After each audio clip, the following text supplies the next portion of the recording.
Jacob, is that running off my laptop yet, the live stream?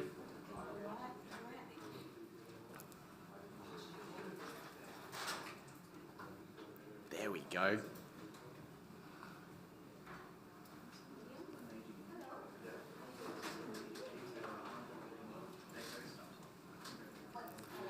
Okay. A little bit more people coming in.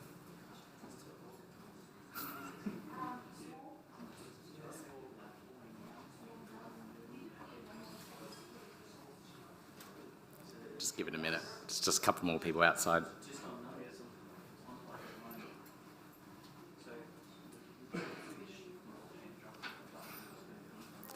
If anyone's on Twitter, you can follow the hashtag Cardano Summit 2021. You might as well get it trending in Australia. We'll start the process for the rest of the world. Hey, people still use Twitter. Twitter's the Bitcoin maxis only. And us. We're good. Okay, there'll still be people rocking up. If anyone's on the Meetup group as well, on the app, if you can let some people know that they might be able to fit in some spaces, please let them know, because it looks like we have some empty spots. But let's start off. So I begin today by acknowledging the traditional custodians of the land on which we meet today and pay my respects to their elders past and present. I extend that respect to Aboriginal and Torres Strait Islanders peoples here today. All right, so we're here to celebrate some of the really great milestones that Cardano has reached, and one of them is smart contracts and finally rolling that out onto the blockchain. It wasn't an easy task, but it's finally here, and I'm pretty excited myself. We're also here to learn and share about what Cardano has to offer and what specifically is being built in the Australian ecosystem. So I've wrangled together as many people, as many projects as possible that are actually building in Australia. So I'm trying to make it really focused on the Australian audience. I think this area and part of the world is fairly underrepresented in the whole Cardano ecosystem. If you're really involved, you may see that there are a lot of town halls, a lot of these meetings, a lot of the SBO meetings. They're all around 2 a.m., 3 a.m. in the morning, and there's no way in hell I'm staying up that late to chime in on some of these meetings. So I'm trying to encourage more people in Australia to start up their own stuff so that we can actually enjoy and be a part of the Cardano ecosystem.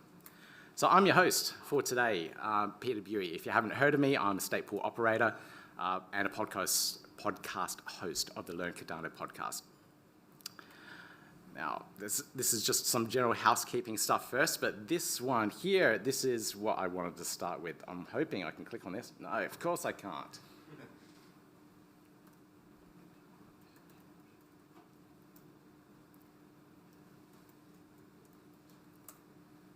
I didn't no. I like the handle. That's awesome. Of course. This guy's absolutely brilliant. He creates these absolutely brilliant memes, and of course I'm in video buffering issues at the moment. Internet. Yeah, Australian internet, isn't that great? Should have buffered this before. I absolutely love this video. Here we go.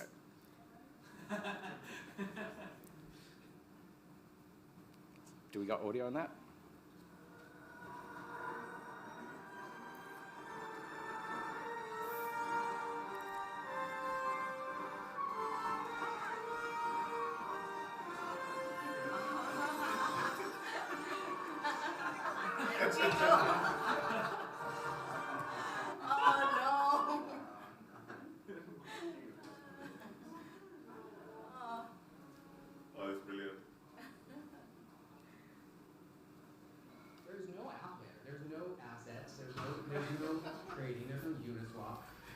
I will put on my very skeptical hat and call it a video. Perhaps it does. Hello, crypto fellow traveler. Good to see you.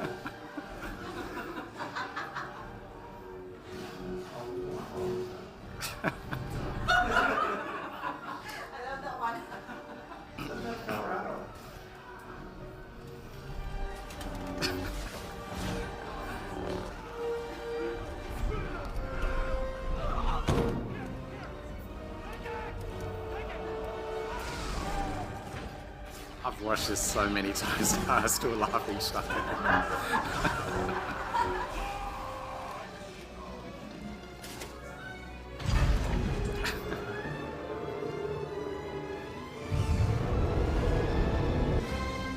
And to those who don't know us, let's introduce ourselves. We're Cardano. And if you'll permit us, we'd like to change the world. All right, I'll stop it there. There's a little bit more, but you get the gist of it. I didn't realize he's actually in Western Australia, so he's actually Australian as well. So Oh, really? keeping it all on theme. How brilliant is that? So where is my slides again? Charles is smiling. All right, there is a code of conduct, so just basically behave. But if you want to read it, you can scan that and you can find out what's going on. The little housekeeping stuff, the toilets are just outside the door on opposite the reception. Coffee's over there. Other coffee is in the kitchen area down there. If there's an emergency, just freak out, run down the escalators. You'll be fine, okay? This is a general timetable for today. If you haven't seen it already, I know some people only saw it this morning. Feel free to take a photo of it now. Cool, everyone's got it. We'll be going through some of the DeFi stuff mostly today, so we're going to find out what's actually being built on Cardano, so it's going to be pretty cool. Now, if you haven't ordered your lunch and you are one of the registered members, please put your lunch orders in so that they can prepare that before time. So we have optimal time. As soon as 12 o'clock hits, all our food will be ready and we go out eat. We've got a little reserved area at the back in the kitchen area where they'll just seat us all, so we're all sitting together. Great, cool, have lunch together, be great. Tonight, we'll be doing this little beer thing. It's something that the Cardano Foundation came up with. We've got these custom little beer labels that we'll be putting on our beers when we have a little networking event afterwards. And you just gotta grab a beer from off camera, put it on camera, take a little sip, say hi, whatever, love Cardano, then move it off camera. And it looks like you're passing the beer and doing a beer chain. Yeah. And then we can do that via Twitter, and we'll collate some of those videos together. David would be doing a lot of that in the background. Thank you, David. And then we'll stitch it together in a big video, then pass it on to one of the other countries that will be doing their next summit after us. Okay, fireworks show tonight. It's part of the River Fire, obviously. We can only get about 15 people on that list, unfortunately, because it's a joint event. So the first 15 people that registered, we'll take them along. As for everyone else, we'll probably find a little viewing point, which is pretty close to the one residence. And then we'll find a pub, which is close by after that to finish off. I don't know the area that well, so if anyone has any suggestions, please let us know and we'll do a vote poll or something. Cool.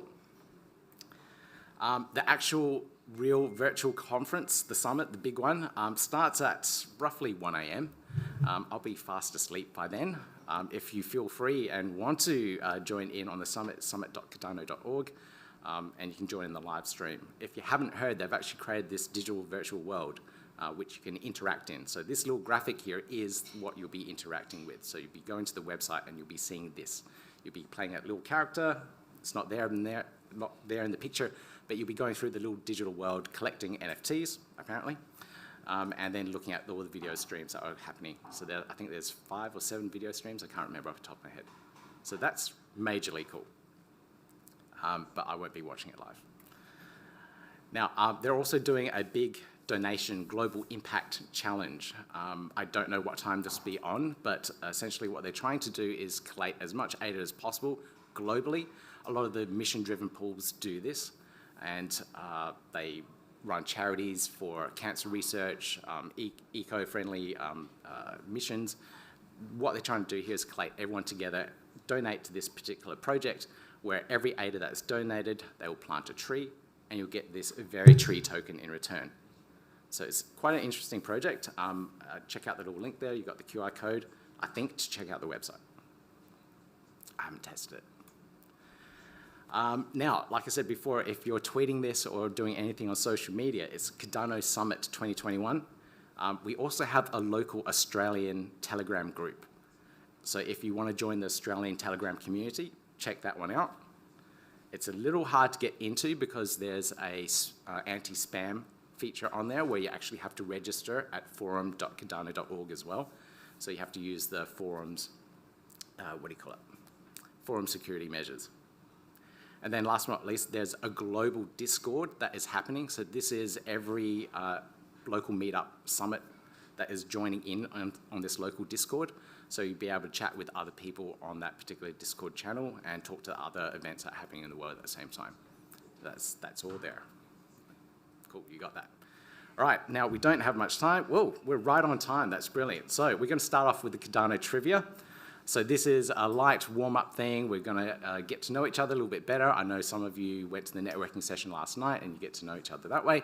But this is going to be a really cool introduction of Cardano, the different aspects of the ecosystem. So let me just get up the slides.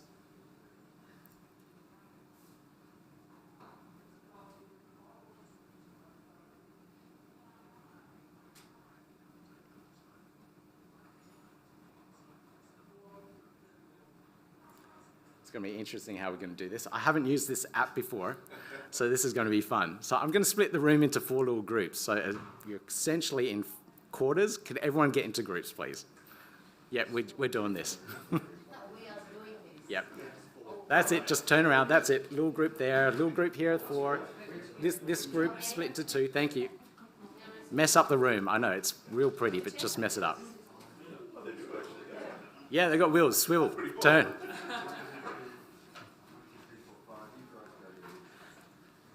All right, now there's a couple of things here.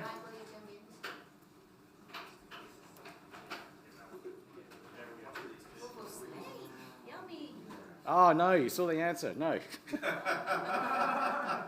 Only one person saw it. All right. So I've got to share this link.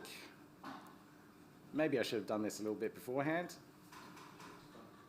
Where should I share this to? What is everyone using at the moment? Are you on the Discord?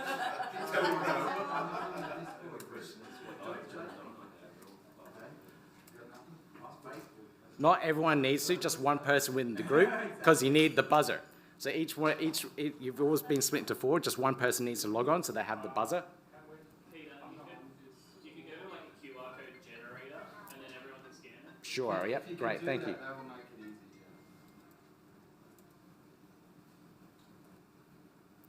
Looks like I've done this before. And that one should just work.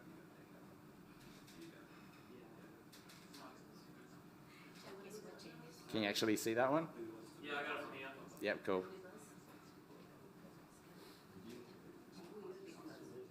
Just one of us need to. Just one, so then you can get the questions and there's a little quizzer button. Everyone sorted?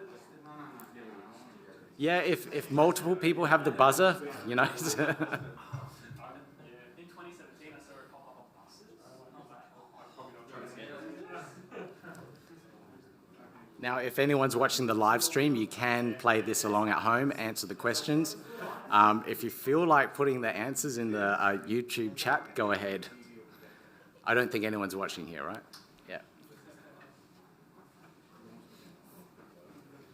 Okay, so let's get back to the quiz. There it is. Play. So that link, where did it take you? Did it take you to this screen? Yeah. Cool. So I'm going to launch presenter, and you guys are going to launch a controller or a buzzer. Yep, come up with a name for the team.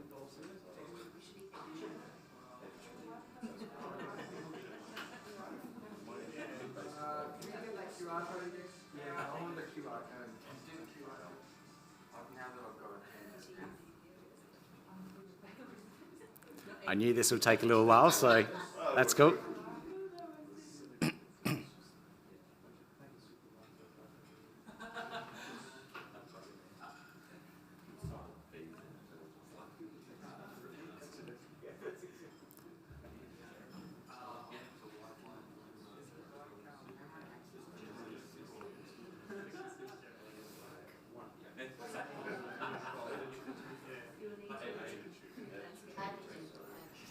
You guys good?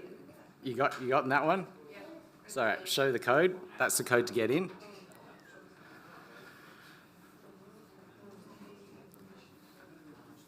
Come on in. Join a team. Join a team. Now, I'm assuming as you're joining a team, you're introducing yourselves to each other. There, yeah, thank you.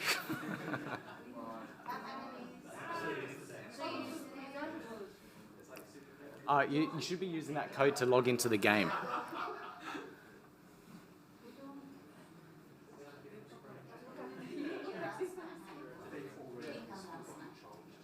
So you would have launched it as a controller?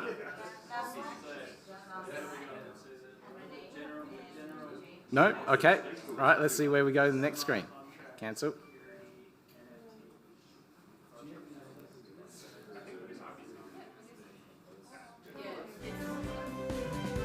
That's hilarious.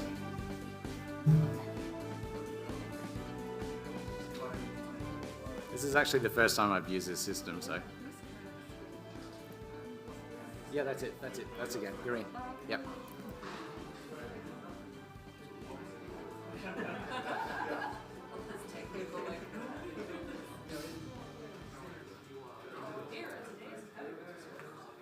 What is this based off? Is it Jeopardy or something? So I just don't watch these things. It's really slow.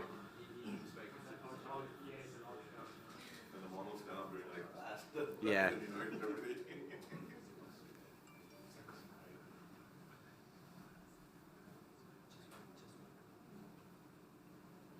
I'm just going to try something out. No, that's not what I wanted. Sorry guys, it's just really slow and unresponsive.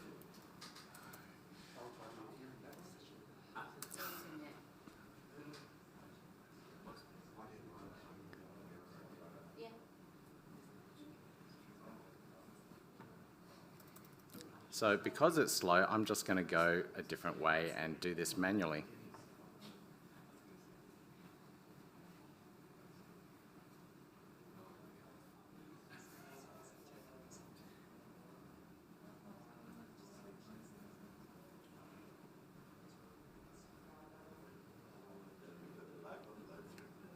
Oh yeah, this is incredibly annoying.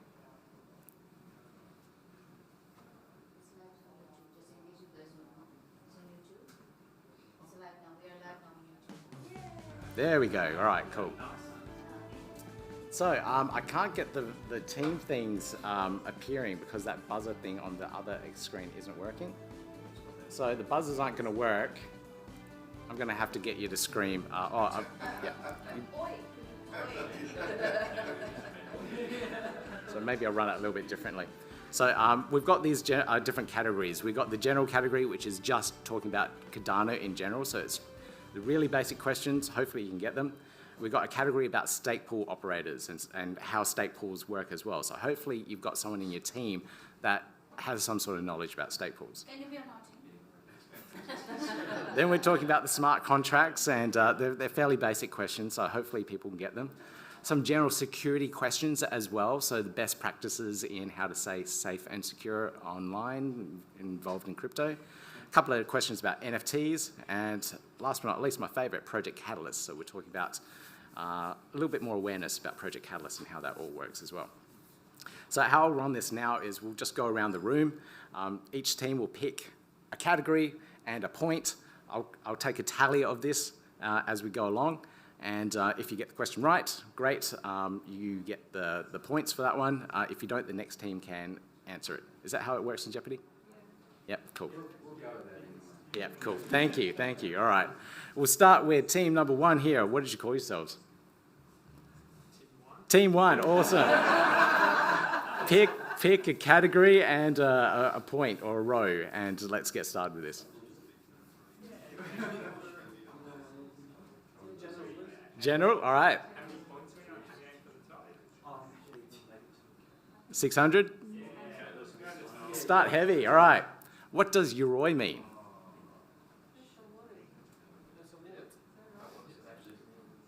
Come on. I know you know.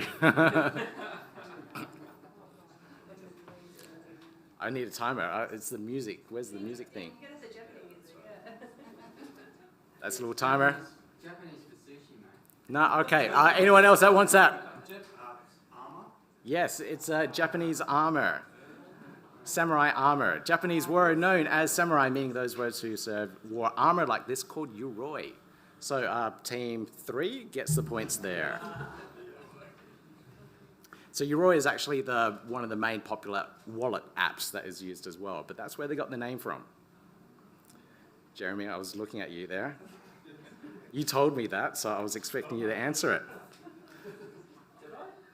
Yes, you did. Yes, you did.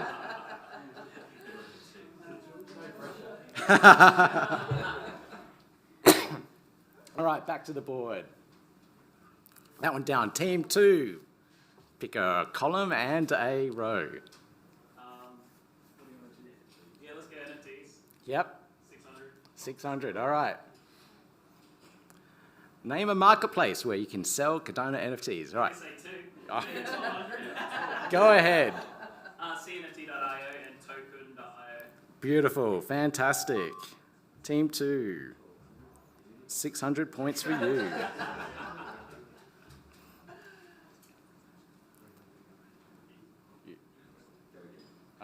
Hang on.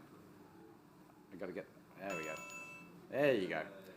So there's 2 that are active, and then 1 other that is coming up very soon. Okay. Team 3, go ahead. Pick a column and a row. General. Yep.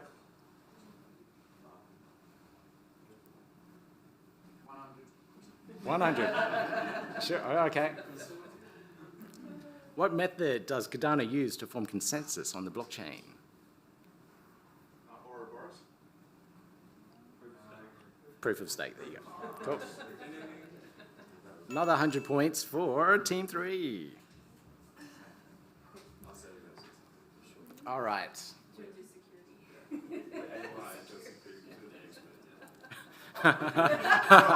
No pressure. Team 4, come on. Obviously security, maybe. Oh, smart contract, whatever. 100, 600? 600. Yeah, let's go 600 and throw up big time. Okay. Where does a hardware wallet such as a Ledger Nano or a Trezor store your cryptocurrency? It doesn't store your cryptocurrency, it just stores in private keys. Correct. 600 for you.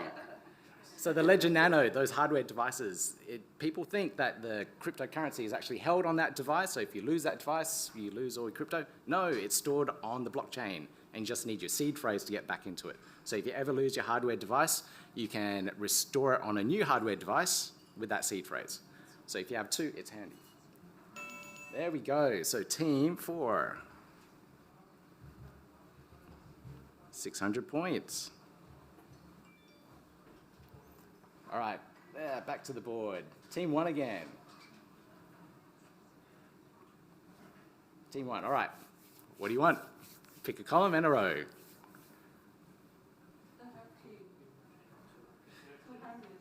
200 for general, all right. What is the currency token of Cardano? Brilliant, Ada, thank you.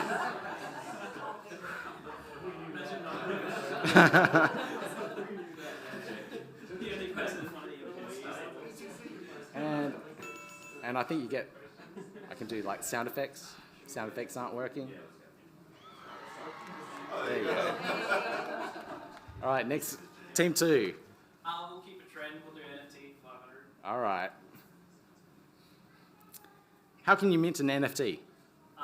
You can use Token as an NFT project to minter, but most of them are based on I guess, a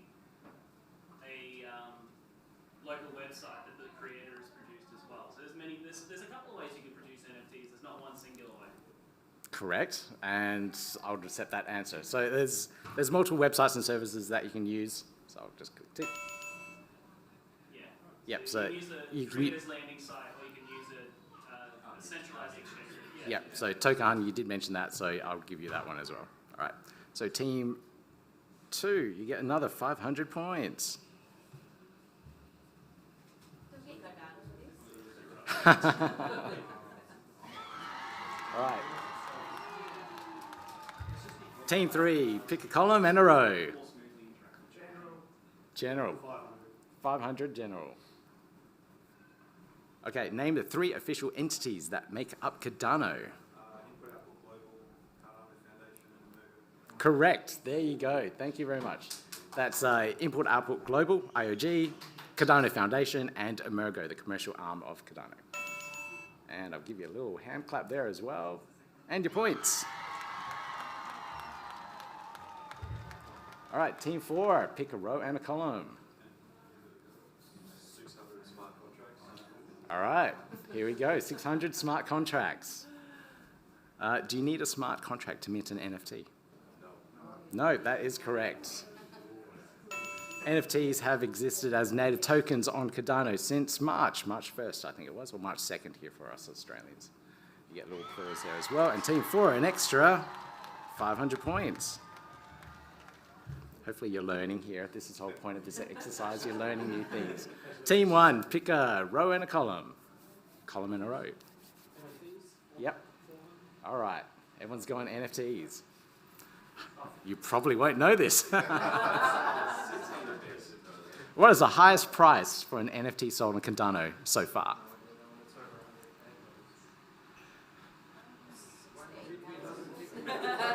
I can't remember the... It's theirs. It's 100 and something thousand. 100 and something thousands? Dean? 110,000. Okay. Where are you getting this data from? Sorry? Where are you getting this information from? What was it? Do you know? Do you remember? It was a space by the pool. Okay. A space by the pool. Okay. I can put the tweet up.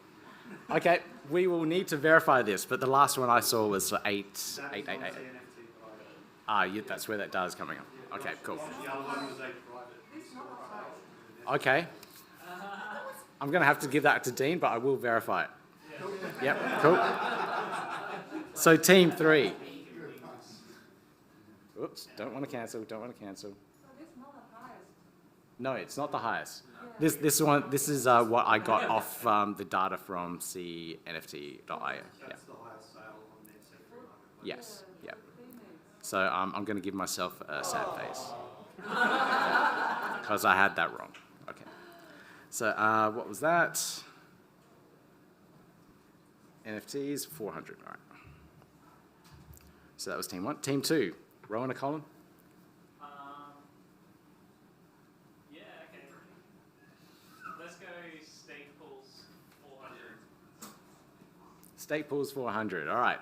What is the minimum fixed fee that is set by the stake pool protocol? 340. Correct, 340. That is right. It is written into the protocol. We can't change that as stake pool operators. It's 340. So that's what the stake pool gets every epoch. Every epoch. Yep, it's pronounced epoch. For producing blocks and maintaining the network. So Team 2, you get an extra 400 points. Congratulations. There you go. I'm getting better at this. Okay, back to the grid. Team 3. You're doing well here. What for 400, sorry? General 400, right. What continent is Cardano enabling with its blockchain technology? The continent where it's pushing towards. Yep, Africa, that's it. General easy one. So there's 2 countries that they're pushing in at the moment. Africa, Tanzania, was it Tanzania and Ethiopia? All right, and you get a little hand clap. So Team 3, extra 400 points. Was that? Yeah, 400. All right, Team 4. Category and a row. Project Cat, which ones? Staples 600. All right, stake pool 600. Here we go. Where does all the ADA come from that is distributed to stake pools? Where does the inflation come from? Where does this magic ADA come from? I've got to put on the timer here.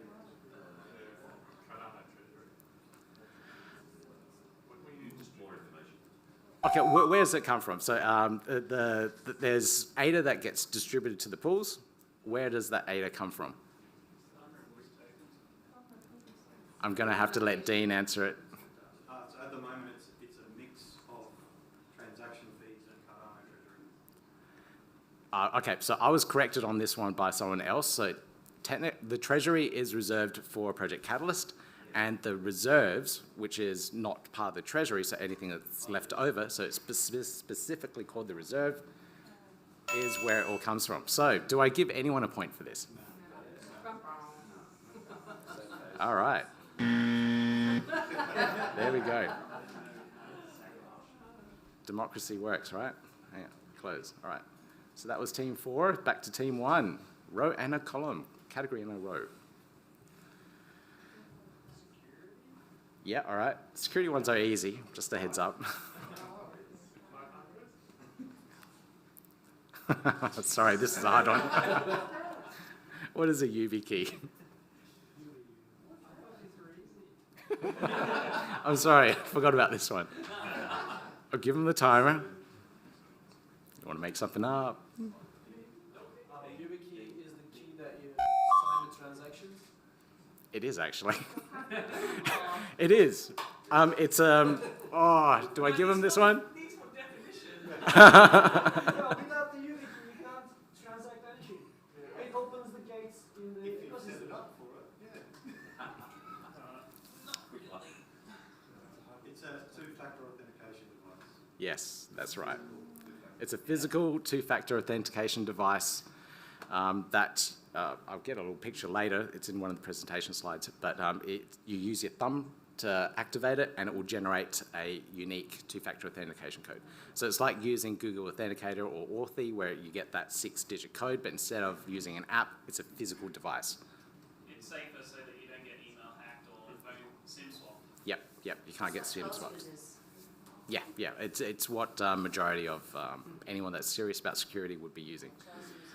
Yeah, my problem with it is that I've lost mine many times. So it's That's why you back it up with a secondary. yeah, I still have heart attacks. So I don't know how I'm going to score that one. Do I give everyone half a point? 250 each. 250. And team 2, 250. Team 3, you're doing well already. You don't need the points. All right, back to the scoreboard. The categories. Team 2, please choose a category and a row. Let's do security 400. All right, security 400.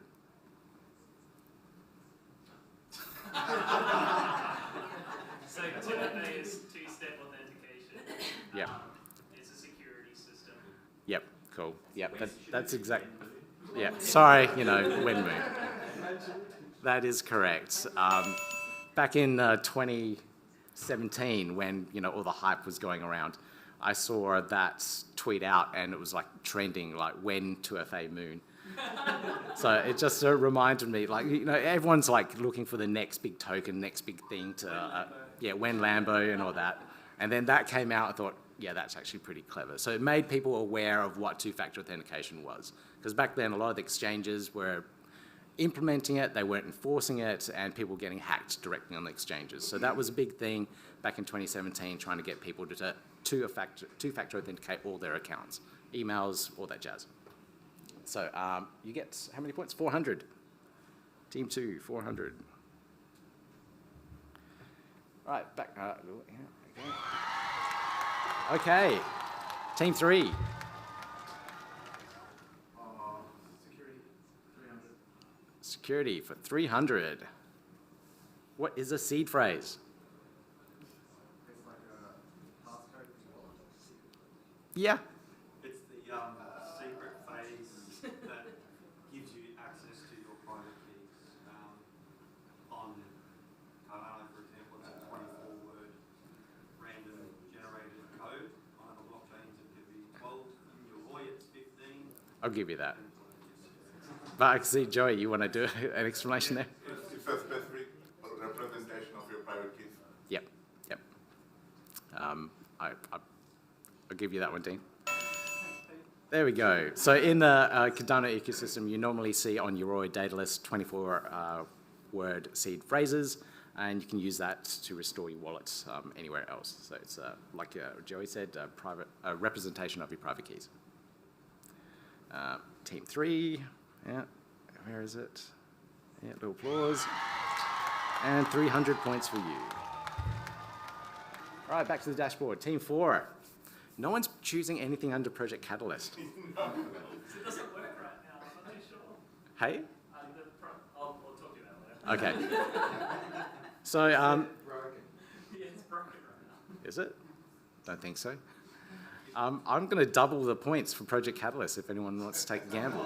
So 600 is now 1200. Hey? Yeah, yeah. Yeah, we'll take a 600 Project Catalyst. Okay, which is 1200. Lose 1200. What is the governance era of Cardano called? And who is this person? Voltaire. Let's have a look. Voltaire, that's right. And it is. I did. I won't push no one knows this. He's a French Enlightenment writer, historian, and philosopher. So it's the era that Cardano will move to, eventually the last one, where on-chain governance will become a thing. And the project will take care of itself. The people holding ADA Cardano will be controlling the ecosystem. So that will come maybe 3-4 years down the track, who knows. So Team 4, whoa, look at that. An extra 1,200 points for you. Congratulations. And double that. Yeah, there we go. There we go. Uh-oh. Yeah, good. Team 1. 500 Project Catalyst. All right, here we go, which is 1,000. What is the current fund number of Project Catalyst and how much is in the fund? You think that's easier than 6? Maybe. Is it 300 million? Yeah. Is it our team? Yeah. Well, do you know the fund number at least?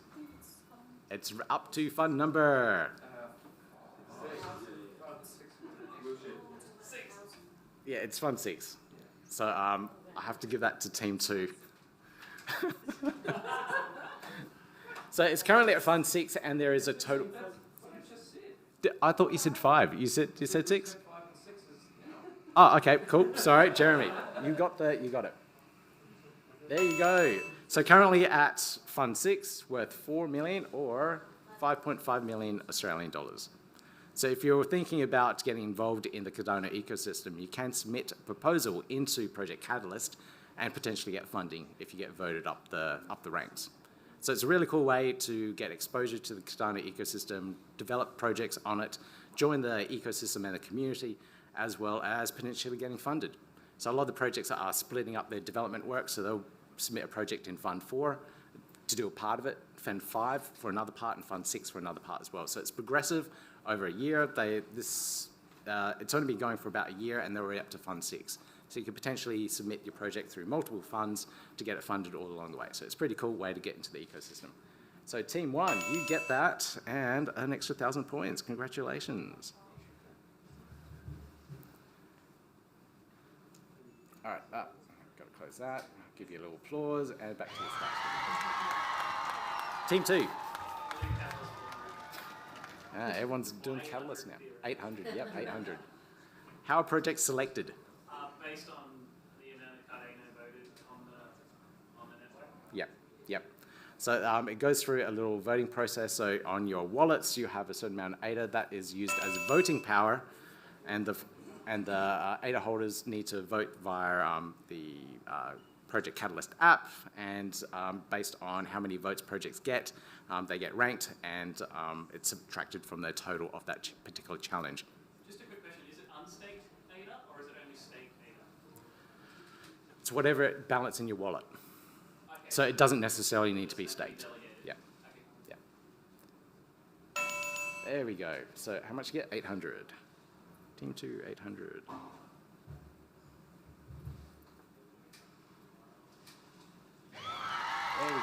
Team 3. What are you going to pick? All right, here we go. How many Lovelaces in one ADA? 1 million.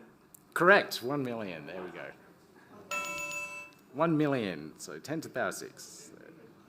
Negative 6. Whoops, 500. Sorry, I didn't give you an applause. Oh, yeah. All right, team 4.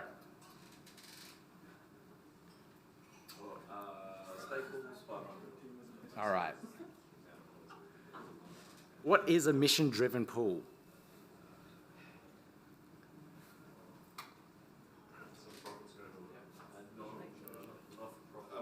Mission driven pool is something that actually goes through a social cause or something like this. Correct. I'll give you that one. So team 4. So where are we? Team 4 of 500. So not only does the pool produce and mint blocks and validate the network and produce rewards for its delegates, they usually use some of their profits to donate to particular charities, do education and much, much more. So there's a lot of different mission-driven pools, and it's kind of a really cool thing in the Cardano ecosystem.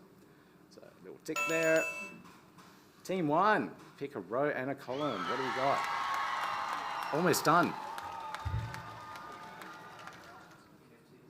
NFTs. 300. What does CNFT stand for? Easy one. Thank you. That's it. I know, that is a very easy one.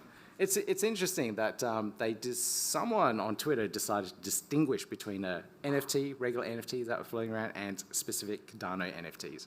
I think it was quite a smart thing to do. So what was that? Team 1 for 300 points. I don't know who started it. Does anyone know? Professor Cardano. Yeah. Yeah, the creators of the CNFTIO secondary marketplace. Cool. There's a bit of a fight about that as well. We'll talk about that later. Okay, team 2. We're punching through these. We're almost done. I think. Let's do 600 for project capital. How can you propose an idea to be funded? I kind of told you this. How can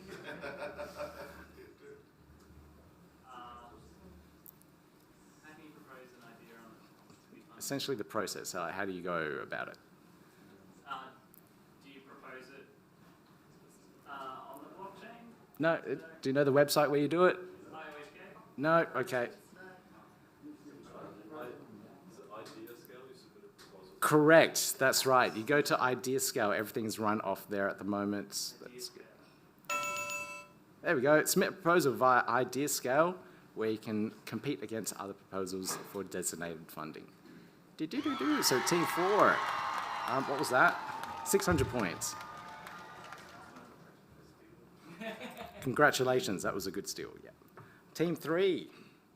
We're almost through this. Oops.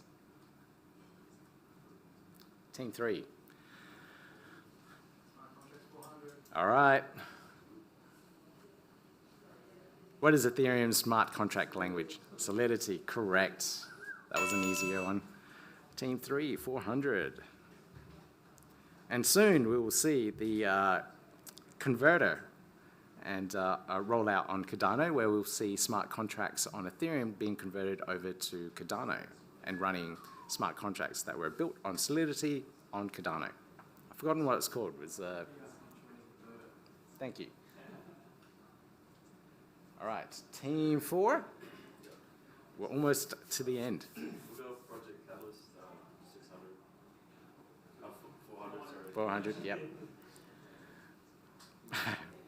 Where does the money come from that funds these projects? Treasury. Correct. Yes. We gave away that answer a little bit earlier. All right, 400 points. Congratulations. All right, team 1. We're almost through this. We've got 10 minutes left. We'll get through it. We'll do it. Smart contracts.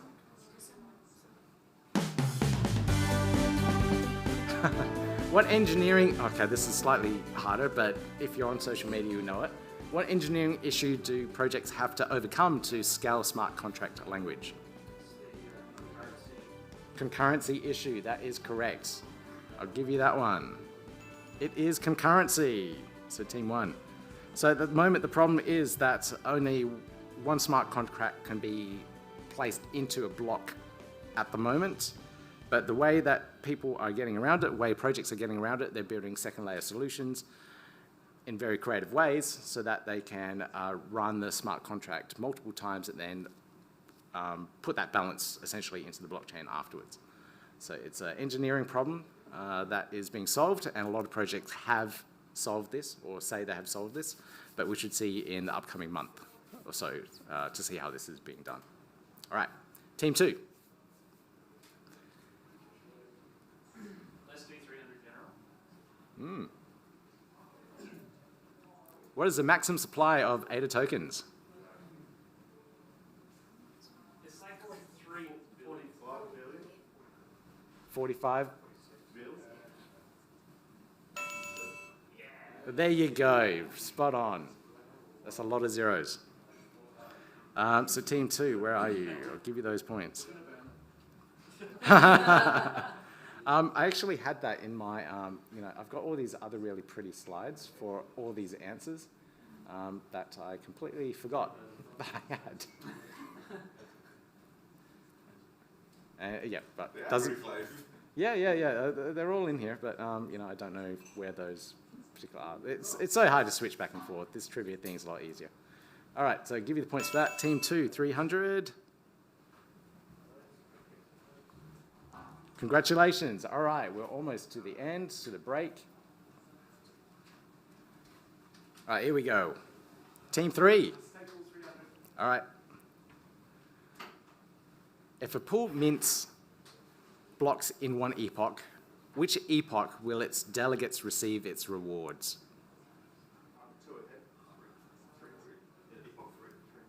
Correct. So a lot of people are confused about this process. They start delegating and expect their rewards to appear in a couple of days. On other protocols, like if you stake on Coinbase, for example, if you're staking DAI, you get your rewards in 3 days, and you'll see that come in directly. But in the Cardano ecosystem, when you're delegating, it takes at least 3 epochs to go through the cycles. So the first epoch is just your ADAs being on the pool, delegated to the pool. Next one, your stake is actually set as in a live state. Then the next epoch, you go into an active state where your delegation is then accepted into the blockchain. The fourth, your rewards are calculated, and then the fifth, your rewards are distributed. So it does take that long period of time for your ADA to go through that entire process. So it takes a couple of epochs, a few epochs. So team 3, you get 300 points.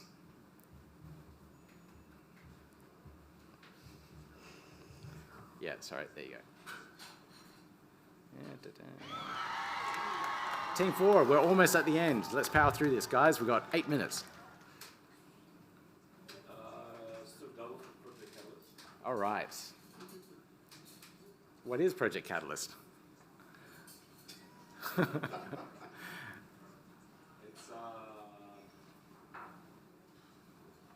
know how to explain it. Explain it the best way you can. Yeah, it's a way for projects to get funded and voted by the community.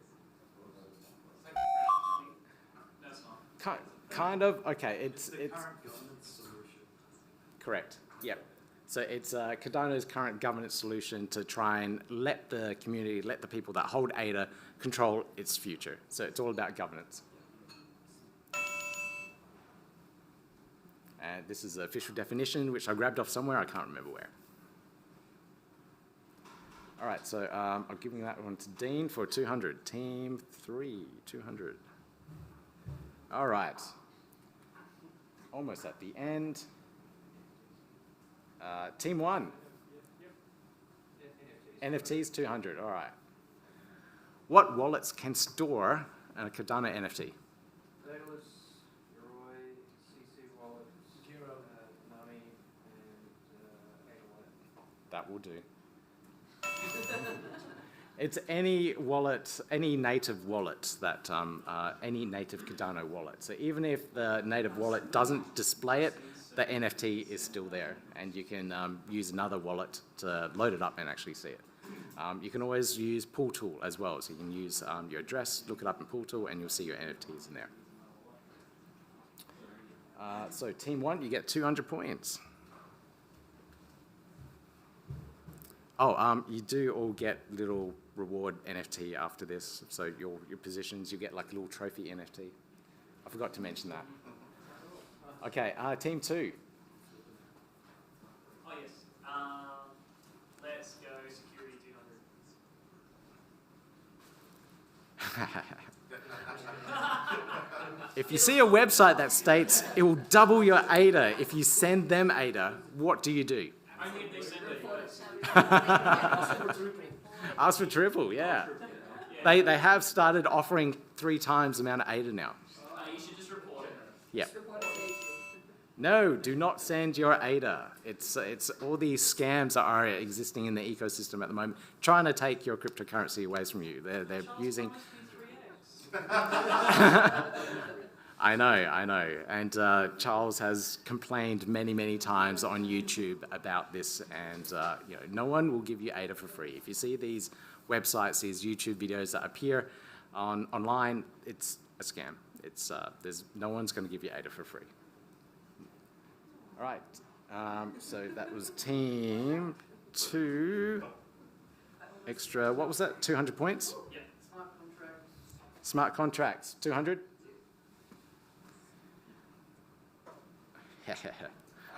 What ledger record model does Cardano use? Accounting UTXO or EUTXO?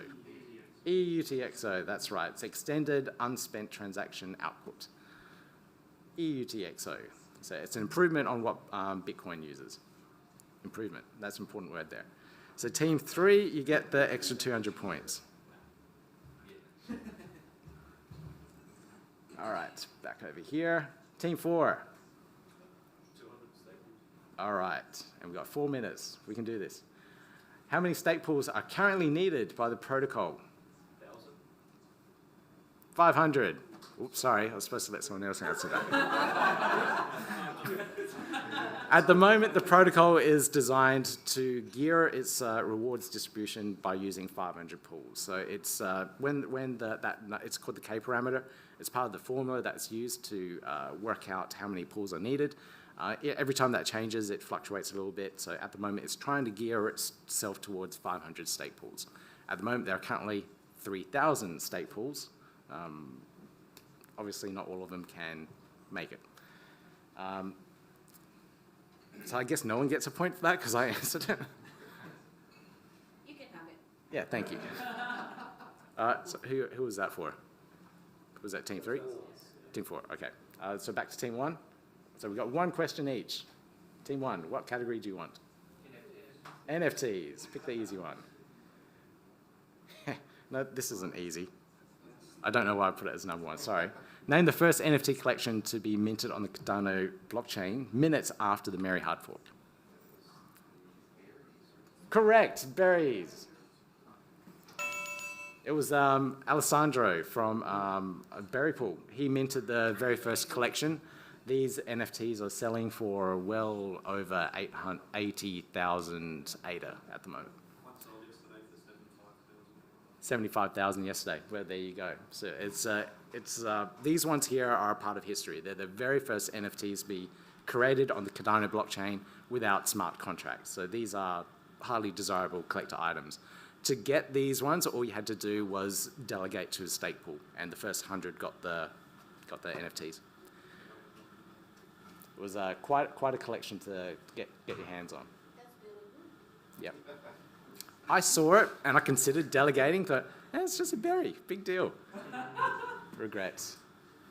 Okay, so team 1, you get that 100 points. Team 2, what category? Security 100. All right, security 100. What is the correct website for Daedalus, for the Daedalus wallet? Daedalus.com, daedaluswallet.io.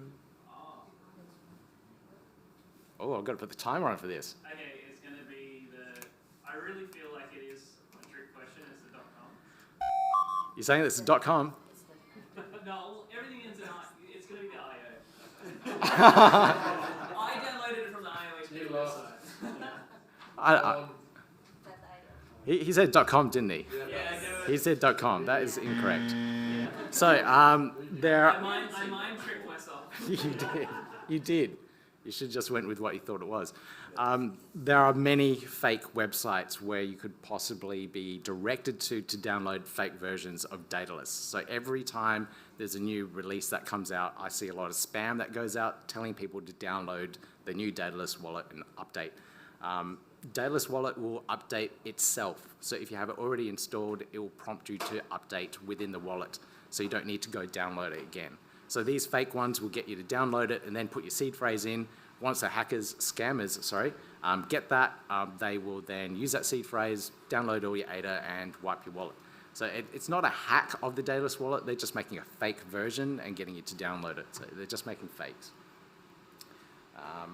I get those points, I guess. Was that? Yeah, we did get Didn't get ticked off, all right. I thought I picked no. Or do I have to tick yes? All right, gotcha, okay.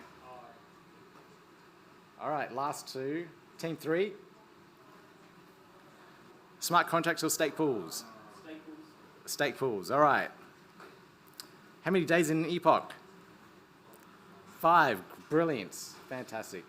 So it's a division of time that the protocol uses, so every 5 days the epoch changes over, and that's when different things happen, whether it's your ADAs being accepted into the pool as delegation or rewards being calculated or being distributed. So different things happen at different points in time. So team 3, you get an extra 100 points there. Team 4, so what was the last category?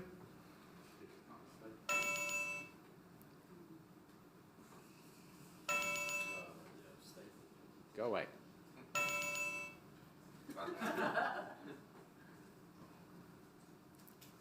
What is going on? Yeah, thank you. All right. Last category, smart contracts for 100 points. Team 4. What is Cardano's smart contract language based on? Plutus, what's it based on? Haskell. Correct, Haskell. It's a formal mathematical verification language. I tried it, I'm still not getting it. So it's, let's see, Team 4, 100 points for you. And that's it. That's the end of a Cardano Trivia. Like I mentioned, I do have beautiful slides for this, but it would have required me switching back and forth and we wouldn't have made it through this entire process. This slide presentation is being done in Norwegian and I think done in Canada as well. If you want to go through this, I will put the links up to the slides afterwards so you can go through them all and hopefully you've learned something about it. When you see the stuff, hopefully you can answer the questions yourself again and you've learned something new. That's the berry collection. That's how NFTs will look on Pool PM. That's pretty cool. You should share it. Yeah. I did put a lot of work and effort into this and I didn't show anyone here it. We appreciate it. And get to the end, and that's me. So if you want to know more about myself, you can scan that and you can find, yeah. All right, so I think we're right on time. It's 10 o'clock, so now we're into our break time now, so anyone watching on YouTube, we'll switch over to the holding slides. And we have, let's see here, a whole lot of stake pools in Australia. Present. So if you haven't delegated your ADA or thinking about changing and want to support local stake pools in Australia or New Zealand, there are a lot. I didn't realize how many there were, but making these slides, it just keeps on going and going. So there's a lot of small stake pools in Australia that do need the support and love. So if you do want to delegate to someone local, you have lots of options. All right, so let's get some coffee, take a break. And then after the break, we have a presentation with Mark Phillis from Crypto Kate, who'll be talking about stake pool as a business and tax reporting that is needed for it. So if you want to know how to control your tax, what you need to report to the ATO, this is a presentation for you. If you have any questions on the meetup page itself, there's a discussion for it. Please put your questions in there so Mark has a little bit of a preemptive heads up of what the questions might be. Okay, let's get some coffee, tea.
Cool, excellent. So I think Mark's ready there. Do we get a bit of screen switching happening?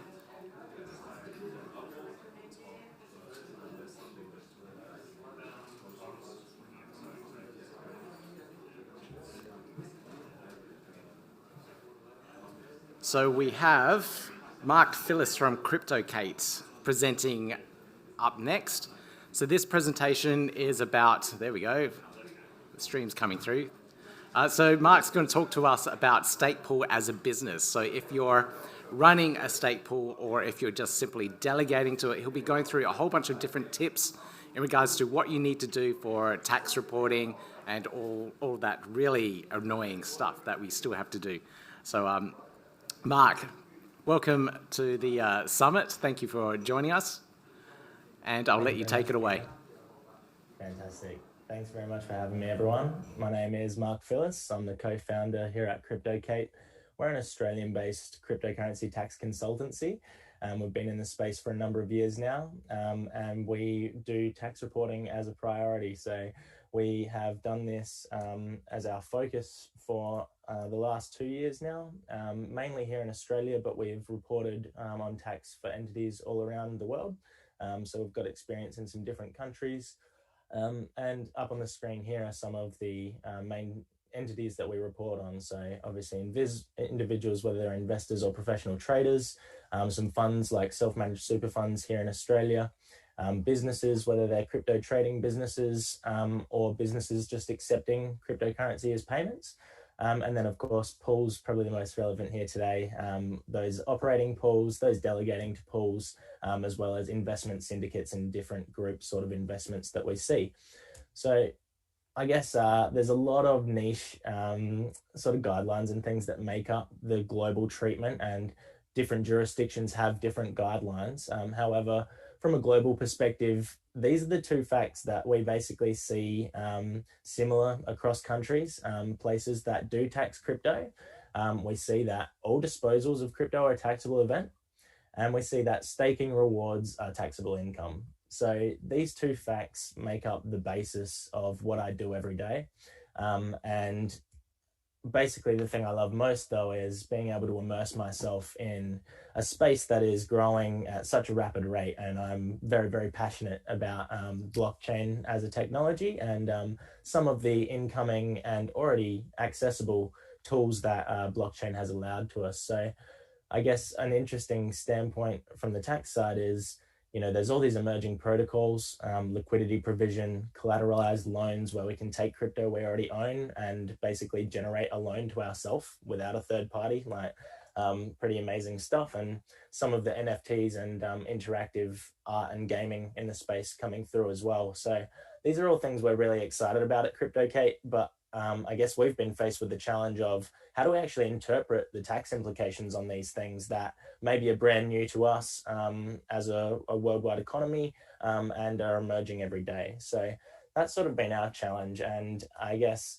we're really excited, especially for Cardano and the development route that you're at now.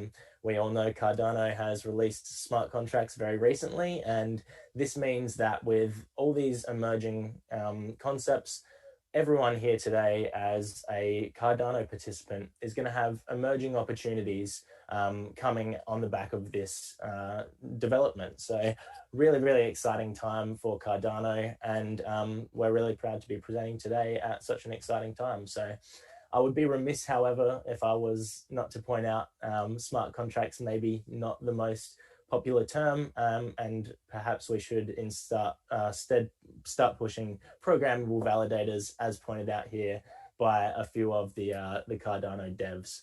So I'm not going to get into the weeds about why that is, but essentially executed a little bit differently to smart contracts known on other platforms. So I'll let you read into that one. But programmable validators, the way we're pushing forward. At CryptoKate, we've seen this really amazing expansion across the last few years where, you know, back in 2017, we had all of these fantastic conceptual ideas about how blockchain could be used and how some of these decentralized products might emerge in the future. I guess it's really only been the last year that we've actually seen in the data of our clients, real functional products being embraced by the economy across the world. So this real flip in the last year has gone from conceptual, where, you know, there's all these great ideas floating around, but no real world data or functionality. And then all of a sudden this year, people are telling us, hey, I've, you know, minted NFTs. I've been playing this game that earns me money. All these different amazing things that people are interacting with, whether it's loaning themselves assets, loaning other people assets in a decentralized manner. They're all really exciting, and we've seen them explode this year. So it is something that we're really, really excited about, seeing this coming of function as opposed to the conceptual talk we've had for years. However, it really has brought with it a whole bunch of new challenges, and that has been our day-to-day here at CryptoKate, is taking this mess of new data that people have thrown out through interacting with these different protocols and actually figuring out what do we declare for people in a tax case. And we break it down into a number of different sections. So immediately off the bat, we have challenges collecting the data. So transactional data is increasingly difficult to collect due to the number of different sources that are popping up.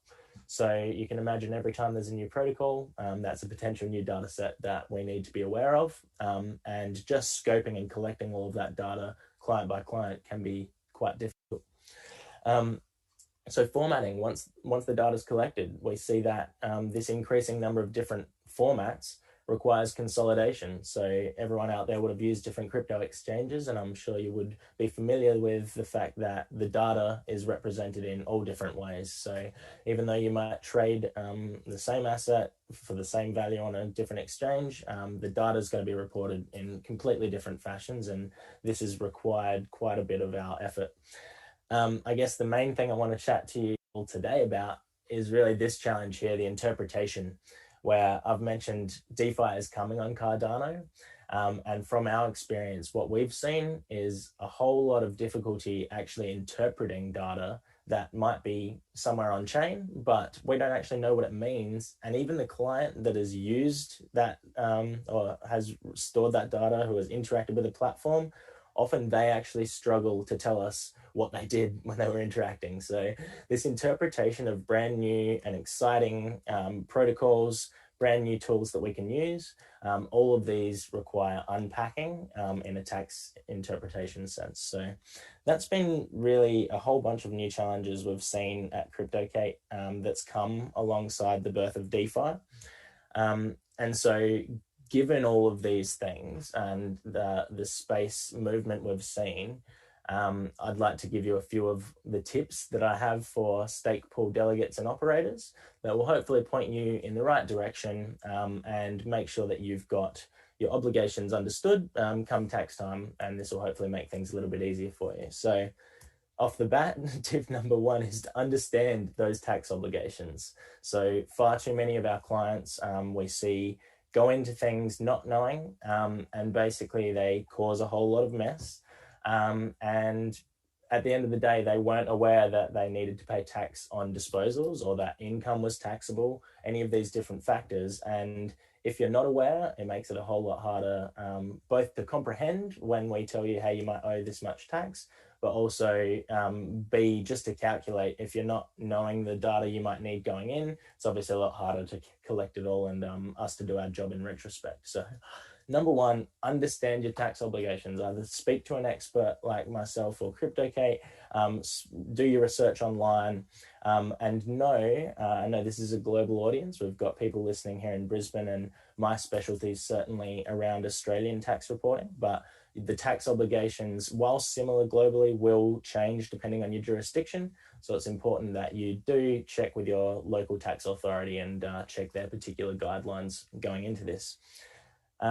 Given you're all Cardano participants, a lot of you today being either delegates or operators of a staking pool, this is the key taxable fact for you. Staking rewards are taxable income. So that means every time you generate a reward on Cardano from your stake, you're required to declare that as income to your tax authority, especially here the ATO. The ruling works like this.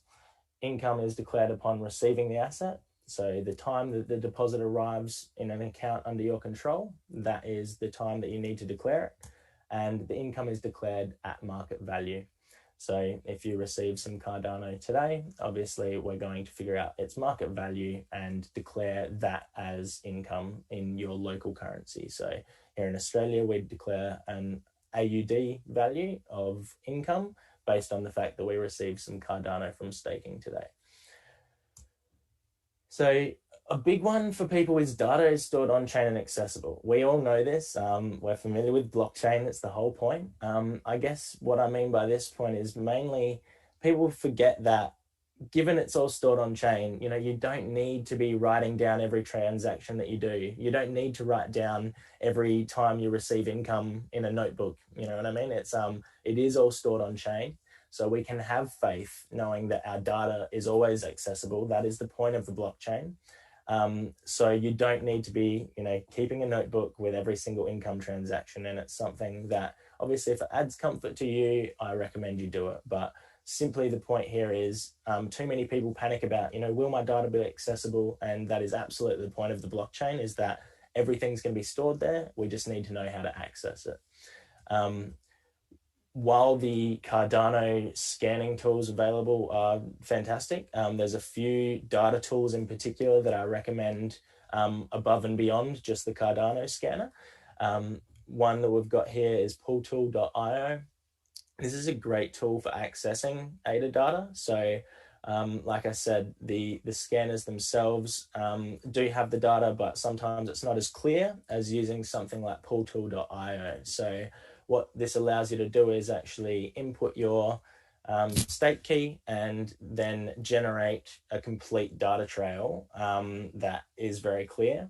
And it also outputs to various tracking softwares. So in the case of a delegate or an operator, you can put your stake key into Pooltool and you'll be able to see either as an operator all the income you've received there, or if you're a delegate, then you'll use your own staking key rather than the holistic one, and it will show just your income earning transactions.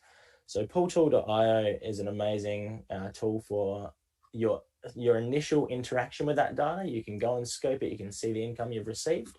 For analyzing further than that, we recommend a tool called cointracking.info. This is our partner at CryptoKate for tax reporting software. It's an amazing tool that allows us to track and analyze that data that we've actually scoped from other places. So it's all well and good to analyze your data on pooltool.io if you just use Cardano.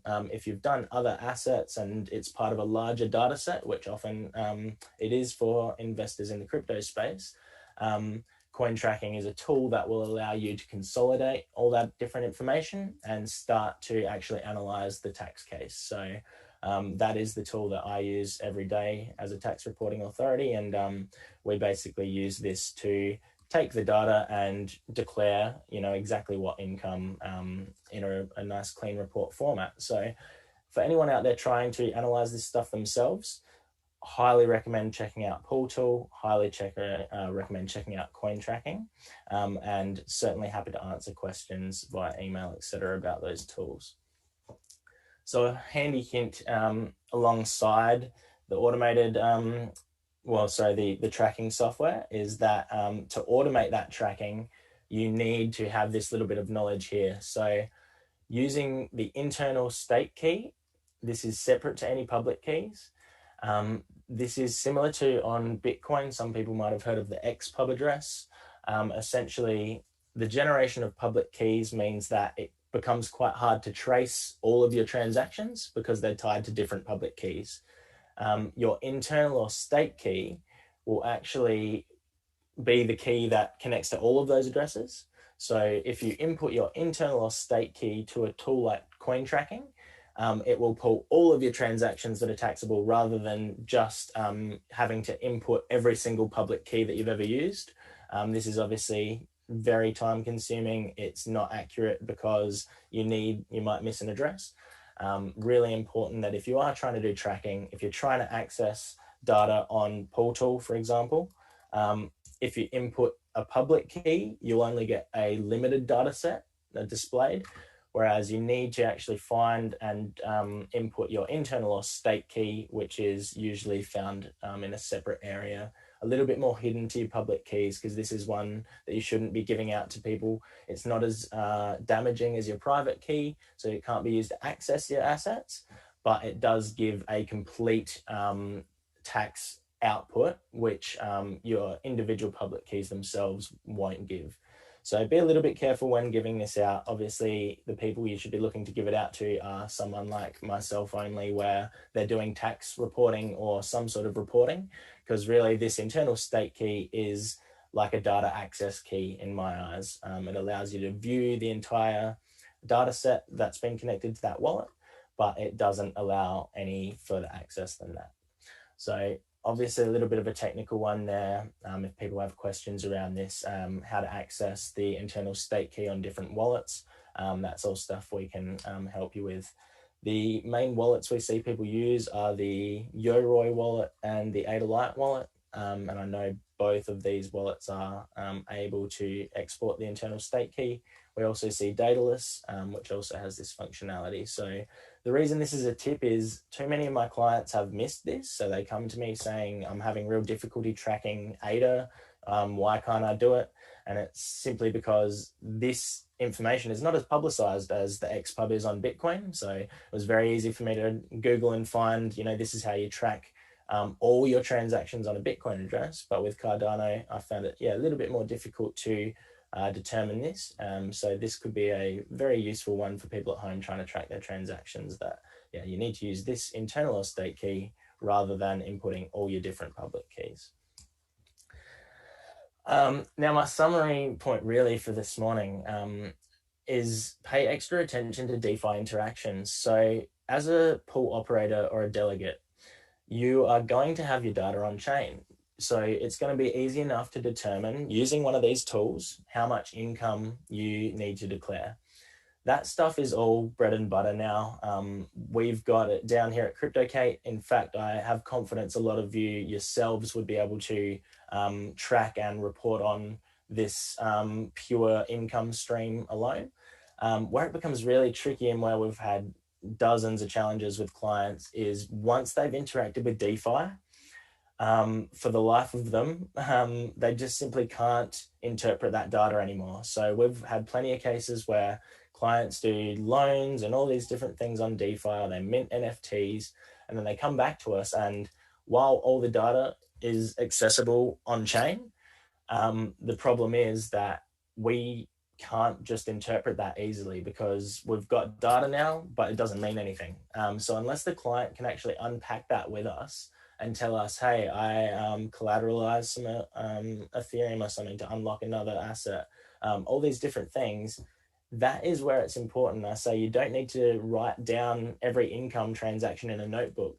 What I do recommend you write down in a notebook is anytime you interact with DeFi. If you're going to take out a loan, if you're going to loan an asset to someone else, if you're going to mint an NFT, all of these amazing products that are popping up, and that is a very limited scope of what is possible, as the whole theme of today, and certainly not my presentation particularly, but a few of the other slots today are talking about the exciting emergences coming from DeFi, and particularly the programmable validators on Cardano.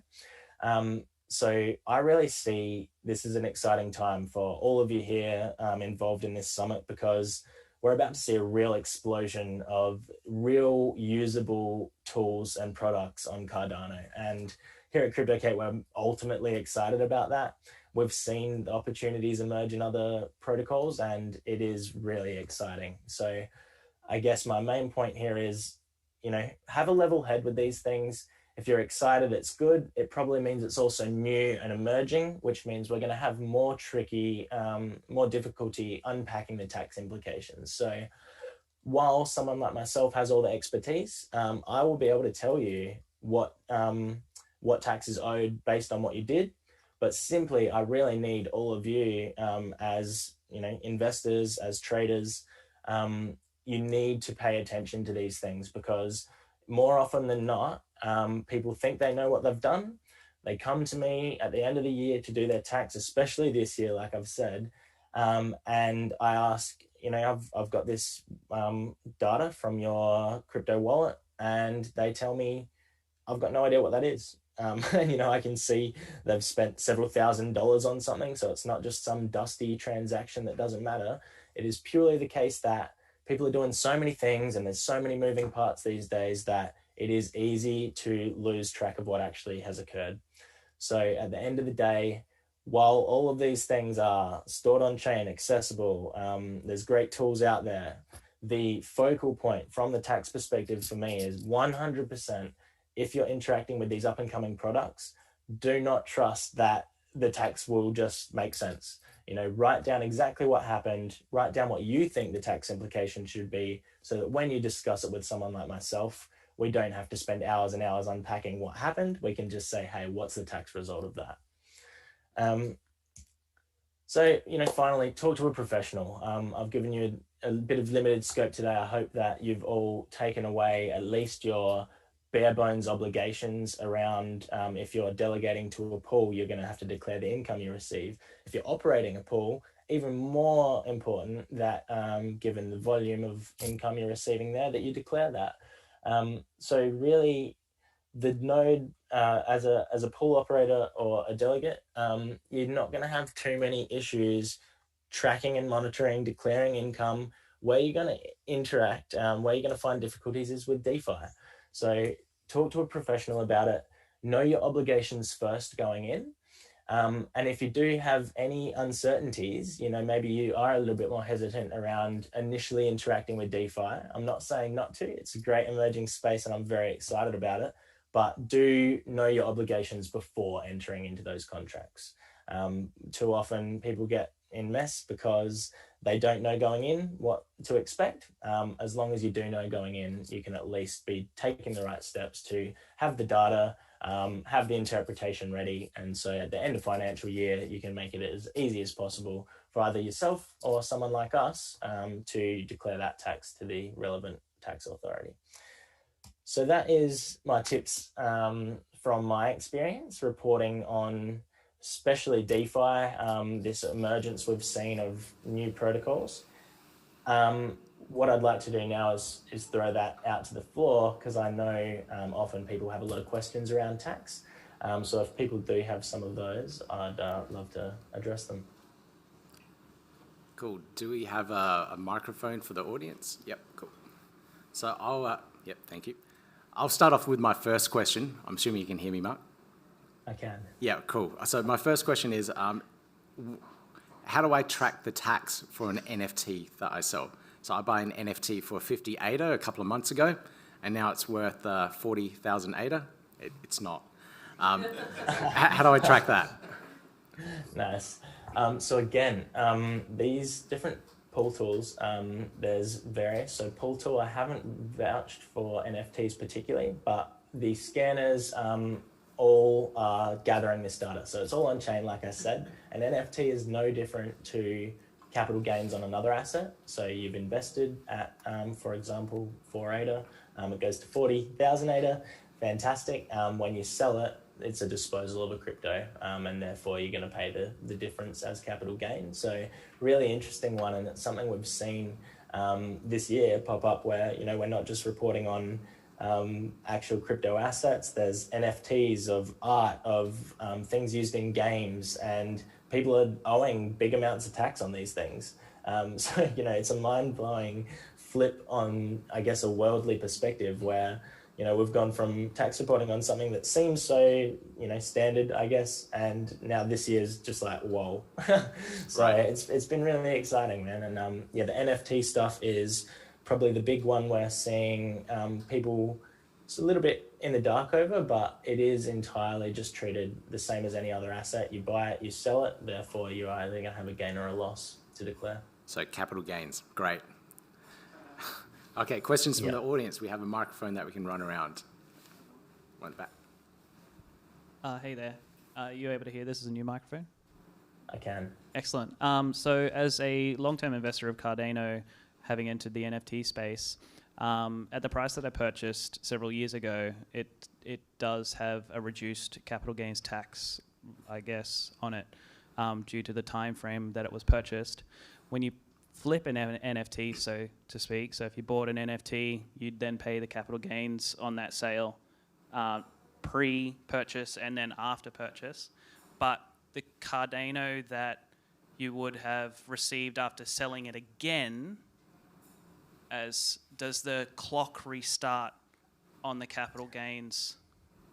Yeah, so anytime there's a disposal, that's the definitive point for the length of holding. So once, in this case, you've held some, you either mint an NFT or trade for an NFT, as long as you're disposing of the Cardano, which in any case where you're receiving an NFT in response, you're going to be disposing of the original ADA.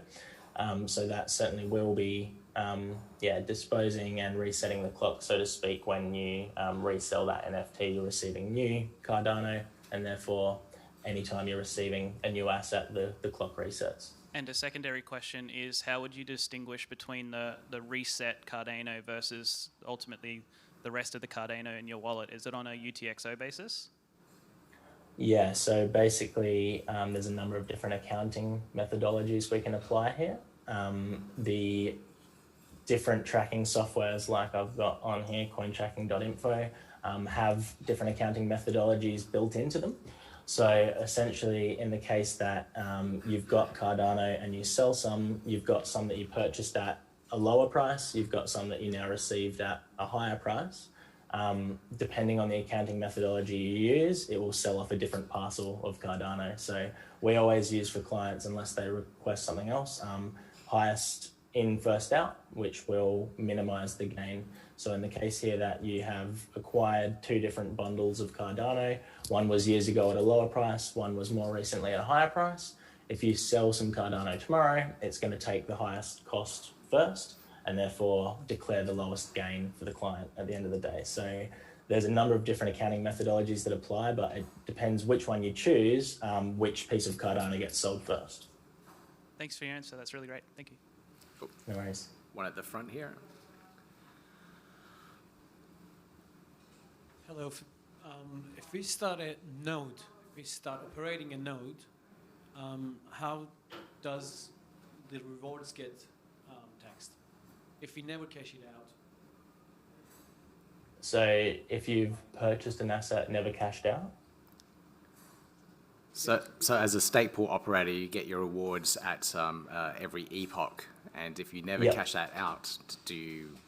Yeah, so unfortunately, the way, especially here in Australia, I'd recommend other jurisdictions check, but here in Australia, absolutely, when you receive the asset, you must declare it. So unlike capital gains, which is upon sale, you still need to declare capital gains upon sale. So let me use an example here. We received some income today from staking Cardano. We will declare that income level. So if it was one Cardano, then the price of one Cardano right now is the income we declare. If tomorrow the price goes up and we sell that income we received for double, then we still pay capital gains as well. So we've declared income, the price has then doubled, we've sold that income, therefore we owe capital gains on the amount the income has increased. So unlike capital gains where, you can have no obligations if you're just buying and holding, with operators with delegates, if you are receiving income, then as soon as it's received to a wallet that you control, that's when you need to declare it, and therefore, you'll have obligations immediately. Cool. More questions. One at the front here. So basically, like if you hold cash, for example, right, the appreciation or depreciation of cash based on inflation or deflation is not a taxable event, right? Like but when it comes to like cryptocurrencies, they're not considered as a currency, but they're more considered as some type of asset, right? So is there any movement or any public opposition to this, like sort of picking on crypto people, basically? Yeah, look, it's a huge debate, has been since the ATO brought this in Australia. I guess there's two sides to every debate, and one side says, you buy and you sell an asset, and they are looking at crypto more like property rather than AUD. Like, let's take AUD as an example. The chance of me buying AUD today and selling it in a week's time for double the money is negligible. In the crypto case, they're treating it more like property, where you buy an asset, you've got a real chance of appreciating value. And in that case, of course, they're going to want a taxable cut on any money you're making, right? So I guess the reason they're saying this is crypto is much more of a asset than a currency at this stage, where currencies that we know are not inflating or deflating at a rate that is so significant. So while I'm not the expert on why the ATO has brought these in, it's pretty clear to me that they saw people are making money, and therefore, like stocks, if you buy a stock and you sell it for more than you bought it for, you've made a capital gain in your own money. In crypto, even though they have the ability to be used as currencies, at the end of the day, that is the same process. You're investing, you're buying on something, you're speculating that it'll increase in value. When it does or doesn't, you either make a gain or a loss, and therefore the ATO is saying, hey, you owe some of that to us because you've entered in a profit-making activity. So I agree that there's certainly a case to say, as a currency, these things should be taxed differently. There's absolutely a case to say, you could view these things as more of a property-like asset rather than a currency. So I think it's that shift between, what are these things? It really depends on the utility of each and every asset. We look at context by context, and I think that's why the tax department has such a tough time. Is really we're going to see over the next few years the diversification of these rules into a lot more niche cases, and I think certainly it will be a talking point is, should people be taxed this heavily? And it's one that's being talked about globally, but at the moment I see no indication that it will be changing. Yeah. Right. We got some questions on the live stream as well, which is pretty cool. We got one here from Billy SI. Are NFT collectibles like artwork and be exempt from capital gains tax if acquired below $500? That's an interesting one. I actually need to check into that particularly here. I know that if it was over $500 or any significant value, certainly they're taxable events. It's one that I'm not particularly familiar with. I'll need to read up on whether there is an exemption under $500. There may be a case there. I'll need to check in. If you're an international, I'd certainly recommend checking with your local tax authority guidelines, Billy, because here in Australia, I know those sort of cases where it's either a discount on tax, or there's some certain things that aren't taxable. That's very much the case that'll vary jurisdiction by jurisdiction. So if you're from a country other than Australia, definitely look at your local tax authority website. Cool. Got a question at the front? Hi, I have a question about self-managed super fund. Yeah. And I assume you perhaps help people to set up SMSF just purely by cryptocurrency. Have you had any challenge from the ATO about the annual audit? No. So from our experience, ATO's more than happy for people to set up a self-managed super fund, and they're more than happy for them to dabble with crypto. Generally, it will be the case that those are looked at more heavily by auditors, but from our experience reporting on them, there's more obligations for SMSFs. So a little bit of background here, an individual will just prepare a CGT report for, and that's suitable. Here in Australia for self-managed super funds, we need to provide more documentation. So we'll provide that same CGT report, but we'll also provide a holdings valuation, and we'll provide a complete activity report. So the SMSFs, they look at withdrawals, deposits, purchases, like every piece of data. In the personal case, it's more just important to look at which taxable disposals there are. So in a self-managed super fund case, my recommendation is to be even more careful with what you do, be even more reserved with what you do. So self-managed super funds, they definitely don't go and do bot trading. That's one that I've seen red flags. Anything where you're potentially carrying on a business within your SMSF, which is what bot trading is looked at like. Any bot trading in the eyes of the ATO here are they're sort of saying you're carrying on a crypto trading business, which certainly doesn't overlap well with running a self-managed super fund. So we haven't had issues with auditing, but what I'd say is just be a little bit more streamlined with it. So try to, if you are investing as a self-managed super fund, try and do less transactions and be more calculated with it, rather than, you know, creating this whole mess or even interacting with DeFi, all these different things that are a little bit emerging. I'd say keep that out of your self-managed super fund case, because they really just want to see a clean investment trail where you've purchased assets, you've maybe made some sales and either made gains or losses, but and staking too. I can say staking as your self-managed super fund will be fine.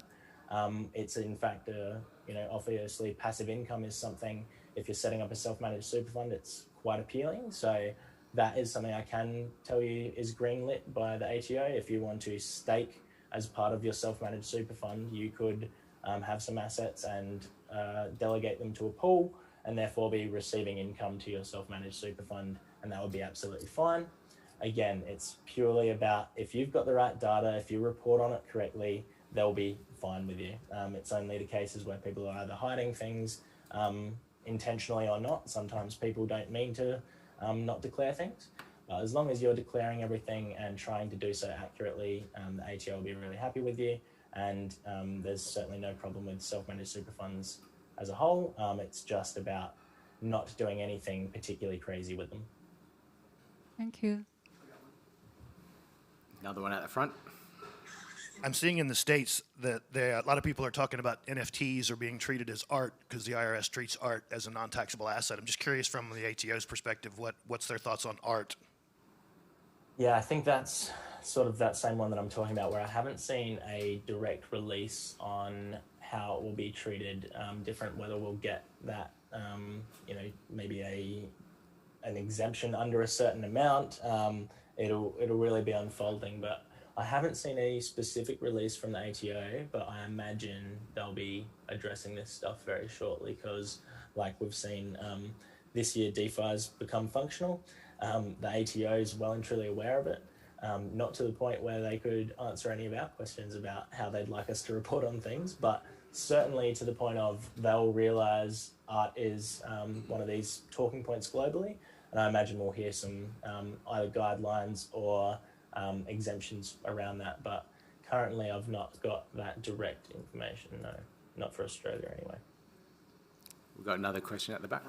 My understanding is that they've just applied the capital gains legislation to crypto and dealing with crypto coins as assets. I don't think, although I don't know, that they've implemented any further legislation. They're just implementing the existing capital gains legislation. Is that how it is? Yeah, so it is it's not a crypto legislation, so to speak. It is the exact stock trading capital gains legislation that applies now to crypto. And that means that the same 50% discount applies if you hold assets longer than 12 months here in Australia. So that same ruling, same legislation exactly does apply. And I think probably what we're talking about here with the expansion of NFTs and how different some of these things are to the same CGT legislation that they've tried to apply, I imagine we'll be seeing a case put forward that we need brand new legislation for all of this stuff. Got another question from the YouTube, and then we'll jump over to you, Renee. So we've got a question here. What is it? How, if I donate NFT artwork to a summit event such as this, do I get a donation tax deduction for the market value of the NFT? Yeah, so all of these things are looked at the same way donations and things are taxed in the real world. Yep. So as long as we can validate that, yes, you have donated that to a valid source and all of these things, it just becomes the same checking off that, yes, we can clear that as definitely a donation. If so, it can easily be flagged and claimed as a deduction. So that's the same for things like expenses. If you're setting up a staking operation, for example, if you are running a business, there's all these ways you can claim deductions on the cost of setting that up and things. So yes, certainly you're able to claim donations, and it is purely about speaking with your accountant about getting them to understand, because again, even if I work with you at CryptoKate, we do have an in-house accounting team, but often we work with people's accountants directly as well. So at the end of the day, in this case, it would be about us arriving at a valid conclusion with your accountant to say, yes, this is definitely a donation and this is why, and they'll have no problem including that as a deduction, given that's the case. Okay, we probably have time for one more question. Renee? You said before that bot trading is considered a crypto trading business. If you're a day trader, is there like a level at which you then become a crypto trading business and you should be trading under an ABN and not just in your personal name? Not necessarily that you'll need an ABN. You'll always be able to declare. So the difference between a professional trader and an investor is that an investor declares capital gains, whereas a professional trader or a cryptocurrency trading business actually declares gross profit. So it uses a different accounting methodology, which is called cost of sales. So it looks more at what you paid for all the assets, what you sold all the assets for, as opposed to the in-between of capital gains being what did you buy this asset for and what did you sell it for. On a case-by-case basis, professional traders are looked at more holistically. So what that means is in the case that you maybe 1,000 transactions, as soon as you start going somewhere between, it's the 1,000 to 3,000 range where we say you're probably bordering on being a professional trader. And it's actually at the accountant's decision at the end of the day to make that call. So we work with some accountants that will call it at 1,500, some will call it at 3,000, 5,000. It's up to your accountant to actually derive whether or not you are carrying on a trading business, and often it's based on that volume.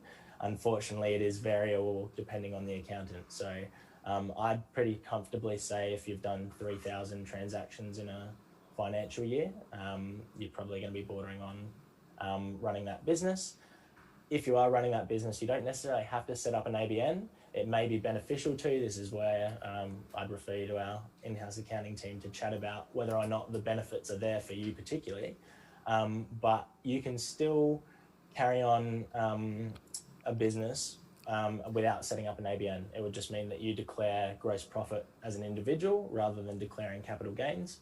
So sorry, that was a little bit terminology based, but essentially the transaction volume is certainly the factor that will determine whether or not you're a professional trader. If you are a professional trader, you don't necessarily have to set up an ABN, but it might be beneficial too. All right, brilliant. I think we have to wrap it up there, guys. Mark, thank you so much for joining us and providing all that knowledge and a fantastic presentation on our tax obligations. No problem. Thanks for having me, Peter. Yep, so you can check out his website. Check out their website, cryptokate.com.au, and hello@cryptokate.com.au to contact Mark and the team there. All right, so next presentation that we got coming up, I think we're just changing over the slides and whatnot. We have Joey Nishad at the front here. Yay. He's a security expert and co-founder of Doco Life. Is that how you spell it? Say it? Yep, okay.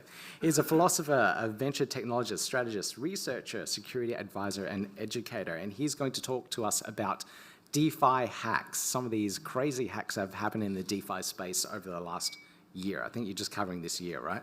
Yeah, last week, couple of months actually. Okay, yeah, last week, couple of months. Oh, yeah, I saw the stats and was like, whoa, I didn't even hear some of these hacks actually happened. So we want to talk about this because DeFi is coming to Cardano, and we do want to monitor and watch what's happening in other ecosystems, and we don't want this happening in Cardano. But thankfully, the Cardano ecosystem is built on Haskell. It's formal verified language, so it's built very differently. I know there's about 14 or so different decentralized exchanges or DeFi projects that are being built at the moment, and 14 might be a conservative number. I'm sure there are many more coming to the blockchain. So, Joey, come on up. Thank you.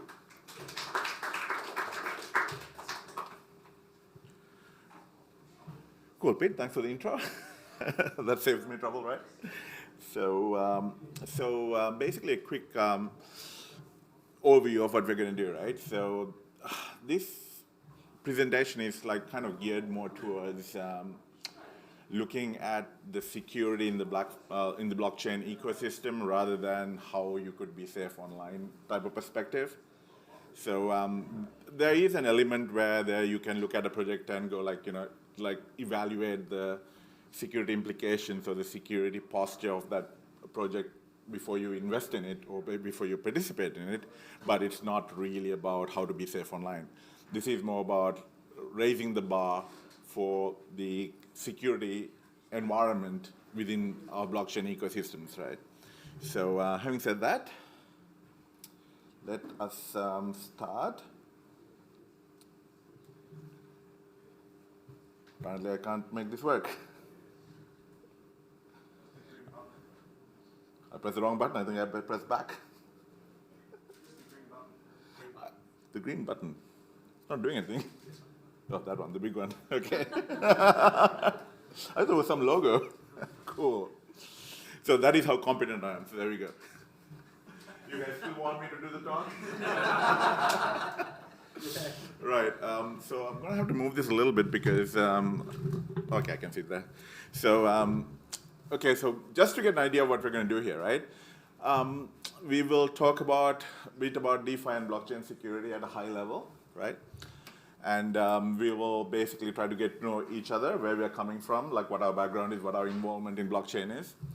And we'll hopefully make friends, right? And have fun at the same time. Does that sound good?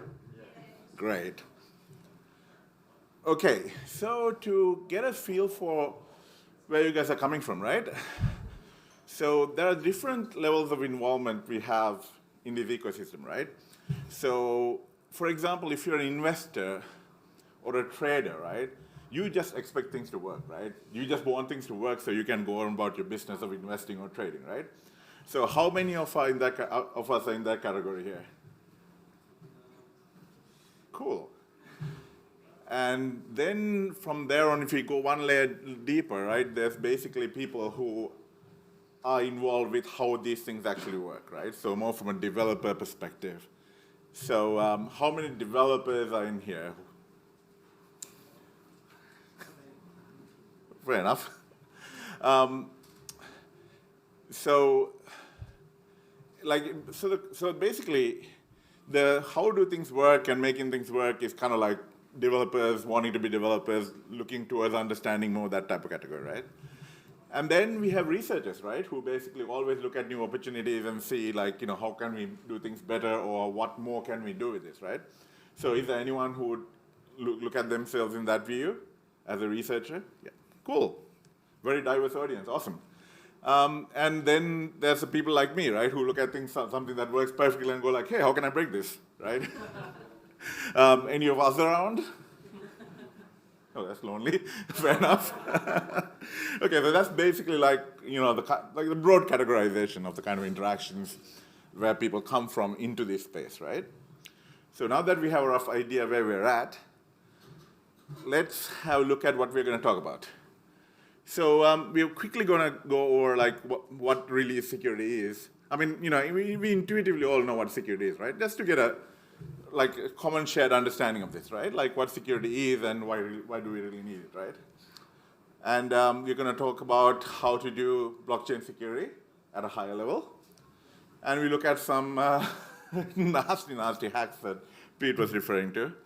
And we're going to look at how Cardano does things differently. Right? So that part is actually quite significant in the sense that Cardano approach to security is somewhat unique in this ecosystem, currently at the very least, because Cardano is coming from, at least in this aspect, it's coming from a background of academic formal verification type approach applied to security as opposed to just patching everything that breaks kind of approach, right? So that'll be interesting. We'll look at that as well. So does that sound reasonable? Okay, so fair warning, I might actually run out of time, so I might have to kind of skip through some of the slides, so please forgive me if I have to do that. But having said that, we should be good. Okay. Now, why do we need security, right? Like, why do we even care, right? So, there are many reasons to this, but one of the fundamental reasons for security is that we just want things to work as they're supposed to, right?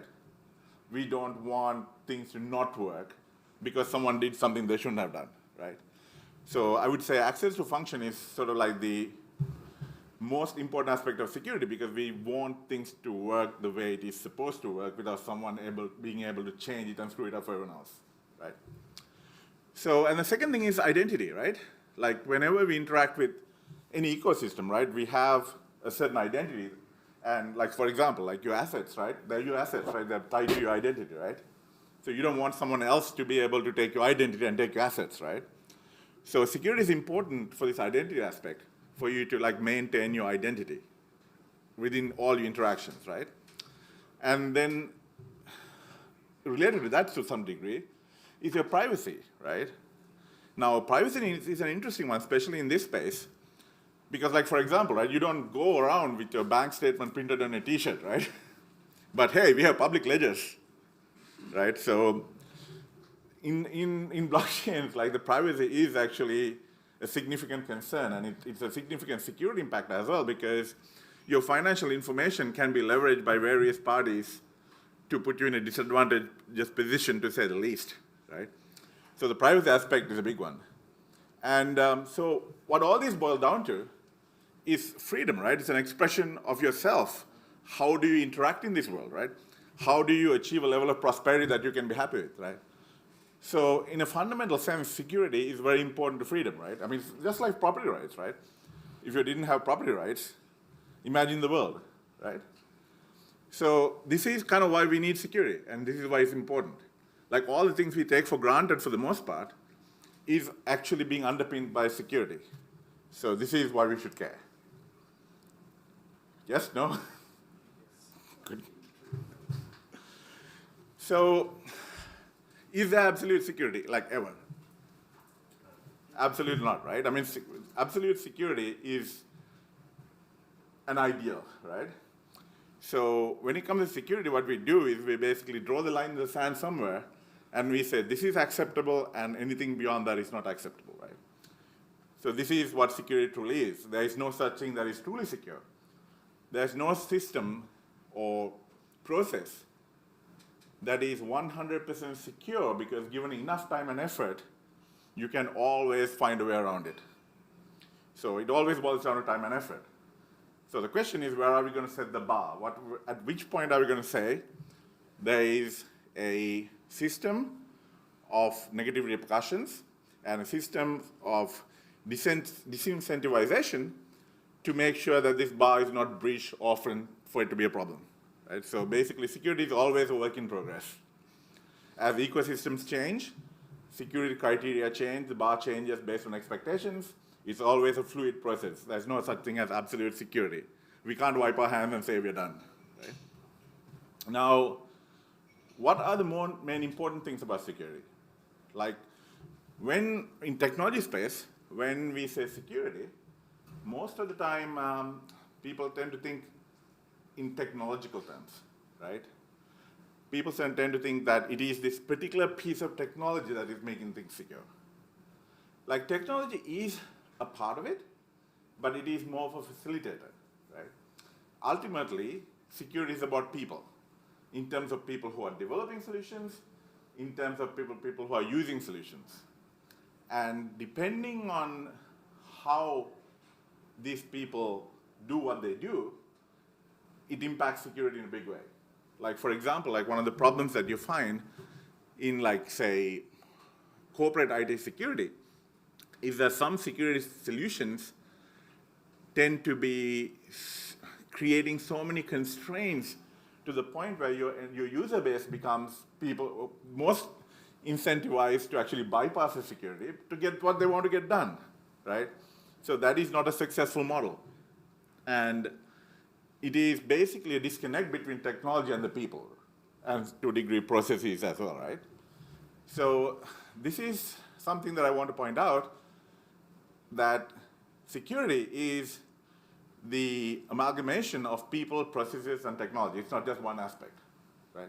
Unless all these three things work synergistically to achieve that security bar that we have set, it is going to fail. So this part is very, very important. You can't consider one aspect without considering the others, which is basically, if we do that, we are setting ourselves up to failure. Right? Now, basically, the security environment we're operating in is essentially this people, process, and technology operating at a higher scale, right? There are multiple entities with these three things interacting with each other, which creates a complex security ecosystem. So they don't have the same, approach or the same balance in all three things, but they interact together in one ecosystem. So this creates interesting situations. So across the board, as an ecosystem, as a high-level goal, what I would say that we should be looking at is to raise the bar in security across all these dimensions at all these different scales as we can, knowing that it is an ideal and it is never going to be perfect. So when it comes to blockchain, people have these preconceptions about blockchain technologies. So one is about decentralization, right? So is the blockchain truly decentralized? So who thinks the blockchain is truly decentralized? Well, not many people. Depends on the chain. Well, exactly, right? Exactly. So the technology can be decentralized, but it really depends on who owns the nodes at the end of the day, right? So this is the thing, so blockchain can be decentralized, but it is not guaranteed to be decentralized. And this is something that people tend to miss. And so along the same lines, the second one is that, is blockchain truly global, right? I mean, yeah, it can be. But if all the nodes are run by this one department in one country, is it global? No, not at all, right? The blockchain infrastructure can be global, but it can also be very local. So, I mean, there are some L2 solutions that might have 6 nodes, in one lab, right? I mean, is that decentralized? Absolutely not. Just because it is using blockchain technology doesn't make it decentralized, right? And global. So when you're looking at blockchain as a solution to a particular problem that requires decentralization and the globalization aspect of it, global participation, I would say, you need to look at who's running these nodes and where are these nodes running on. Because the technology itself doesn't guarantee any of these things. Now, the second part of this is that the secure by default idea is that, I mean, really, how much feedback do you have on the blockchain systems or ecosystems when something goes wrong, right? How long do things go undiscovered when things go wrong? Now, someone might say, hey, it's a public ledger, anyone can see it. But I mean, who's looking? Who's combing through this data, right?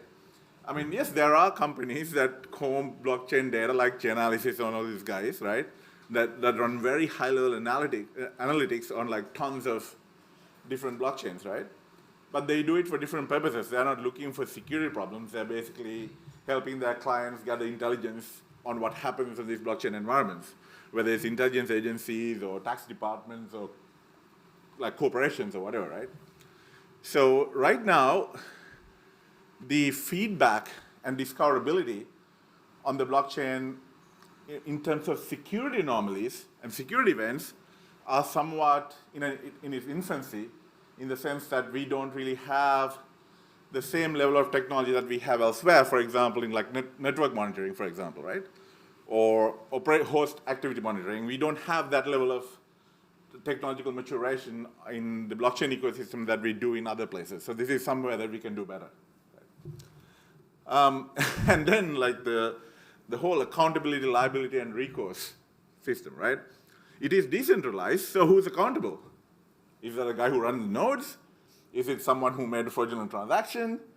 Like, is that the guy who hacked something? Or is it just, like, can you sue a smart contract for losing your money? Right? So the decentralization and globalization also brings distributed accountability, multi-jurisdictional players, and like in many cases, like no clear liability on any party, which makes it an interesting situation because most of the time you have no recourse under those conditions. So this is, again, something that is an interesting challenge that we are going to have to solve moving forward as these ecosystems mature. Because right now, right, like with a lot of you'll see this with a lot of hacks, right? So you put your coins, you take your coins with some smart contract, right? And someone like exploits a vulnerability, and suddenly the tokens disappear. So what do? You write a strongly worded letter to the smart contract, right? So yeah, I mean, there's really no real established mechanism of recourse. So this may be legislation that is uniform internationally. This may come in the form of a mature insurance industry that basically underwrites these things, or could be a combination of both. Each have their pros and cons, but definitely this is something that we need to invest and price more into these ecosystems. And then, last but not the least, you have the issue of censorship, right? So one of the reasons why I want to mention censorship here is that, so a lot of the L2 solutions that depend on a smaller number of nodes implementing this L2 solution and smaller global distribution are not as censorship resistant as an L1 solution, right? So think of it this way. If you have an L2 solution that does this one thing, and it has a dedicated group of users who do that one thing there, like from the perspective of say a government agency, for example, right? Or for an authoritarian regime, whatever, right? For them, taking the nodes that implement this L2 solution away is more feasible than, for example, disrupting an entire blockchain like Ethereum, for example, to achieve that purpose, right? You don't want to derail a train to get one person on the train, right? So there is safety in numbers for these L1 solutions because there is a diverse group of people from very different places doing a lot of different things on these blockchains.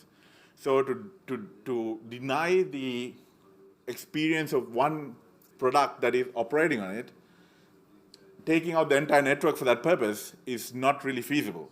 There's going to be a lot of blowback, right? But if it is an L2 that has a limited number of nodes, limited distribution, very limited user base, and there's one function, or limited set of functions, to take that out from a censorship perspective is a lot more feasible. So these are things that we need to consider when we look at these technologies, because we tend to look at these things as, oh yeah, this is secure and private by default, we take it for granted, but that's not the case. So that's kind of what I want to point out on this slide. So privacy aspect now, right? So like the gentleman who was doing the presentation on taxation was saying, right? The data, when there's public ledgers, when all the data is on the blockchain, right? They can have access to it, right? But so does everyone else. So this is a problem, right? So like if you think about your bank records, right? Like your transaction records, like who has access to them, really? Like maybe your credit card companies, right? The banks themselves, taxation authorities maybe, right? But does some random scammer in Nigeria have access to your transaction history ordinarily? Well, I did say ordinarily. So no, right?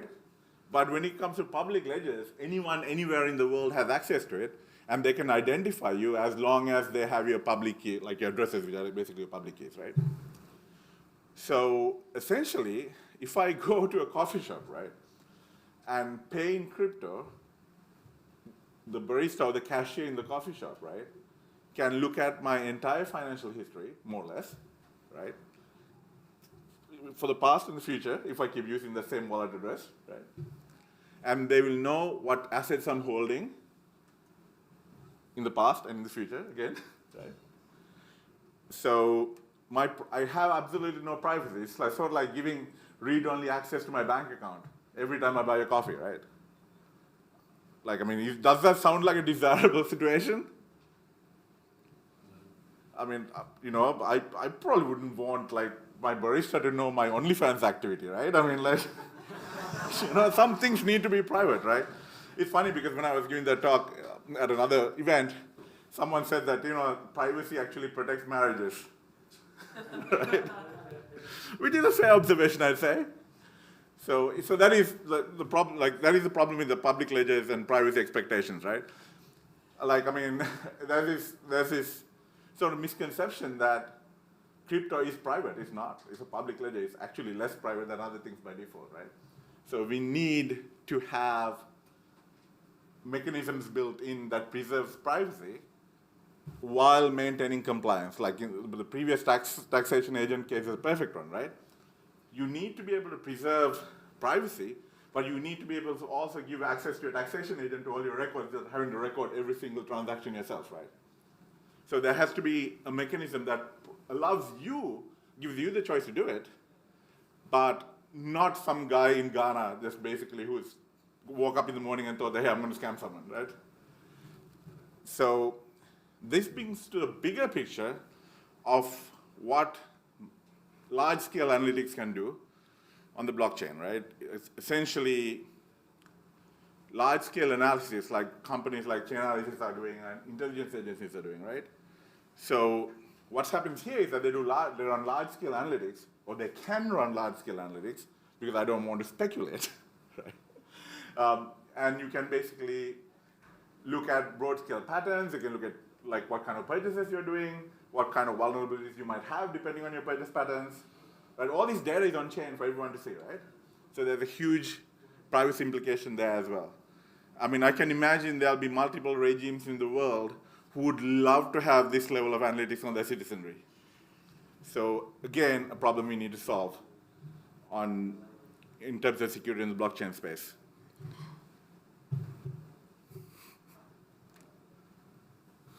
This time is not me.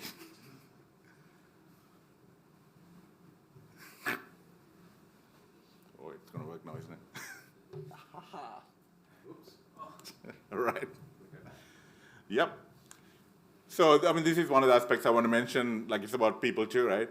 There's massive innovation happening in the blockchain space. I'm trying to speed up a little bit, otherwise we'll be here for So there's massive innovation happening in the blockchain space, which is a beautiful thing to see. And, but at the same time, when massive innovation happens, you always focus on functionality, less on security, and less on reliability and things like this, right? So the posture and the attitude we apply to these things is also kind of important. And the skills and competency come into play as well, right? Like right now in the blockchain space, there's a lot more need for security engineering than there is.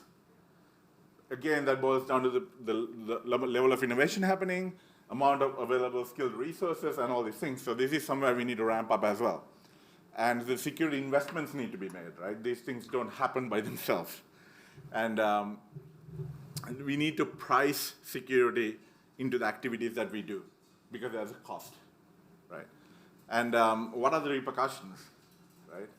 This is the other thing. Like, I mean, it's in some ways it's a little bit Wild West, right?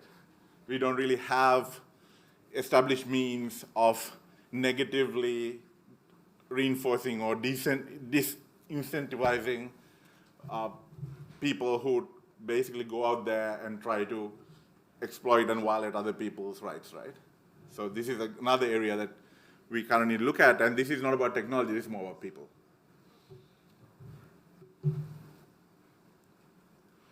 Right, so when security, we're not going to get it, right? So when we want to do security, these are like the broad aspects that we need to look at, right? We need to look at the expected function of the system. We need to do the adequate threat models to identify and understand what these systems are going to be vulnerable to.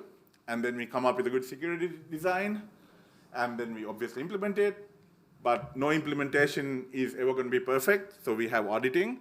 So auditing happens at multiple levels: penetration testing, code auditing, functional verification, right? So like functional verification is very interesting because it has an impact on all those areas, right? In terms of monitoring as well.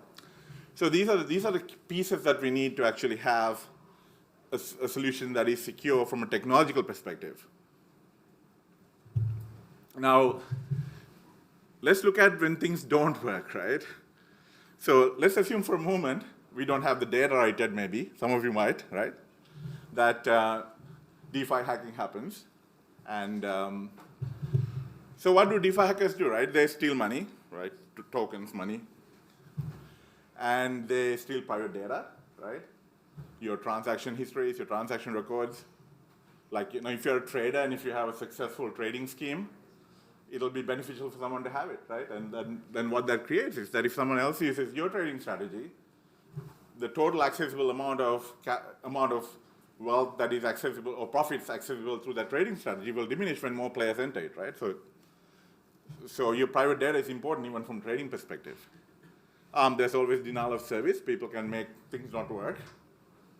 So basically you lose access to function that we were talking about before. And then there's people who just do it for fun. They want to learn. They just play around, right? And sometimes they break things, but don't mean any harm, right? And then there's also the groups that just want to go and put like graffiti on your grandma's head kind of stuff, right? So it's just basically what you would consider antisocial behavior for whatever motivations, right? And then there's also another aspect where exploiting vulnerabilities in DeFi protocols as a trading or an investment strategy is hugely profitable, right? So people do that. People do that with tens of millions of dollars as a professional trading or investment strategy. There are multiple crypto hedge funds that do this, right? And is it legal? I mean, is it? Who knows? Like, where's the line? Where do you draw the line, right? I mean, if you see someone going out there and performing some financial activity that has some vulnerability that you can interact with in a legal manner and profit from it, it's technically not illegal, right? So the same applies to DeFi as well. Like a badly written DeFi protocol can potentially be exploited under the right conditions to make a lot of money. So it is hacking, but it may not be illegal, or it may not be unethical in some ways. So this is basically the sort of the legal side or the mainstream side of DeFi hacking. And this happens right now. Right? There are multiple crypto hedge funds that operate on this principle and quite successfully. So that's one aspect of it. Right, so we'll quickly go through this slide. So this is just a snapshot in the last couple of months of all the DeFi hacks, right? I mean, not all of them, but the major reported DeFi hacks, to just give an idea as to how common these things are, right? And actually, the last one, the 21st September one, I actually added it like a couple of days ago because it just happened recently, right? So this is how common DeFi hacks are, right? So the Poly network hack, for example, it's got a lot of press. And it's not really a sad story in the end because 611 million got stolen. Most of it was returned. There was a bit of interesting drama happening through that whole process. My understanding is that the gentleman who stole that money, or who hacked and commandeered the money, right? He ended up getting a job with Poly as the chief security officer or something like this, right? And there were interesting soap opera movements unfolding on chain where like someone put a comment on one of their transactions to this person's wallet address which said, hey, something along the lines of, hey, Tether is going to burn your USDT, right? So he moved it over to Curve, and then he basically sent 13.37 ETH as a thank you for this guy for giving him the tip. So there was like a whole bunch of like drama that was unfolding around this thing. So it was quite entertaining to watch. So in some ways, public ledgers can be fun too. Yeah, so these are basically like to give you an idea of how prevalent and how much of financial impact these things have. Right, now, I do have some slides that go into the actual specifics of the poly network chain attack, but I wouldn't have time to go through it, so you're welcome to have the slides and have a look through it. And I mean, the poly network attack is so common that there's multiple people talking about it, so if you want to have a much more in-depth view, I'm sure there's someone who's giving a talk about it. So this is a poly network hack, basically, the technical details of it. So to give it in a nutshell, what happened in the hack is that it was a set of complex smart contract interactions, and the privileges and trust between these smart contracts was not very well thought of as to who can do what, so that got exploited. That's basically what happened in a nutshell, right? So now the more important part, like how does Cardano do these things differently, right? Now, one of the more powerful tools that we have in our arsenal is what we call functional verification or formal verification for functional correctness, right? So what this is about is we look at a system, we model it effectively, mathematically model this system, and then we reason about this system in a way that we can come to conclusions that are mathematically and logically rigorous to show us the behavior of the system. So what happens here is that you can literally reason about a system the way you would reason from axioms in mathematical proof. So it's a very, very rigorous process. But this is very difficult to do at scale, because the complexity is a problem here. So Cardano has, from the very beginning, have a very formal approach to designing their technology. So, for example, like there's formal semantics that was already done for the Cardano like blockchain function, including the virtual machine, even before a lot of it was implemented, right? So I know there's a lot of complaints about Cardano being slow to implement things, but this could be a reason for it, right? You take your time to do the proper formal verification of things. So it is not necessarily a bad thing. They're putting in the time up front. So this is somewhat unique in the blockchain ecosystem, where generally people try to get the functionality through, and these guys are basically thinking through the security aspect of it and the reliability aspect of it, and basically doing the things up front to have the tools know what you're doing later on, right? So the KEVM formal specification was created to model the functions of the EVM Ethereum virtual machine in a formal setting, so you can actually reason with it, right? And out of that reasoning, what Cardano guys came up with is a virtual machine implementation that addresses some of the potential gaps or weaknesses that could or may theoretically exist in the EVM virtual machine. So this is where they came up with the IELE, which is essentially an auto-generated virtual machine based on the work that they did with the KEVM. And it is not handcrafted, it is auto-generated from the semantics that they have come up with. So this is a different approach to how most things get implemented. So this is promising from a security perspective because you're starting from a very rigorous standpoint. So the IELE goals are to auto-generate VMs using LLVM, right? And you would have a verified VM where you mathematically reason about the VM and you know exactly what the VM is going to do. The specification is tight, the functionality space is explored. And for this VM, you can code in Solidity, Viper, or Plutus, right, for now, and there could be other stuff. There's a better gas model, which was a goal of IELE. And there was also, they took into consideration from a coding perspective to make code easier to read. Because at the end of the day, the code may be open source, but if no one can read it, right, nothing really gets done. And the upshot of all of this was this ecosystem of tools that allows you to come up with easier proof for correctness for things that you build on this. So this is basically a unique difference I see in Cardano compared to some of the other blockchain solutions out there. And this is very promising from a security standpoint. And the K framework is the runtime verification framework that they have built to make a lot of these things possible.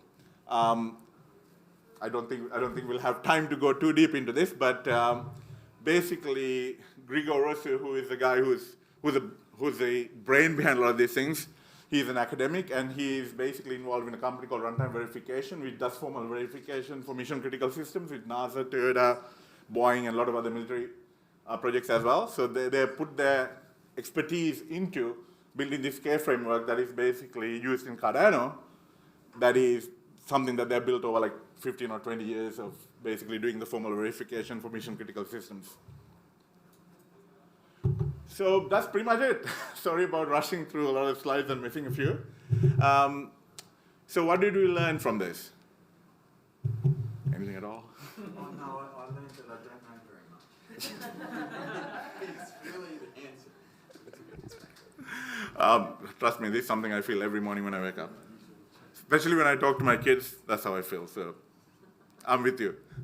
Any questions? Has there been any security that you're aware of breaches with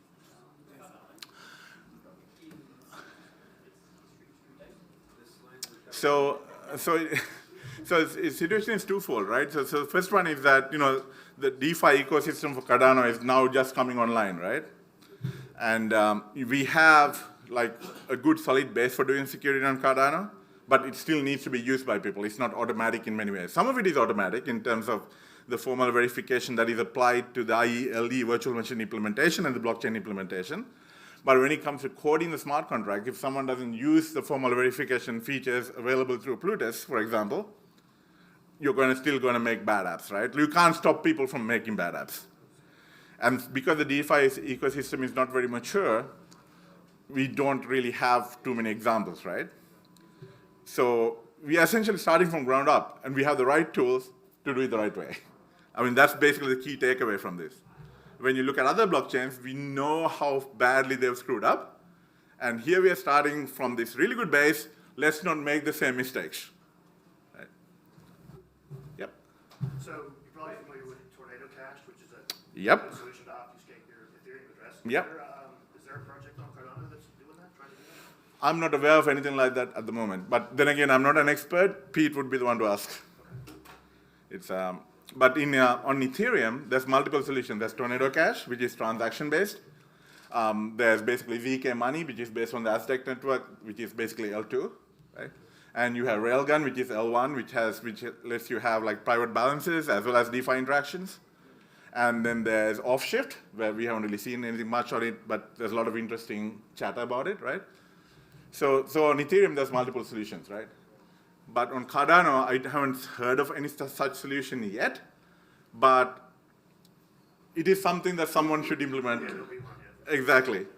And you can learn from all the learning process that happened on other environments and come up with a better solution, or at least a comparable solution to some of the best that is out there from the word go, because you have the advantage of being a late entrant to the field.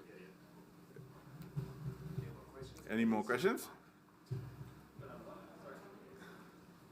Sorry, I got another question. If future applications decide to be multi-bridge with different blockchains, is it possible for these apps to take on the security of Cardano or a blockchain to another blockchain? I mean, yes and no.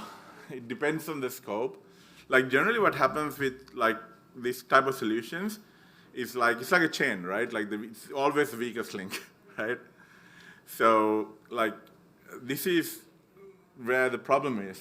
So an end-to-end system can only be secure as its weakest component. So in some ways, yes, you could do things more securely by offloading some of the functionality off to a system like, off to a blockchain system like Cardano, where they could do like formally verified stuff. So you're doing less on the more insecure side and doing more on the more secure side, or potentially can be more secure side. So yes, but by the same token, if they do something silly on the insecure side, that can end up compromising all the other stuff. So yes and no. Any more?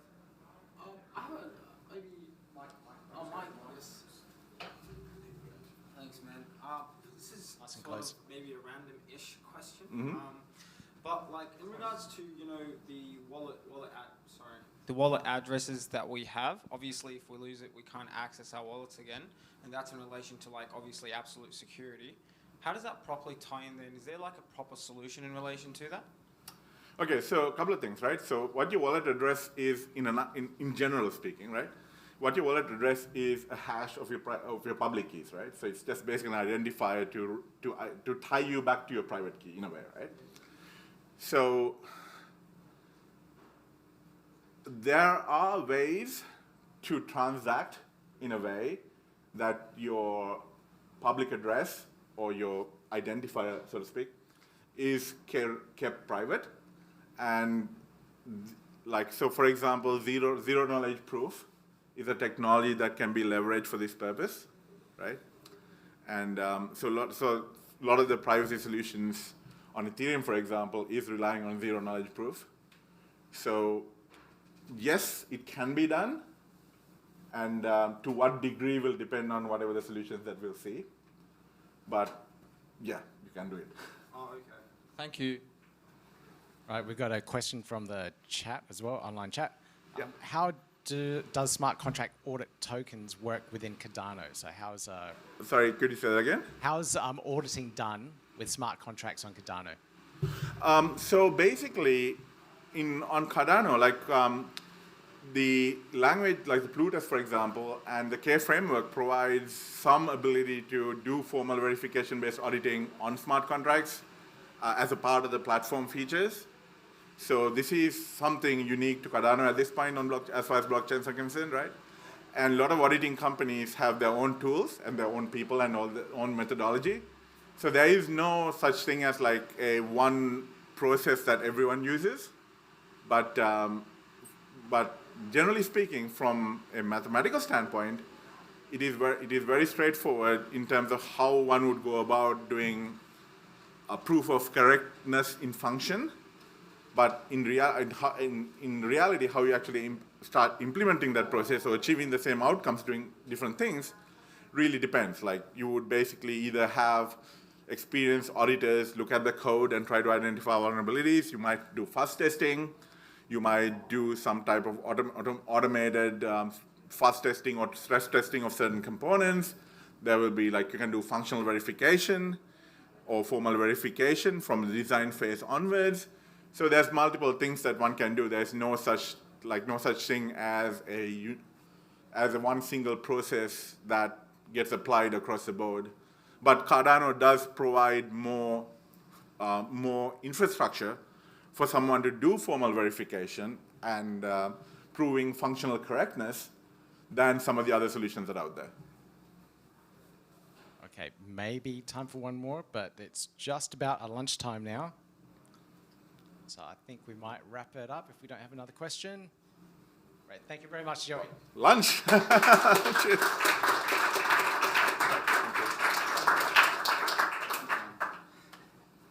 So we've got lunch for us set up in that Leonard's in the bar. If you just go all the way through and then turn to the right, they'll have a sealed off section for us. We've got big long tables, we can all sit together and enjoy our food.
Video us in.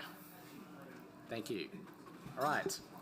So what we've got next is a little pitch competition. So this is building on Cardano, our Summit Pitch Fest. We are looking at projects that are building things in Australia that are building on Cardano. So we've got 3 projects that we managed to get in. One couldn't make it, we had 4, one couldn't make it, so we have 3 now. One's from New Zealand, I'm including them. It's all right. So we've got X NFT Markets, and we've got Cass joining in from New Zealand to talk about that one. And then we got the team from Self-Sovereign DID, so Digital Identities, and they're going to talk about their project as well. I'm pretty excited about this one, and there is everyone there. Fantastic. Can I see Cass? And there's Cass. Thank you, thank you, thank you. All right, so the format for this is it's a 5-minute pitch. So each one of our presenters will go through it and describe their project, what problem they're solving, and how their project is going to fulfill that problem. And then we've got like a 10-15 minute Q&A time right after that. Cool. So Cass, when you're ready, please chime in. Yep, there we go. You're unmuted, and go ahead and yep. Start with your pitch. I'm just going to share my screen. Won't be a second. I'll start the timer as soon as you're ready.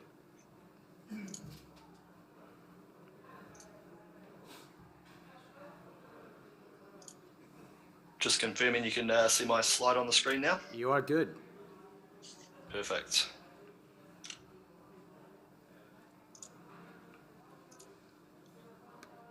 Right. Hi everyone. My name is Cass Toyne. I am from New Zealand and I am the founder of X NFT. Firstly, thank you, Pete, for the invite today. A little bit gutted I'm doing this from the office with the curtains drawn and not joining you there in Brisbane. I run the Cardano New Zealand community and I organise similar meetups, so I know they're a lot of fun when we get together. So, this is our world now, and I don't mean lockdowns, I mean the explosive growth of Cardano.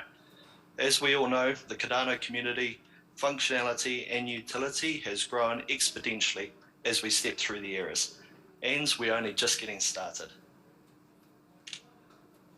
But to support this level of growth, we need to remain the best in every aspect. We need to build user-friendly apps with professional support, well-structured teams, and fairness and transparency driven by best practices. We need to help Cardano grow. What we need is EX NFT, the platform to trade cryptocurrency for any physical or digital asset. Digital assets like art, collectibles, video, music, and even physical items in the future, like house titles, car registrations, or any products that we buy today. All of these trades bound by smart contracts and ran on top of Cardano. Our mission is to build this NFT marketplace and to become the leading provider, allowing everyone around the world to create, buy, and sell their assets on and off chain. We are already building this platform by using community-focused development. The community wants a solid and reliable NFT marketplace, but we are also designing for the future of audio, video, and off-chain. We will provide users with the ability to auction and buy now, along with self-managed collections to showcase your collectibles. Support is obviously one of our big focuses as well. To grow, we need to teach. Our API endpoints are open for market integration. Our code will be open source too. To achieve these big goals, we obviously need a great team. So we built one. 5 full stack developers with a systems engineer, graphic designer, and a UI designer. Then we wrapped all of that together, with a product strategy and process leader. We aim to launch our MVP next month in October. This will be at first a Cardano NFT marketplace, with Ergo support coming in Q1 as well. We have designed a user-friendly interface and streamlined the project verification process. We have built auction functionality and included cooldown periods for buyer and seller pools, and we also provide self-managed collections. We have built our support processes along with community champions to ensure no support request goes stale. Myself, I have 15 years experience in systems engineering. Our lead developer, Kieran Simkin, is full stack with 30 years experience. Chris Flynn, also a full stack developer, has 20 years experience. Josh, Phil, and Tim are all Cardano pool operators. They operate the MOA stake pool and review and advise on everything we build while being heavily involved in the Cardano NFT launch scene as well.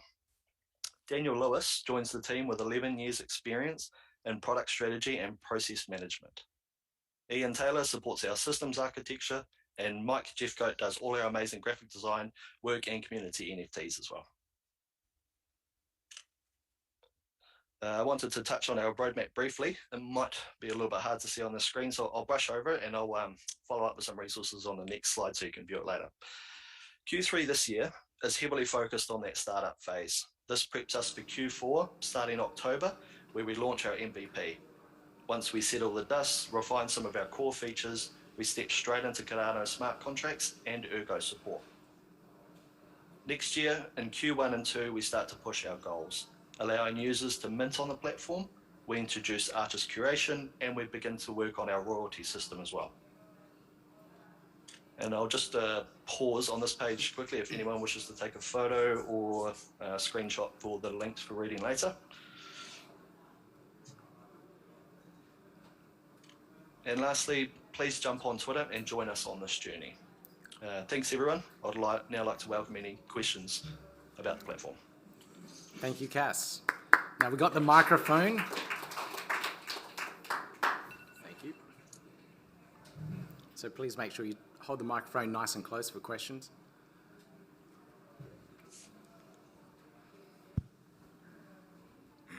Hey mate, I'm just curious in relation to the property aspect. You said people will be able to transact, property on as an NFT sort of, format. Could you give more information on that and what you think, when you think it would be, possible and all that sort of stuff? So. I wouldn't speak in regards to timelines, but I would like to touch on the fact on what NFTs mean as a global property and what they give us in technology. They give us the ability to decentralize what we have in contracts now and remove middlemen and start moving these contracts directly over the blockchain. So what we're trying to do is give foresight into what NFTs are instead of just looking at them as a picture that we trade online. I think NFTs have far more capabilities than just the trade of pictures and audio and digital assets. I think they can start to manage off-chain transactions as well, given what that technology can do for us. So the houses and the titles and the car registrations is just an example. What I would like to see is physical art being wrapped in NFTs and being traded, or titles or registrations doing the same. So that's something we're working towards as opposed to having a dead timeline on. Thank you. Any more questions? I've just checked the live stream.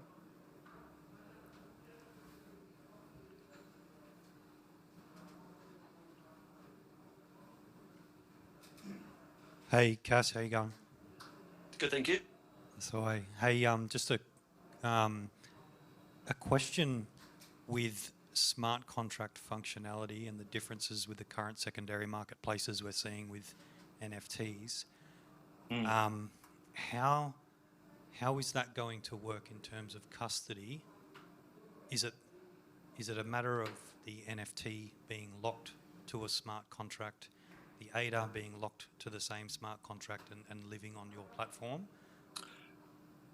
I believe so, yes. On our platform, we envision it locking or at least holding the NFT custody within the smart contract itself. Obviously, we can't speak for how other platforms might work, but for it to be, solve a lot of the problems we see on current marketplaces, it needs to hold that custody to provide instant transactions on success, yeah. Sure, thank you. No problem. Any more questions from the audience? We don't have anything online that I can see. Cool, okay, we'll wrap it up on that one. Thank you, Cass. Thank you.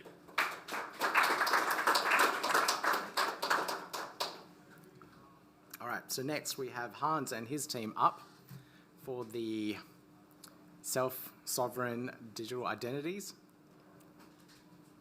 So we'll just switch mic over. check.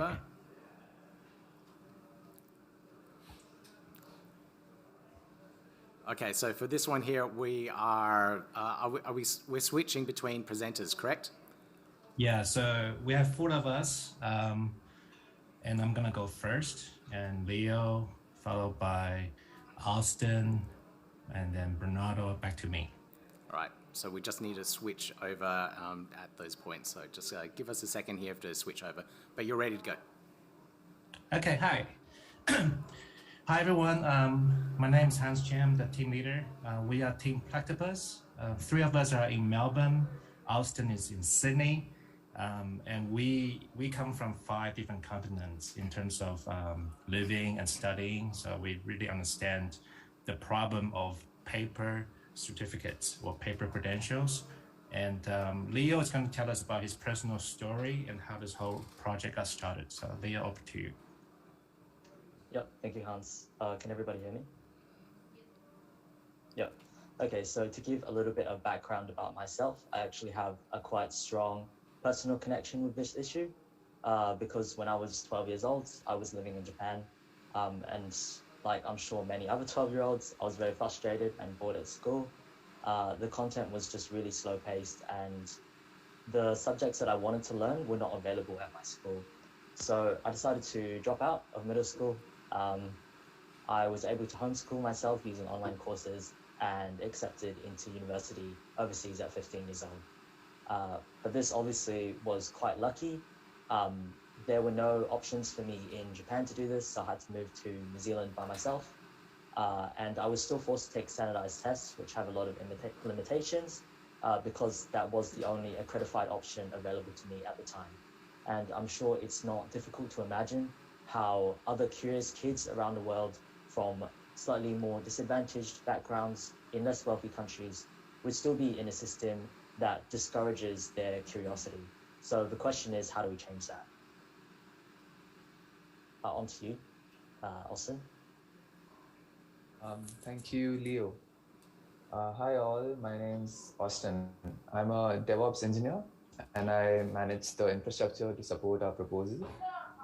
The solution we bring to you is your own badge passport in the form of a digital wallet.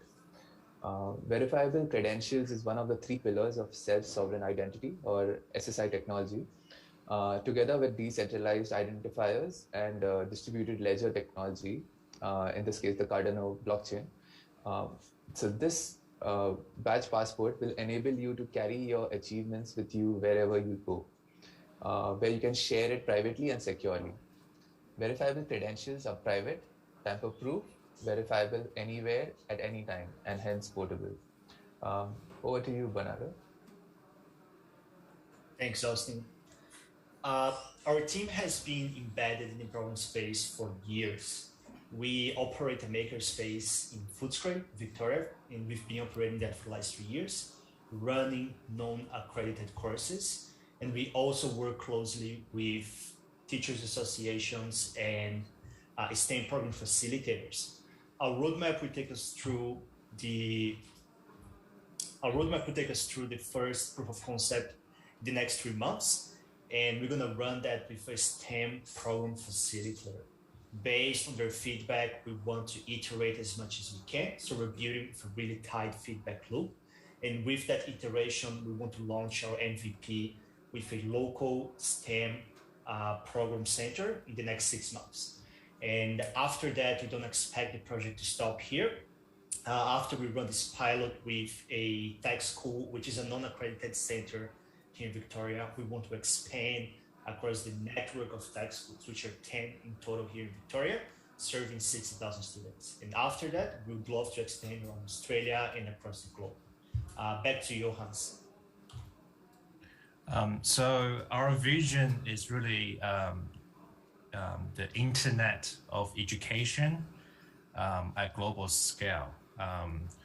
There are multiple projects around the world, including South Africa, that have successfully rolled out verifiable credentials to over 1 million students. So we think this is a great solution that's already proven in the marketplace. And our KPI for the Cardano Catalyst is 50K DID badge passports by the end of 2022. So we have a very clear milestone and roadmap. And we already have a customer who's willing to do a proof of concept. So we're quite confident we can deliver this project on time and make it successful and bring Cardano to the education sector. So yeah, so that's it. So thank you for listening.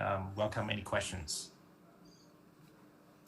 Cool. Questions from the audience. I'll kick off. In terms of your funding from Project Catalyst, how much funding are you asking, and how much of that fund is going to devoted to what parts of the project? For example, what are you going to deliver specifically from winning the funds? Yeah, Bernardo, do you want to take this one? Yeah, thanks for asking, Pete. We're actually asking for 50,000 US dollars in ADA, and this is going to be mainly directed to developing the prototype for the proof of concept and the MVP for the pilot project. So we are already working with a STEM program facilitator, and we've pretty much already gone through the user research phase. So based on that, we would like to start building, and that's why we need the money. Okay. Any more questions from the audience? Cool. I got another one. What's the ongoing business model for this? How's the business going to make money? Is it purely a product that you're going to sell to companies? Is that how you're going to fund the project and future development? Yeah, good question around business model. So there are already some companies that offer a SaaS business model. So they basically charge tier pricing based on how many credentials the institution or the customer wants to make. So it's a very simple, straightforward SaaS business model. Cool. Okay, I don't think we've got any questions on the live stream from what I can see. Any more questions from the audience? Cool, I think we're good. That means I have to present now. Okay, thank you, Hans and team. Yep. Right, so we'll just give it a little second. Okay, I guess I'll be the timer for myself as well. All right, so I'm working on this Catalyst proposal with Professor Nick Niforasis. I think that's how you pronounce it. He's a professor from Stony Brook University in Long Island, and he's built a fantastic tool called the Cardano phishing bot. It's live, it's active. What it does is it crawls the internet for these scam sites that you see everywhere. So they're asking for ADA, send us 10,000 ADA, you give you 20,000 back, or 30,000, whatever it may be. So his website has been working with various authorities within the ecosystem to try and take them down. So the website will detect the bots, and detect the website, sorry, and then record some of the assets that are on, not assets, the wallets that are on these websites, so that they can be taken out of commission. So how do some of these scams work? Previously, a long time ago, we used to have what was called pop-up hell. Browsers weren't secure at all, and if you're driving around the internet, surfing around the internet, you'll be bombarded with pop-ups. And some of these pop-ups will say, hey, your computer is vulnerable, you have viruses, call our help desk now. And as soon as you call one of those help desks, you get some sort of call center that will try and log into your computer and help you de-hack your website. And then eventually they get to the point where, all right, you have to pay for this now. Log into your bank account, they'll watch you do that login process, get access to your bank account, and wipe you clean. Now, those type of hacks are a little bit more complex. It takes a lot of time to get through that process to actually hack and convince people to part with their money. But now, we have the evolution of these hacks. And what they're doing is using cryptocurrency as their means of accepting this money. When you're getting hacked on a credit card scam, you have insurances. The bank sometimes will give you your money back. But when you're doing this in the crypto space, once you send that ADA away, send that ETH, Bitcoin, whatever it is, it's gone for good. So you can't get that back. So what they're doing here is now creating websites and social media campaigns that create that urgency, that appeal of authority, where it has a video of Charles or Vitalik in the video and they're doing one of their general presentations, and it looks like a real thing. So it looks like Charles is going to give away 100 million ADA. So you think, oh, wow, this is authentic, this is great. And they create this fear of missing out, the FOMO aspect of cryptocurrency. If I don't jump on this now, I won't be able to get this deal, this offer. So they're using social engineering now to try and get people to part and make stupid decisions. It's a very low cost for these hackers to put up these websites. They're templated. If you see one, you see another. They're very similar. It's very easy to get a site up and running. A domain name can cost $10, $15, $20 at the most.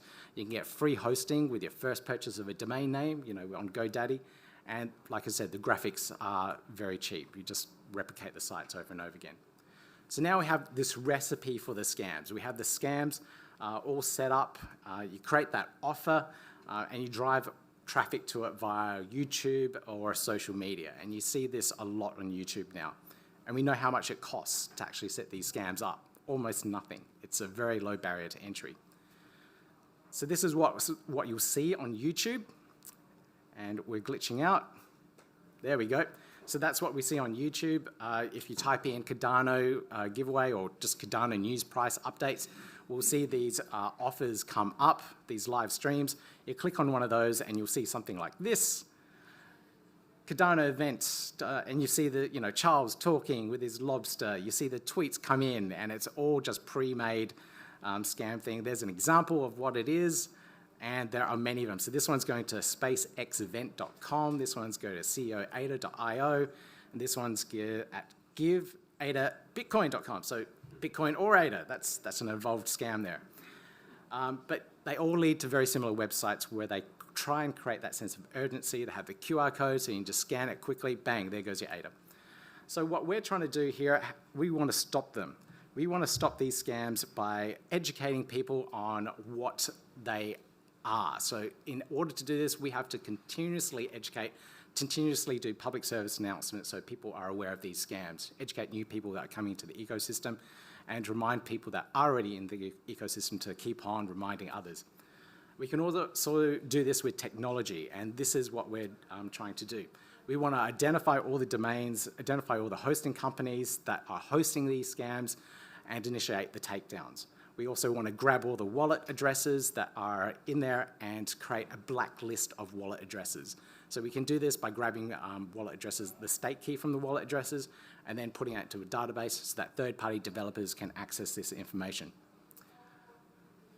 So at the moment, the phishing bot is a live and working product. It's detected over 582 domains.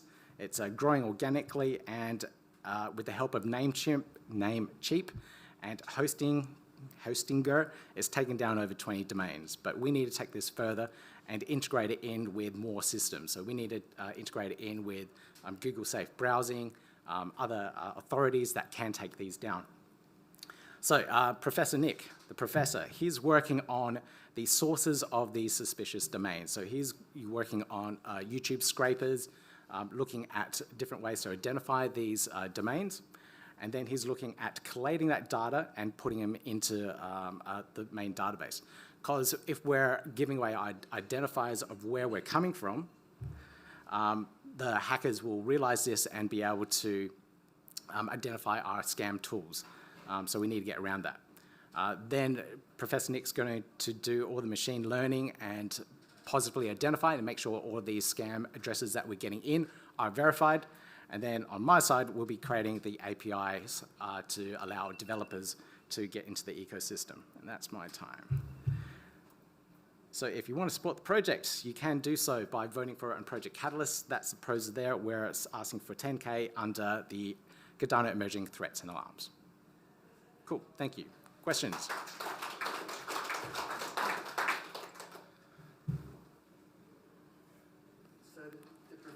Wait, 1 second, microphone. So the professor has an API that I presume is a web crawler or something like that Yep. identifies the sites that have got certain links or whatever in it.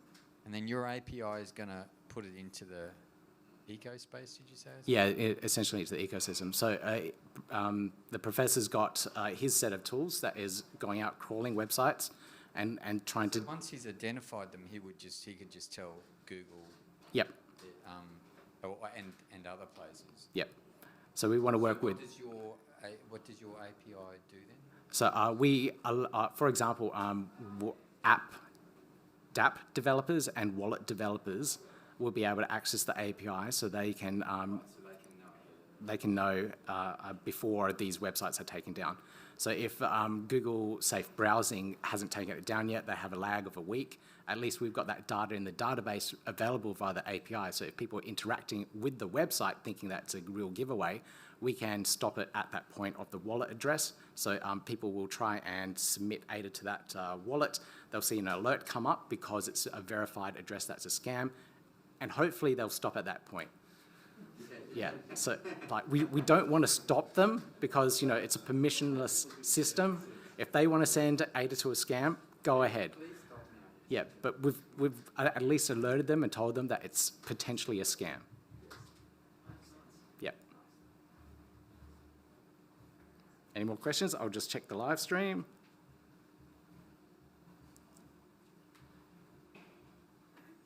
If I can find it. I think I closed it. Anyone got the live stream open? Nothing? Are you planning to partner with threat intelligence providers to incorporate your work into their sources? Am I talking to what providers to incorporate the sources into? Yeah. Are you planning to partner with threat intelligence providers Yep. to incorporate your work into their sources? This is the live stream. Yep. We'll try and incorporate the data into many places as possible. So anywhere that we'll find that data useful, we will plug it into. So we're not just tracking the wallet addresses, we're tracking the websites, we're trying to track who's creating them. The really interesting thing is that once we've got the wallet address and we know where ADA is being sent to in these scans, we can actually track where the money is flowing from and to. So if it's going to that address and then going to another wallet, and then, for example, staking to a particular pool, and we can realize these patterns, then maybe that particular stake pool that they're all pooling their ADA to is also part of the scam. So we can work out strange patterns like that. And maybe we can blacklist the pool, don't know. But, you know, we have to prove it. Question out the back, microphone. Just predicting the future possibility of it, you'd then be able to track it down to like any exchange they wish to upload, Yep. and then the KYC would be reported to like as a criminal charge? Correct. So if we partner with exchanges and let them know the addresses that are compromised or scam addresses, then at that point of exit, those exchanges can stop the money and possibly return it to the original owners. So that happened in the Poly Networks hack, where they were trying to cash out Tether, but Tether already knew that that wallet address was compromised and stopped it from happening. So they didn't allow that Tether to be moved out. Another question there, microphone. More like a comment. If these if the addresses could be alerted to like the public, people could form like NFTs to submit them to the wallets. Like, we got you, don't move it. Kind of thing. So Yep. it could be a community effort to try and shut it down as well. Yep, possible. Yep. And as a community, like if you see the websites and you know of these compromised wallet addresses, or you were hacked, you can submit that information to the website, which we'll build as well, so that you can hopefully get these things taken down. I've lost track of time. 1:31. Okay, we're still a bit early. Any more questions from anywhere? We good? Cool. Well, I'd like to thank all of our Zoom presenters for chiming in and presenting on there. If we got any questions back, we can loop back to them as well. Or if we got any questions from our other presenters, that'd be great. No? All right. So that wraps up our segment here. Thank you, Cass. Thank you, Hans and team, for presenting your projects. Absolutely fantastic.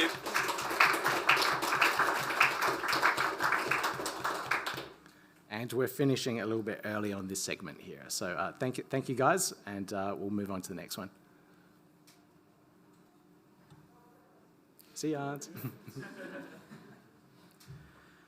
Okay, so we are about half an hour early, I think. When was the next one? Wow, okay. Yeah, very early.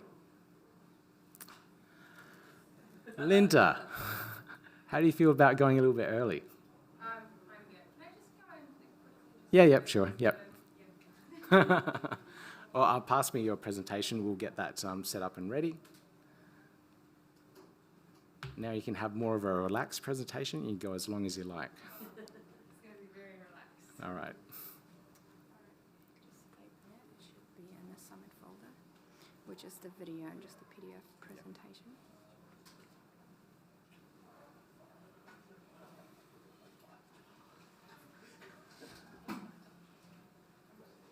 Yeah, it's just summit, just down there. The summit? Yeah. Hopefully. And then just the Linda Roland, yeah, all like that. I'll copy the whole folder.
Now, yep, cool.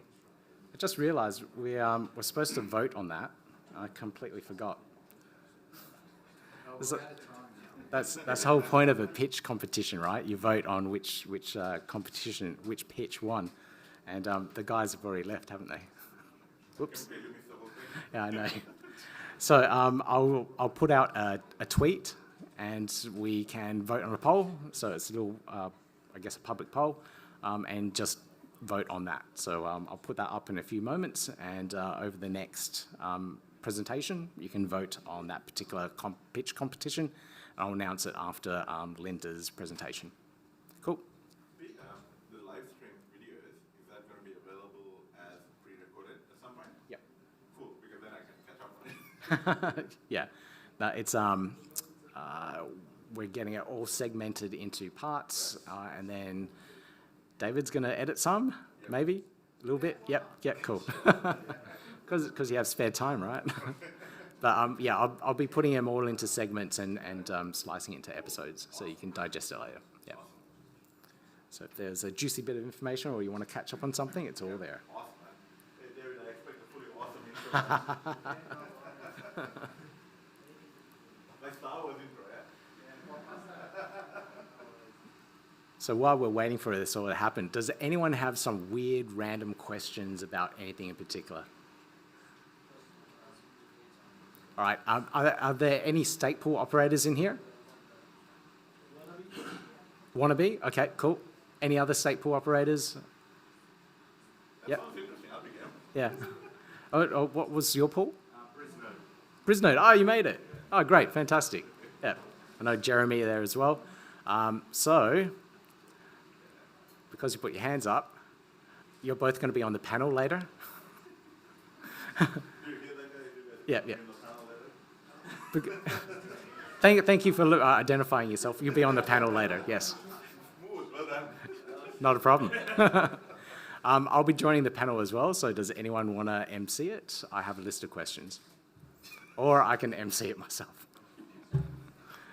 Cool, all right. If I can throw in a couple of questions, I'll MC it. Yeah, sure. Yeah. Well, I'm sure it's going to be an open session where anyone can ask anything in general about it. So I'm going to ask some like predefined questions about staking, stake pools in general, and the future of stake pools, and then any other questions people want to ask. That's the whole point of it. Cool. Yeah. Not COVID. Sounds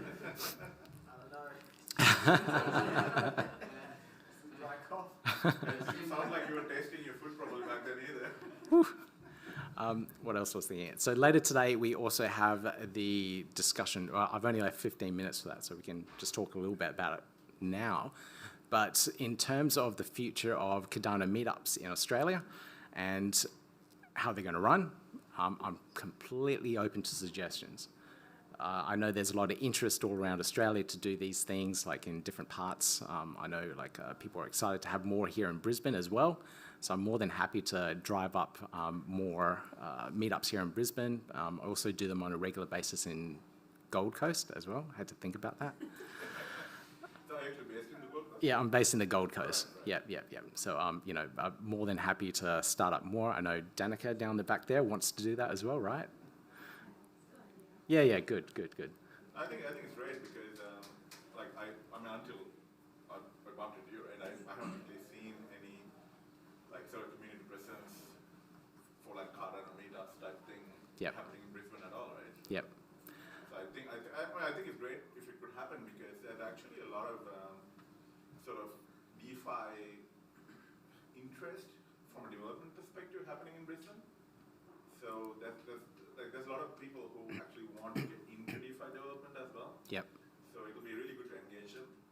Would there be enough interest to run DeFi workshops to actually build on Cardano, learning Haskell, Plutus? Yeah? Right, cool. It won't be me teaching though. But I can get that there are some brilliant Haskell developers in Sydney who actually work for IOG. So, really? Yep. So they could possibly fly up here and run workshops every once in a while, or like a little hackathon weekend event, because you can't do it in an evening. Yeah, obviously not now, but yeah. We could do like Zoom sessions, or like a monthly Zoom session where they can teach us stuff. But these guys are also quite busy, so we'll work it out. I mean, there's a lot of guys who actually do live streaming coding stuff on Twitch, which is actually quite well received. Which is so strange. Yeah, it is, right? Like coding demos on Switch and Twitch. Yeah, it's cool. There's a friend of mine who does live hacking of Linux kernel on Twitch, and he's super popular. Oh, okay, all right. Thought it was just for gaming. Yeah, because he talks through what he's doing, he talks through what his thinking process is. Right, yeah. So people find it really interesting. Yep. What other topics are people interested in regards to running the meetups? And does anyone want to help run the meetups? I'll turn up for the food and drinks. Yeah, cool. We've got David. Great, thank you. Yeah, I see. Yeah, I'll follow you guys up. Don't worry. It's you know, one person can't do it all. It requires a team, and you know, I'd love the Cardano community to actually, you know, step up and try and drive it a little bit more as well. So you know. In the sense like why stake pools? What are stake pools? How do they work? How Yep. do you profit from it? Like, you know. Yep. How do you build a community around them? That kind of stuff. It's not easy. That's what I can tell you. This is for proof of stake. This is for verifying the blockchain. Yeah. That's right. I'd like to see meetups like what people can do for not programmers who Yep. what part of the Cardano community can help grow or help things being built but don't have a programming background. Yep. Yeah, so I'll mention just one quickly. So Project Catalyst is a great way to jump in on that. You can be a Catalyst advisor. So you can look at all the projects that, like, advisors get briefed on what they need to do, and there's like a formal process of going through every proposal that's submitted through Project Catalyst. So you can be an advisor, you can go through, verify all of these projects, see if they're doing things right. I guess essentially give them a prep, so that when the community comes in and votes for them, they know that like an advisor has gone through the proposal and it looks good. It's like ticking all the boxes. You get paid for that in ADA as well. Yeah, so there's different parts. Like also, if you want to refer projects to Project Catalyst, so if you know of an Ethereum project that is doing really well, but they're sick of the Ethereum gas fees, you can get them into Project Catalyst by referring them into the project, and you could be paid in ADA for referring the project in as well. But that project also has to win the proposal process. Does Cardano actually have, and part of the community have an effort to basically implement like VK Snark type functionality, like all the zero knowledge stuff on Cardano, like Ethereum has done? I'm not sure. That'll be really interesting in finding out if there is an effort already, and if not, I'll be interested in creating such an effort, because this is something that we really need to do. Yep, yeah, definitely. So with that, shall we switch over to Linda's presentation when you're ready? There we go. Come on up. So I don't know how you've set up your Mac, but I use a 4-finger swipe. Oh, and that's so cool. Yeah. All right. Yeah, cool. That's awesome. Thank you. Yeah. Okay, wait. Awesome. Got it? Thanks. Yep. All right, so I met Linda, I don't know when I met you now, probably early this year, when I started my stake pool and, you know, struggling a little bit, trying to get delegates. But Linda here has a great following.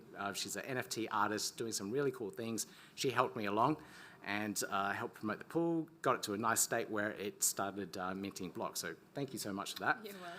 And now I've watched her grow her fan base with her NFT artwork and all the stuff that she's doing for the community in regards to NFTs. And it's just mind-boggling. It's just gone gangbusters. So Linda's here to talk about NFTs and the Cardano ecosystem, how they are minted, how they're created, how to sell them, and also some of the experiences she's had in some of these really cool drops. So Linda, awesome. Take it away. Thank you so much. Well, hi everyone. Yeah, as you already mentioned, I'm going to talk about NFTs today, and as I've heard before, a lot of you already know a lot about Cardano, but this is more for the beginners in the space. So please don't be too bored if you already know everything about NFTs. Before we dive into it, I would like to just tell you a little bit about myself. I'm a production engineer, so I don't really have that IT background. And I'm an NFT artist, and I also have my own stake pool, which is the Marlin pool. And our mission is to connect the unconnected in West Papua, Indonesia, by providing satellite connection, internet connection to the remote mountain tribes.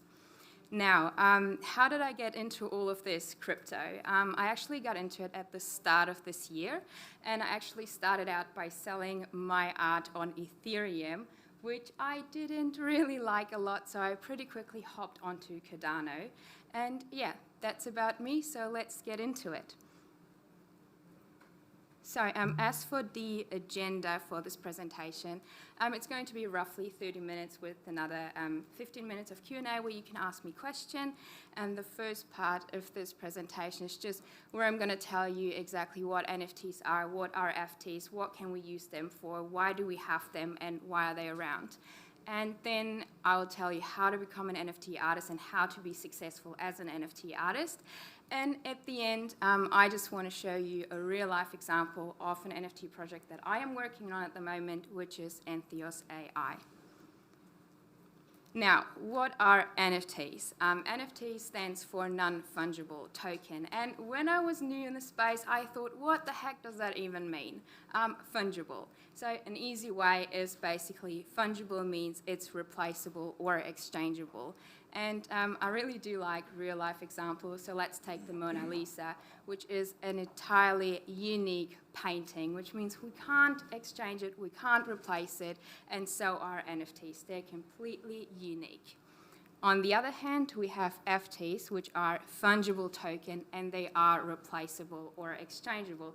So let's say you found this amazing Nike t-shirt on the internet that you really, really want to get. So you go and you order one, and you don't really care which one you're going to get from the stock because they're all completely identical.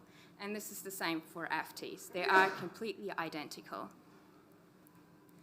Now, why do we have NFTs? What are NFTs and why are they there? So NFTs are basically tokens that live on the blockchain, and NFTs are always there when we need to represent ownership of unique items. And so NFTs, they can be anything. NFTs were not solely made to be artworks. They can be documentation about property that you own, about your school leaving certificate. They can be concert ticket, but they can also be in-game items. So they can be a huge variety of things. So basically they can be anything that is unique, that is limited, and that needs proof of ownership.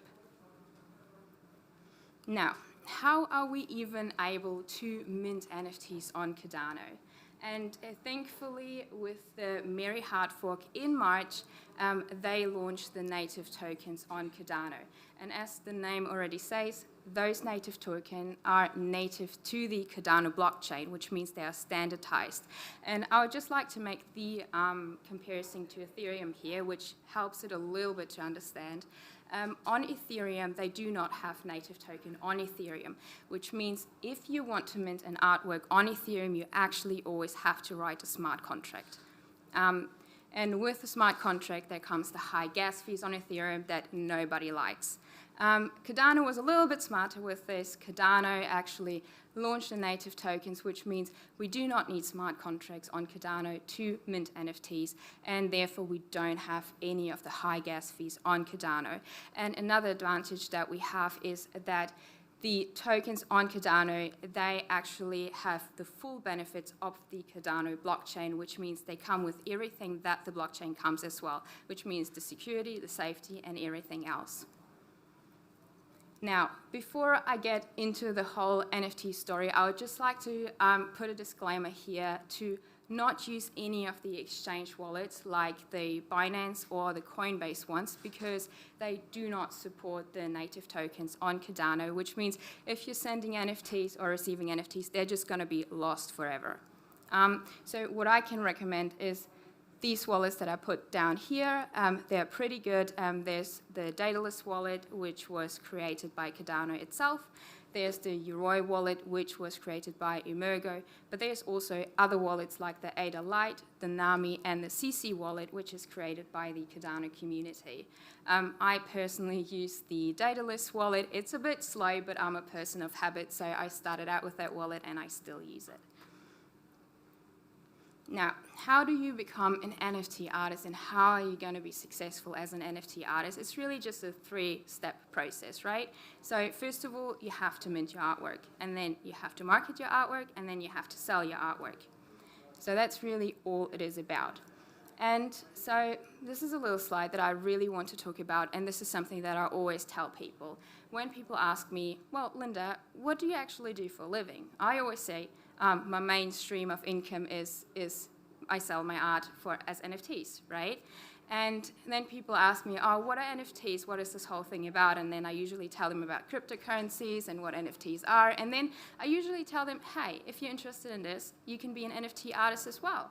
And then, you know, people are always worried and they say, well, but I'm not an artist. I'm not good at art. And I always say, well, you don't have to be, you know, a great artist. You don't have to be the next Bob Ross. You don't have to be all of these things. And this is why I just wanted to put this slide in there to just show the variety that we actually have on Cardano.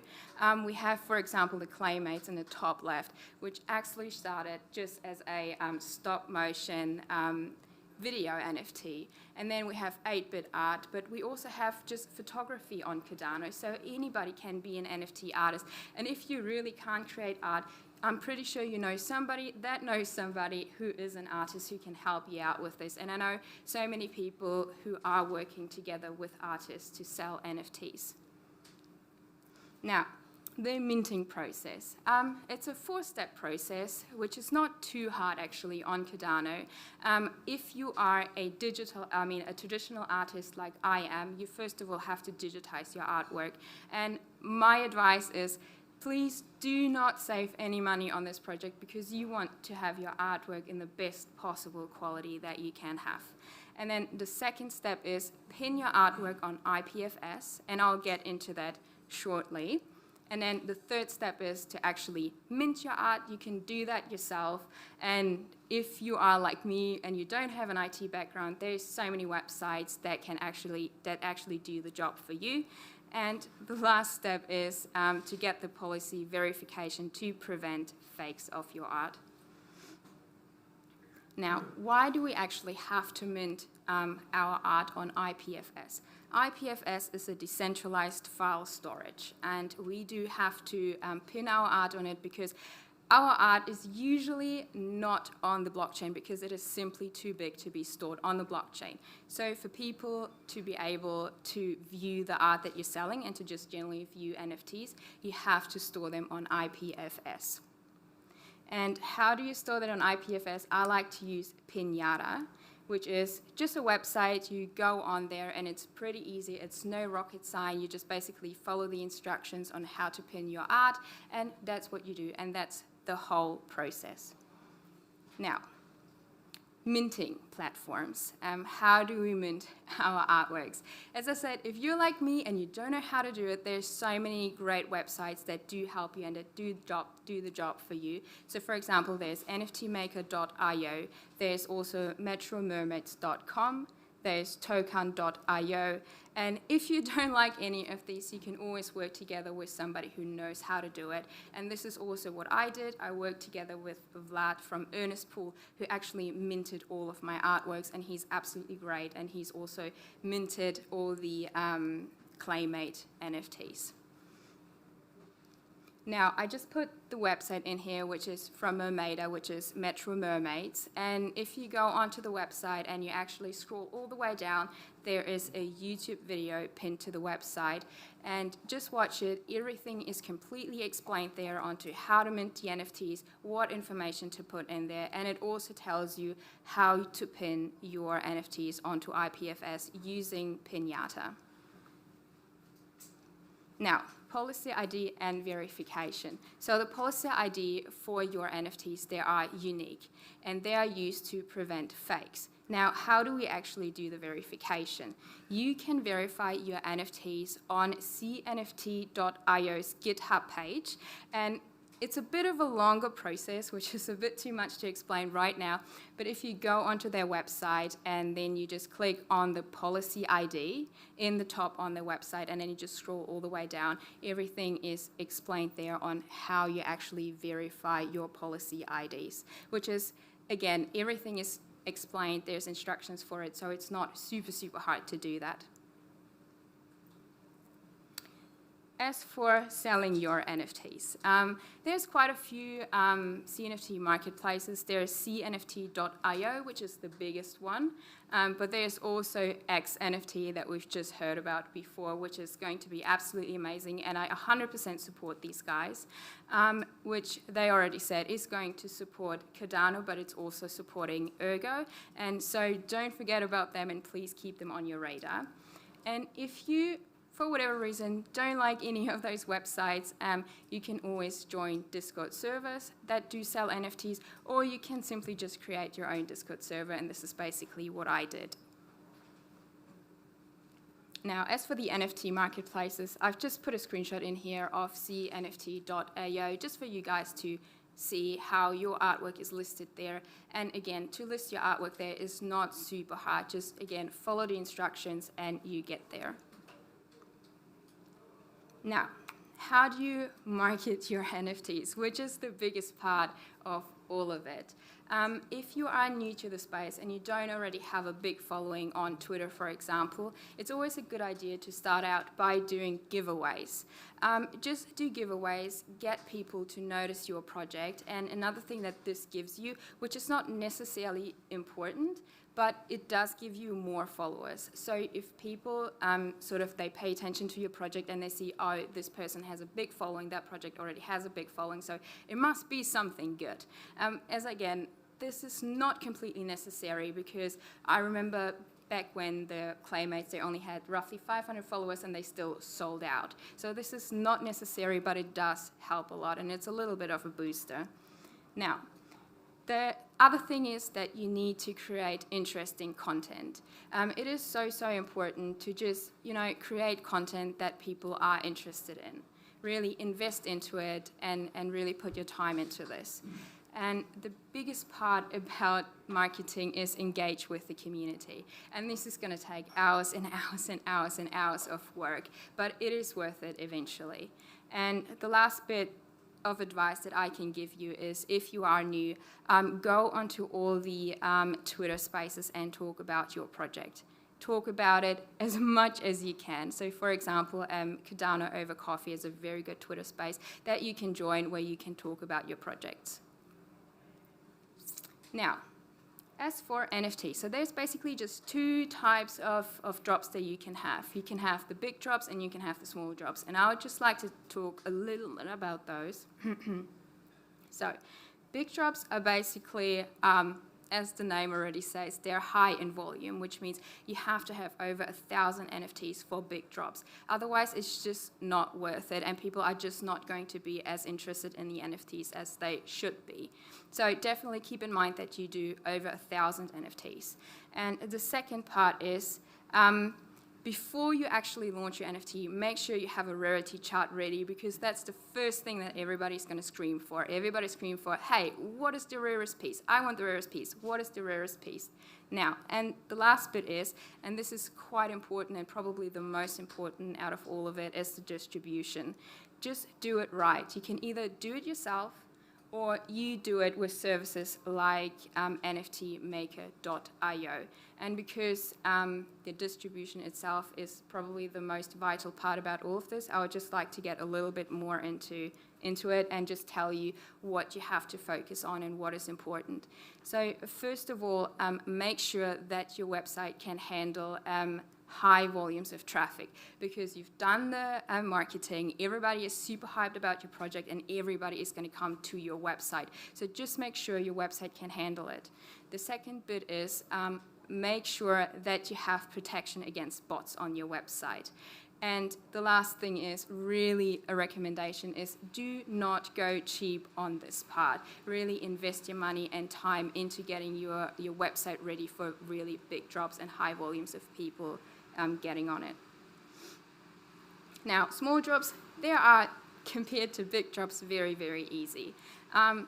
They're small volumes. They usually should be smaller than 100, and also they are higher priced, obviously. And they should be unique artworks that do tell a story. And also the distribution is usually manually, so it's not such a big deal for small drops.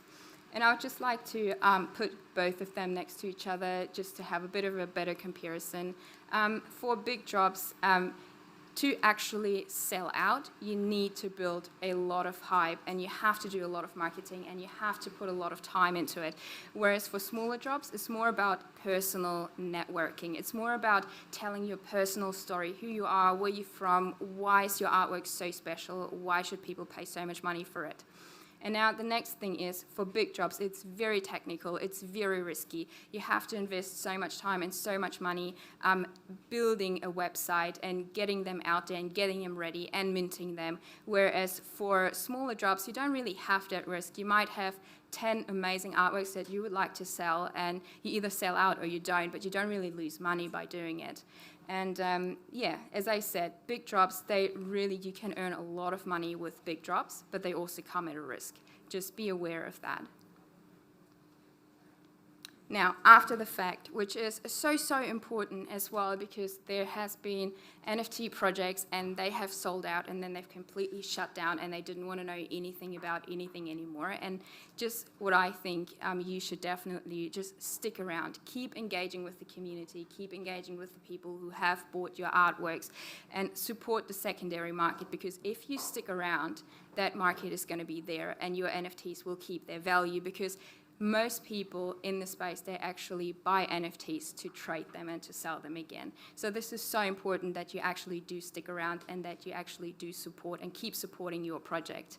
And then once you're done with everything, you basically lean back, count your money, or you just start a new NFT project.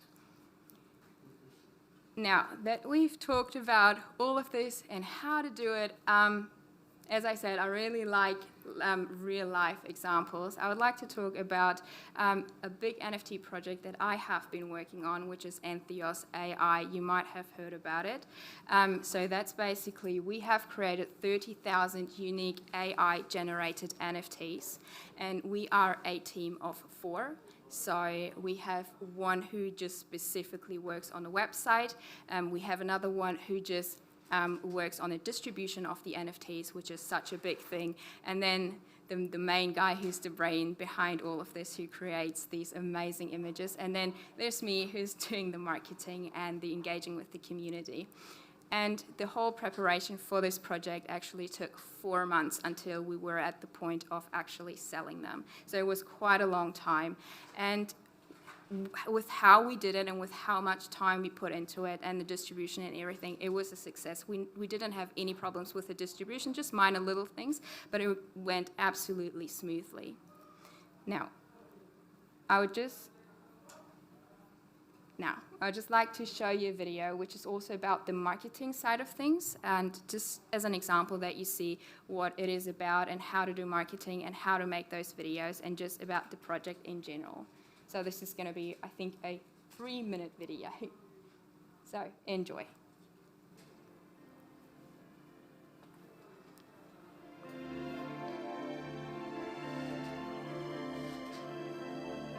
Hi, I'm Linda from Mali, and I've teamed up with Will from Antheos AI, who does the incredible NFT project on the Cardano network. And I thought, let's dive into it and see what's behind these amazing pieces of art.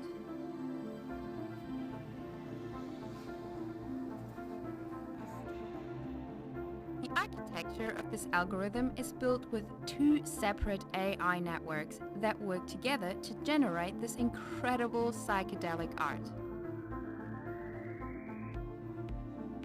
One AI model is called a GAN, or Generative Adversarial Network, which produces the seed images or canvas that the second network uses to hallucinate on to create the beautiful pictures.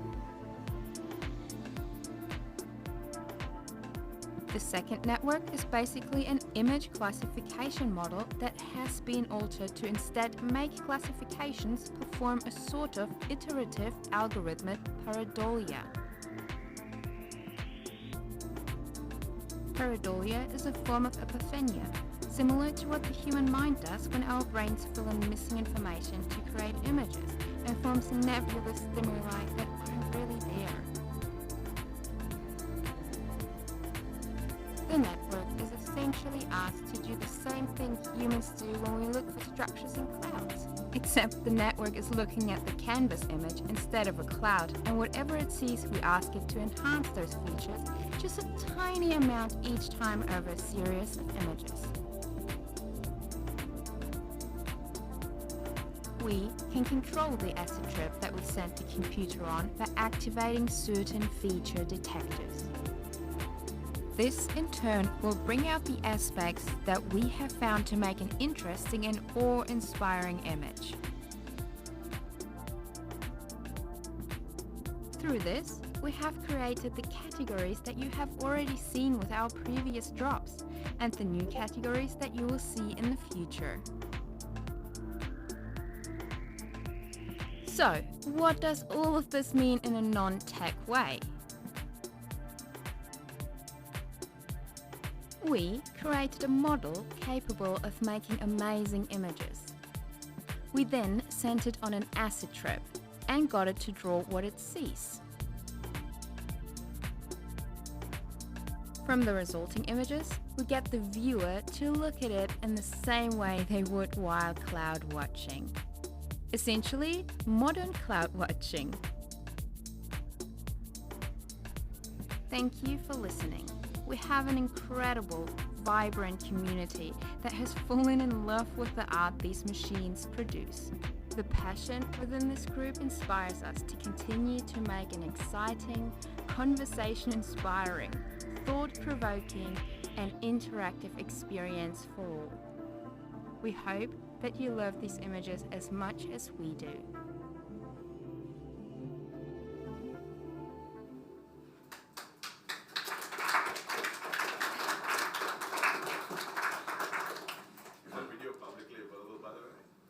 Yes, it's on my YouTube channel if you want to watch it again. Yeah, I would love to. Yeah, the sound cut a bit out, so. Yeah, well, that was our project that we worked on, and I think it was so successful because it was something new. And I feel like if you really want to create NFTs on Cardano, just, make sure you create something new that hasn't been there before, and I think you will be successful by doing that. Well, that's my presentation. If you have any questions, please feel free to ask. So one of the things that's really interesting about NFTs for artists, right, is that with a smart contract, for example, you can have a residual income every time a piece changes hands, right? Like no, you can't. At the moment, you can't. Probably later on, once that smart contract is written, yes, but at the moment... You mean in Cardano you can't yet? No, you can't in Cardano. That was my question, okay. But yeah, so does Cardano actually provide the ability to do that once the smart contracts come into play? Once smart contracts are in, yes, but not yet. Cool.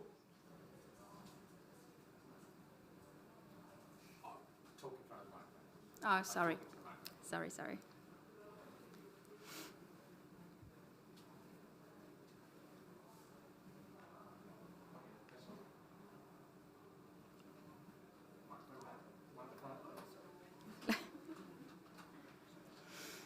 Hi, thank you for the presentation. So, what's in terms of the trust or the relationship you have with your community? I don't know how to ask this question, but say you've printed 10 NFTs of a particular collection, you could print the same image, like more NFTs of the same image. Is there like a kind of sense of there's trust between you and your community that you're not sort of going to dilute the things that you've already created? Again, like what are those aspects, the trust aspects with your community? Well, I think nobody's gonna, you just lose your reputation. And I think if you're in the community, I mean, you obviously can do it. If you're just going to be that kind of person and you do a 30,000 drop and then you keep minting them, but at the end of the day, nobody's going to buy it. And your previous artworks will just lose their value and nobody's going to buy the new ones. Question. Yeah, so at the moment we've got in the art world and the creative space, we've got NFTs. Where do you think NFTs will go from here? Like, where do you think the innovation is going to go? Well, what I definitely think is the future that as I think there's going to be a lot different things. I think we're going to go a lot into music as well, and I feel like we're going to have a lot more use case with NFTs that they're actually going to be used for basically what they're meant for, to just have some documentation, have that. But I also feel like maybe we can go into kind of instructions where people who know how to do something just sell their knowledge as well as NFTs. So I feel that's maybe could be the future. I just, sorry. Hey, Levi, I just wanted to comment on your question. And hey, Linda, I've spoken with you online a few times, but I'll catch up with you later. For the trust, the policy ID is essentially the signature of the NFT, and it's you can have 3 different types of policy IDs and how they're set up. So you want it to lock at a particular time, right? You can set it to lock, and after it has locked, even if you as the original creator decided to mint more and let's say throw them on another secondary marketplace without your community's knowledge, again, you'd be destroying your own reputation, but they're now not officially original anymore because you'd already locked the policy ID and your signature has now been used and verified on secondary marketplaces, and the new one wouldn't be. Okay, so my question is kind of related to that, right? Like, I mean, realistically speaking, when you're talking about digital works of art that is infinitely replicable, right? What is the point of even having the ownership? Like, I mean, who cares? Well, I mean, that's just the point of NFTs, right? I think that's also, as he just said, with the policy, and also I think it's a lot about your reputation that you just don't want to lose. I mean, that's just the thing that you have now. That's the whole point of NFTs, that they are not, replaceable and you can't duplicate them. Yes, I mean, as an artist, I understand, right? As an investor, I understand, because there will be someone who will be willing to pay for the original work of art, right? But from a utilitarian perspective, like for me to, like essentially the idea is that like in traditional art world, right?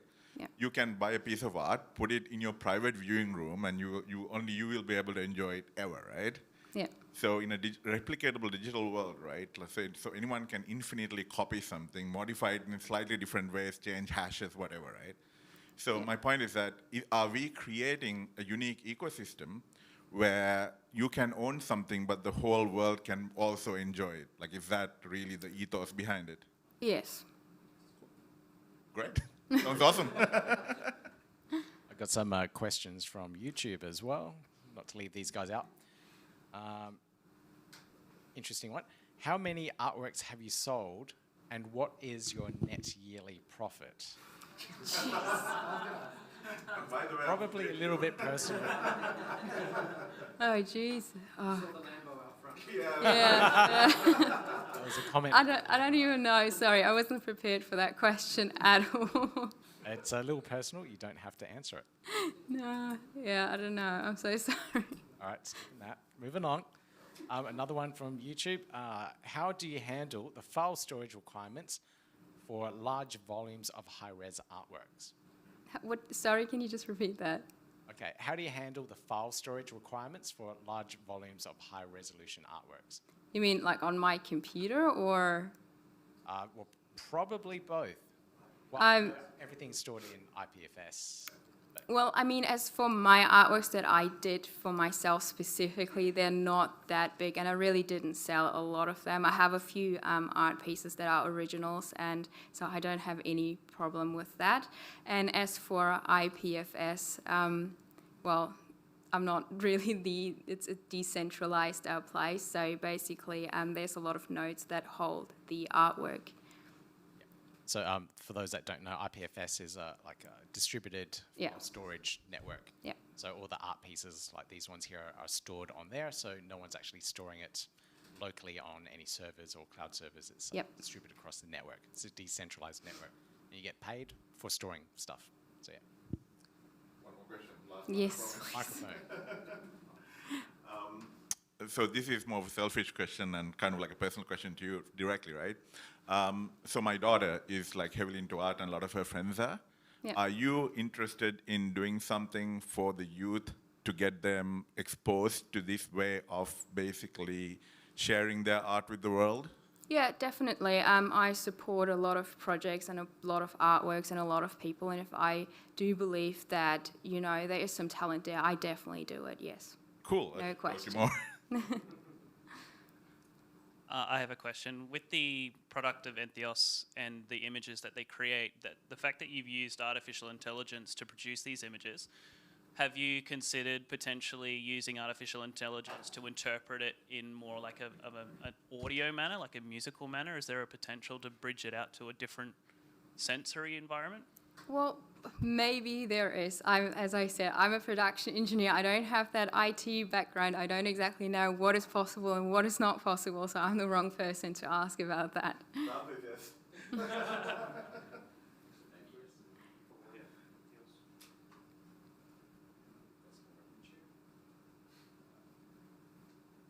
All right, here's another question from YouTube. Will there be an animated version in the future for Entheos? That would be absolutely amazing, and so many people have asked that question. And yeah, we haven't really spoken about this in detail yet because we still have another drop to go, but I think we'll probably talk about that in the future. It'd be absolutely amazing to see those things. Yeah, definitely. You wouldn't look away. You'd be like hypnotized. All right. I've got some more here from YouTube.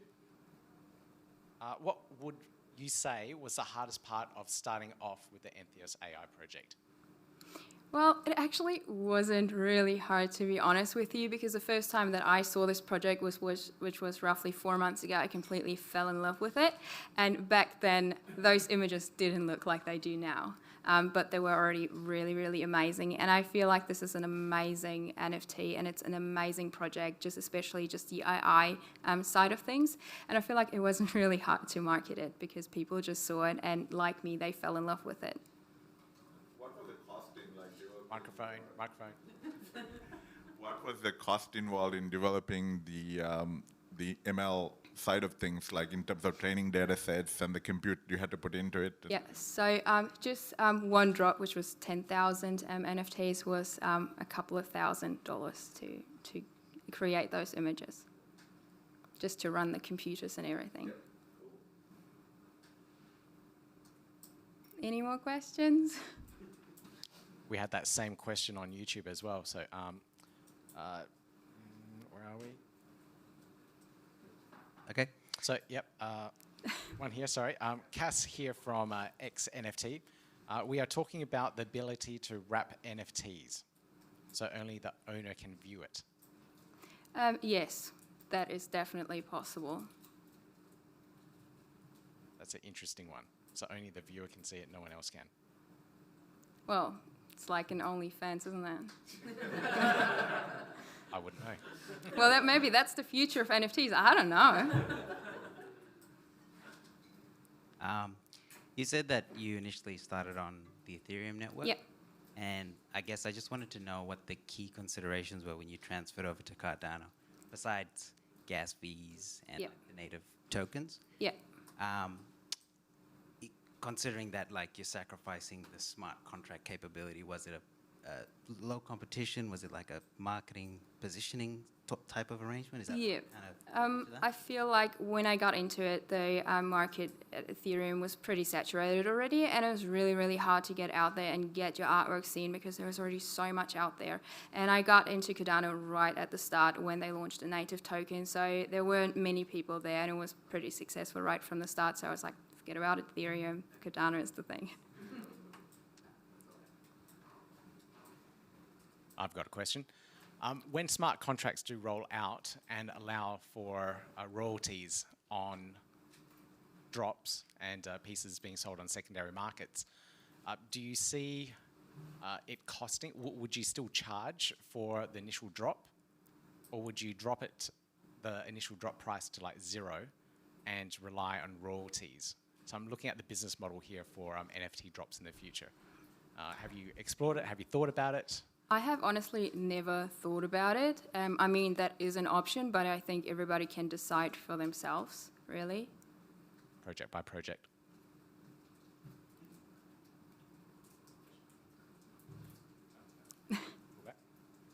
Okay, more from YouTube. Which one of your artworks are you the most proud of? Which one? What was the one called Beauty and...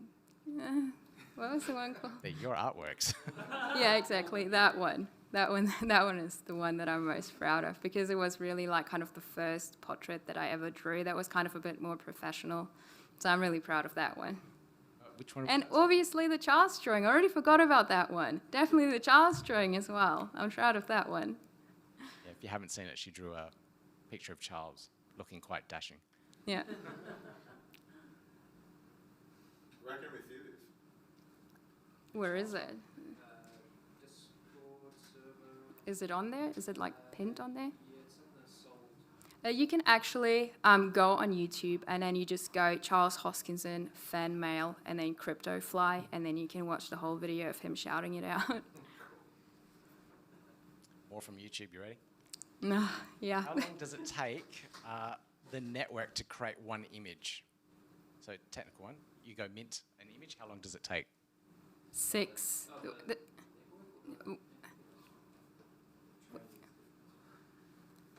It doesn't specify. Can you specify? They're not writing back yet. Yeah, both. So how long does it take to... For the Entheos, so basically we've upgraded to 4K now, which takes a lot longer. I actually forgot how long it actually takes.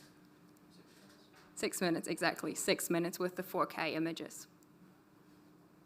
7. And what kind of compute do you have behind that to have that number? No.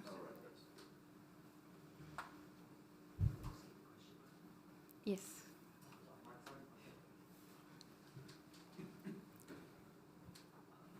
Do you know who your audience is? Like the people that are buying it, how old they are, or how they look like?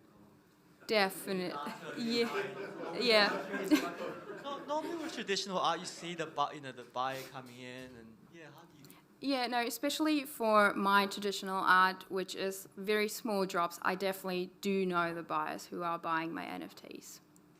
Do you know what age group they are, or which country are they? Australia? That is so hard to say. Well, I don't know. That's just... It's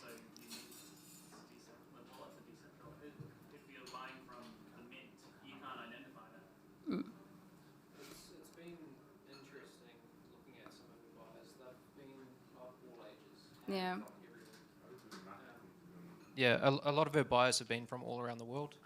A lot from Europe, a lot from America. They've been from all age groups as well.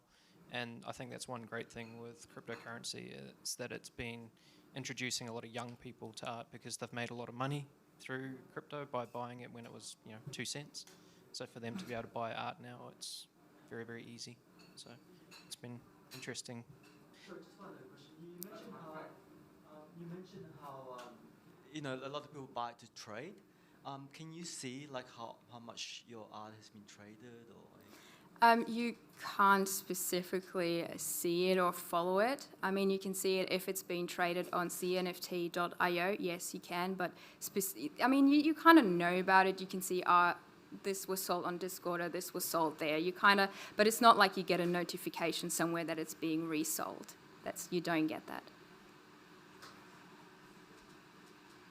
Got more on YouTube. Oh. What's a common mistake you see being made minting NFTs that folks need to be educated on? As for minting NFTs, well, I mean, as for now, I don't think there's any mistakes that are being made for the minting process because we have so many great websites that do the job for you. So as for the minting process itself, right now with what we have, there's not really any mistakes that are being made. Or not anything that's really, bad. Yeah, I just from the actual drops itself, I think that's where people are making mistakes. Yeah. Like load, bots, whatnot. More questions from the audience? What do you do against bots? That's a website question that I can't answer. Bots? Yep. I don't know. I'm not. So basically, I know how to do small drops and I know how to market everything. But when it comes to building the website, that's just not that outside of my scope. I don't know how that works. More questions from YouTube. Who are your competitors in the AI art space? Well, that's such a back here. mean question. As for the AI art, there's not really any proper AI art out there that would be our competitor. Question at that. That sounds like a challenge. Okay. Yeah, no, I just got a question. Yeah, I just wanted you to touch a bit more. It's probably unrelated to NFTs, but I just wanted you to touch a bit more on your stake pool and the mission behind your stake pool. So basically, the mission behind my stake pool, as I said, is connect the unconnected in West Papua, Indonesia, by providing satellite internet. And I have spent quite a bit of time in Papua because my husband was working there as a bush pilot, so that's the connection there. And there are so many villages up in the mountains that are completely remote, and they don't have any access to internet. And so basically, there's so many problems that are going on there at the moment as well. And so, yeah, we really want to help out and, connect the people. And it's also about educating the kids. And because their only form of communication right now is HF radio. And so we really want to provide internet connection for education, for medical purposes, and all of that kind of stuff.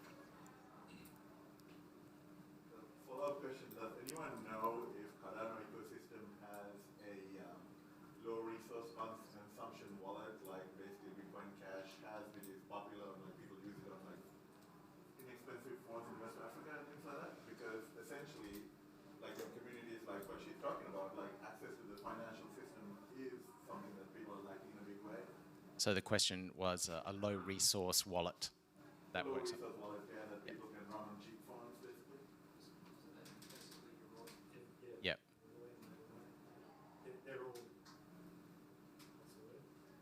Light wallets. Yep.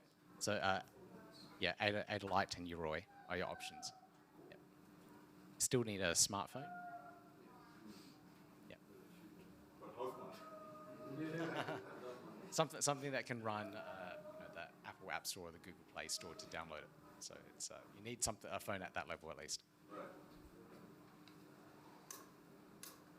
Any more questions from YouTube? This is now your chance. Otherwise, they're supposed to set up our next break at 2:30, but I don't see it yet. Yep, we are ahead of schedule. Okay, thank you very much, Linda. Thank you.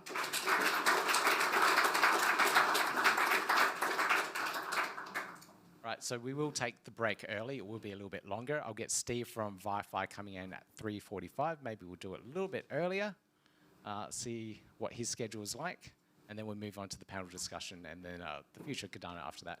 So feel free to take a break, stretch your legs, do what you need to do. The food should be coming now.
Good. All right. And we are rolling.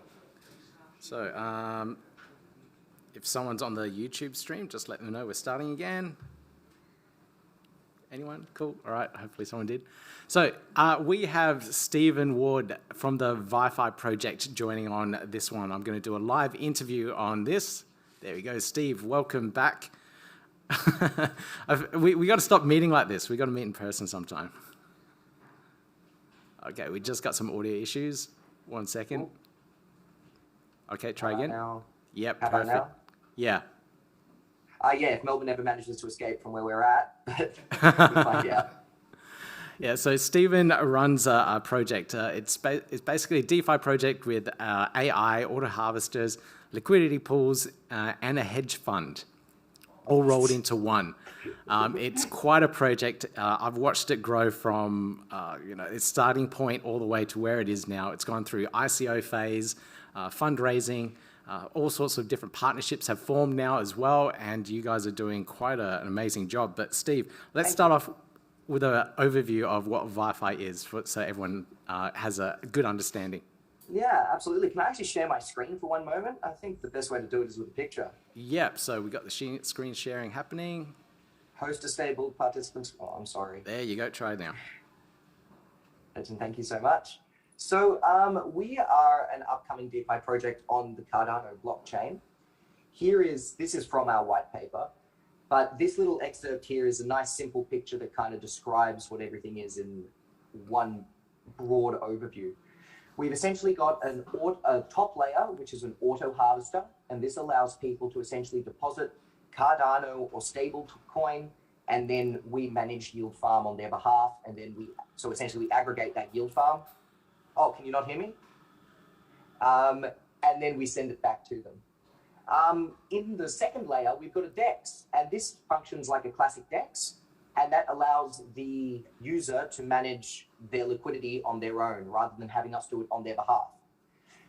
What's very important to us is that we have an educational layer that will take new users from this top layer of DeFi down through to managing the DeFi themselves. And then we've got our hedge fund. And our hedge fund is essentially, think of it as like we're trying to build a raise or a spaceships, would be the equivalent apps, which allow you to essentially put in fiat, and then that fiat gets sent through our auto harvester mechanism, and then the funds get redistributed back as fiat from the income. So just in a little bit more depth, just to show for a moment, this is the actual slightly more in-depth product design of how it all comes together. You want to zoom in on that? Oh yeah, I'm happy to zoom in on it for a moment. I wasn't going to stick on it for too long. I don't want to scare people. This is the slightly more in-depth design. And then what brings it all together is our bar. So people that hold our cryptocurrency essentially get to partake in the profits that are earned through this entire ecosystem. So a percentage of all the exchanges that take place get sent through to our bar as VyFi. A percentage of all the funds that get auto-harvested get converted to VyFi and sent through to our bar, as well as when we do get that fund up and running, a percentage of the funds that are yield farmed from the hedge fund will also be sent through to the bar. That I should add, to build all of this out is a 2-year time frame, so it's not going to be happening overnight. Fantastic. So in terms of development and where the project's at the moment, you guys have been working quite hard with your team of Haskell developers. What's been built? How far have you gotten along? And have you tackled this concurrency issue, which so many projects are talking about? I'll announce it right now. We have a solution for concurrency. There you go. All right. So we are attempting the implementation. We don't know if it's going to be fully implemented and functional. We think sort of early to mid-November for a fully functional DEX to be implemented, just because there's still a lot of testing that needs to go down, essentially. But yeah, no, we can actually announce that we do have a solution for that. So concurrency actually isn't the biggest thing that we're worried about right now. The biggest thing we're worried about right now is the 16 kilobyte issue. But I should add that we think there may also be, we think we've also found a solution to that. So essentially there's solutions to everything. And because we've been working as a group with a lot of projects trying to figure this out, we are actually coming along leap and bounds, which is great. Fantastic. So you're progressing along, and we should be able to see something in November. Like, is it physically see something on testnet or something, or a little bit later after that? We're hoping to have testnet in October. Oh, right. Okay. At least some form of testnet. We're hoping to have some form of staking by late October. The thing that we're waiting on now is the Plutus backend, which is something that would allow. It essentially allows the front end of websites to speak to the back end of the smart chain, of the blockchain. Wow, what words? To speak to the back end or the actual smart contract. That's where I got smart chain from. And we can actually build something akin to this ourselves. So we are looking to attempt to do that with something smaller than DEX to begin with, and begin with hopefully a launch of our farms. That will be staking options, so staking pools, right? We're hoping to have that up by late October. It may be early November. But yeah, it's all definitely coming along in bounds, I'll tell you what. Right, amazing. So recently you guys had a ICO, the traditional token raise. How did it go? What was the tokenomics behind it? I think a lot of people had questions why it was priced where it was. How did you go about it? It went fairly smooth, and can you tell us the results from it? Yeah, absolutely. Well, we'll start with the results. We were able to raise 1.2 million ADA. That was in total value, as we did raise 4% or so in stablecoin and BNB. And then the tokenomics behind it, we've actually got a bit of an interesting tokenomic behind our ecosystem. We have a max supply of 450 mil, but that's the max fully diluted supply. We intend to be farming that out to our liquidity providers over the next 8 to 10 years. In fact, I'm going to be releasing the emission schedule next week, early next week. So I'm a fair way through designing that. Our initial supply for the first year will be around the 40 million mark. And essentially imagine it being a function that is asymptotic at the actual point of, well, it's asymptotic to the point at which the integral is equal to 450 million. But essentially it approaches that function, right? Yep. So it approaches that total limit, and then there's essentially always, we're never actually going to hit that total supply being released, right? I think effectively it will reach that point in about 50 years. 50 years? 15, okay, right, cool. 15. All right, so in terms of partnerships and other projects that you're working with, I've seen like a lot of announcements recently. Can you tell us about the partnerships that you're building up with other DEXs, other projects that are building on Cardano? Absolutely. So at the moment, in the last week, we've announced 3. That's 3. Cardax. Yeah, we've had a big week. Cardax, ADAX, and don't forget the one that I did last night, MinSwap. Now, and these are 3 fairly large projects in the Cardano DEX scene. The partnerships that we're organizing work twofold. First, it's making sure that we can have a functional ecosystem, DeFi ecosystem when Cardano launches. So a user could take VyFi to MinSwap. They could put it in a VyFi ADA liquidity pool on MinSwap and then farm Min on their platform, right? Through the VyFi token. Or similarly, someone could bring MinSwap token to the VyFi platform, and then they could put it into our liquidity pools and they could farm VyFi. So that interoperability is what makes a healthy DeFi ecosystem, right?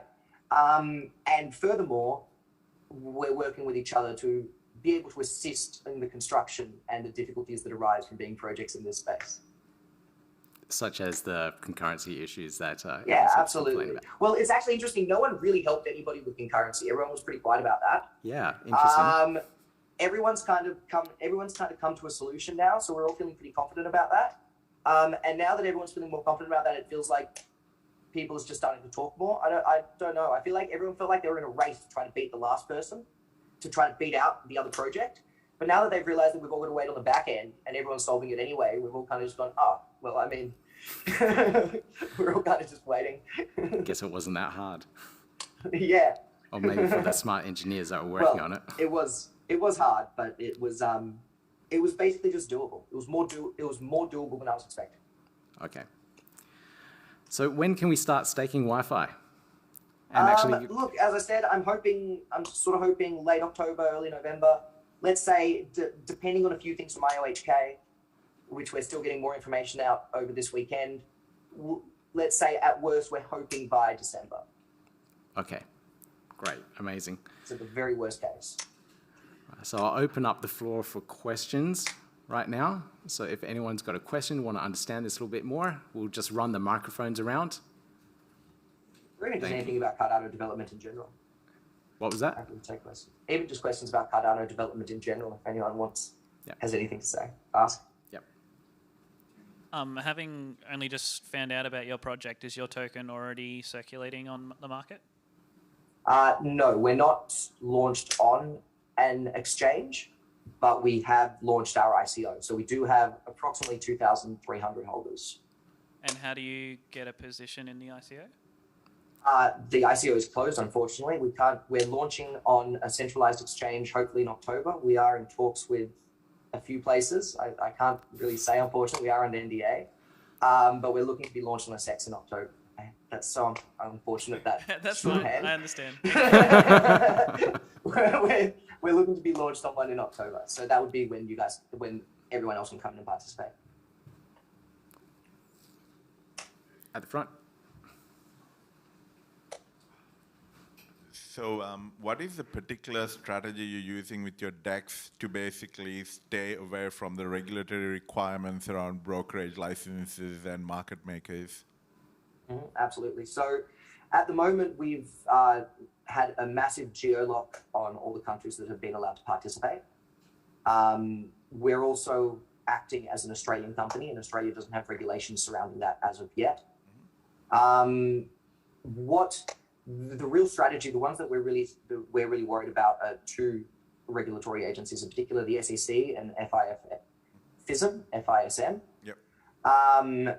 Now, from the SEC perspective, we essentially need to see how their regulation develops to see whether we can run in America long term.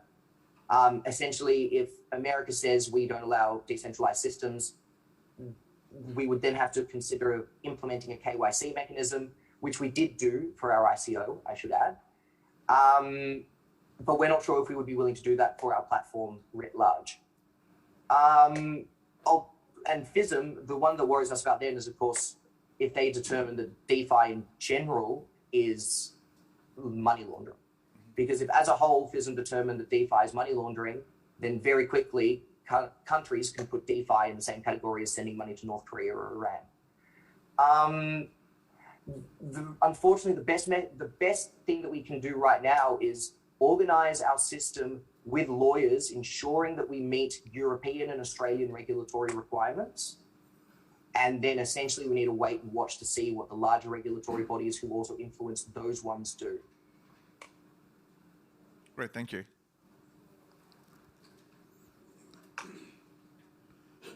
Any more questions? All right, I'll check the YouTube stream. Hang on.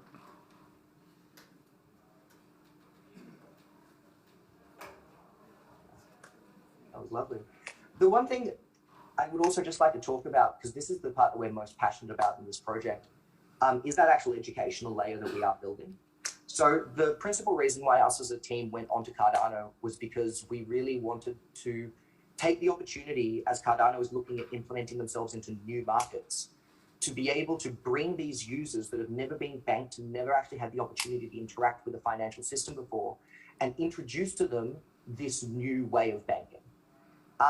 I think it's a really long stretch to think that people who have never once used a depositing account, for example, are going to be able to come online and functionally be able to use a liquidity pool and manage impermanent risk and be able to look after their money in a way that avoids scams. In fact, Nigeria is the country with the highest rate of pyramid schemes in the world. Now, if we're looking at bringing that market onto the cryptocurrency scene, they are a very at-risk population that I think need the assistance to be able to interact with these systems effectively. So what we're really excited about and what really drove our design in this two-layer system was to be able to give people the opportunity to be taken from having someone assist them with that management and having someone show them these tools all the way through to them being able to do it themselves. And it's that learning layer that is really what motivates us as a business and as what we're doing. It's what is our core philosophy, is to try and help people engage with these systems and Cardano was the perfect blockchain to do that with. Fantastic. Yeah, I'm looking forward to that learning management system that you guys are going to put out and all the content. You teamed up with someone in particular? Yeah, no, I told you that, but I told you that in confidence. I didn't mention any names. No, you didn't. You did well. Yes, we might be integrating our LMS into some fairly large projects that are looking to create and build connectivity throughout the third world. Cool. I have another question, sorry. If having a general conversation with someone who's interested, like if I'm interested in your project and I had to describe it, what could you most compare yourself to in other projects in like the Ethereum network? Absolutely. I would say that we are a mixture of SushiSwap, Harvest Finance, and Yearn, sort of all bundled into its own original thing. But that would be the best. Pick either Yearn or Harvest Finance, whichever one of those you prefer. So SushiSwap and Harvest, or SushiSwap and Yearn, is kind of what we combine. Okay. Someone's got a question just around the branding. Is it VyFi or VyFinance? So the token is VyFi, the business is VyFinance, or the platform is VyFinance. Unfortunately, we actually got, I did tell you this one as well, I think it was, might have been on the YouTube video, but we got IP trolled, and an Australian pretend automotive financing company has taken the VyFinance domain. Which is unfortunate, anyway. But you know, you Yeah, got to it is VyFinance and it's a car yard. Yep, exactly. It's a car yard, so at the moment we're VyFi.io. Yep. Now, this is an interesting question. I don't quite understand it, but hopefully it makes sense to you. Will they get parallel fees from that cross-chain stake? I guess that's from DEX to DEX. Yeah. So fees will be shared from our DEX to the bar. As for fees on other DEXs, no, we can't share those fees through to our platform. That's impossible. Now, cross-chain, I think they actually might be referring to a bridge, which means that if we were to be conducting staking on other chains, and if we were to be setting up staking on other chains, such as BNB or Solana or whichever one it is, once bridges become available, yes, we would be feeding fees back to our bar from those other chains. We will not be setting up bars on other chains. We will only have holders. Our token is native to Cardano, and anything we do on other chains, those fees will be fed back to the Cardano chain, to our bar, yes. Cross-chain staking would be cool. Yes, it would be cool. We can't wait to implement that. Just look at any other questions from the audience here. Another one at the front, microphone. So when you're doing the cross-chain staking on other chains, are you actually going to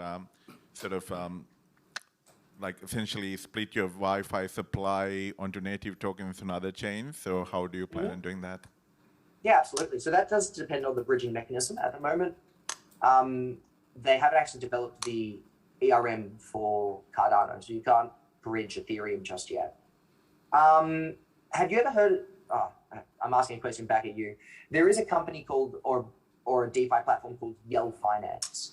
They've developed a fairly intricate model for cross-chain staking and also sharing farm across chains. Also, PMON, so Polychain Monsters, has done a bit of work on cross-chain farming as well. We would definitely be looking at having a native token, our token, that is limited in supply, and any bridging that we do would not be increasing that supply. In other words, any bridging, it would remain a CNT that's wrapped onto another chain.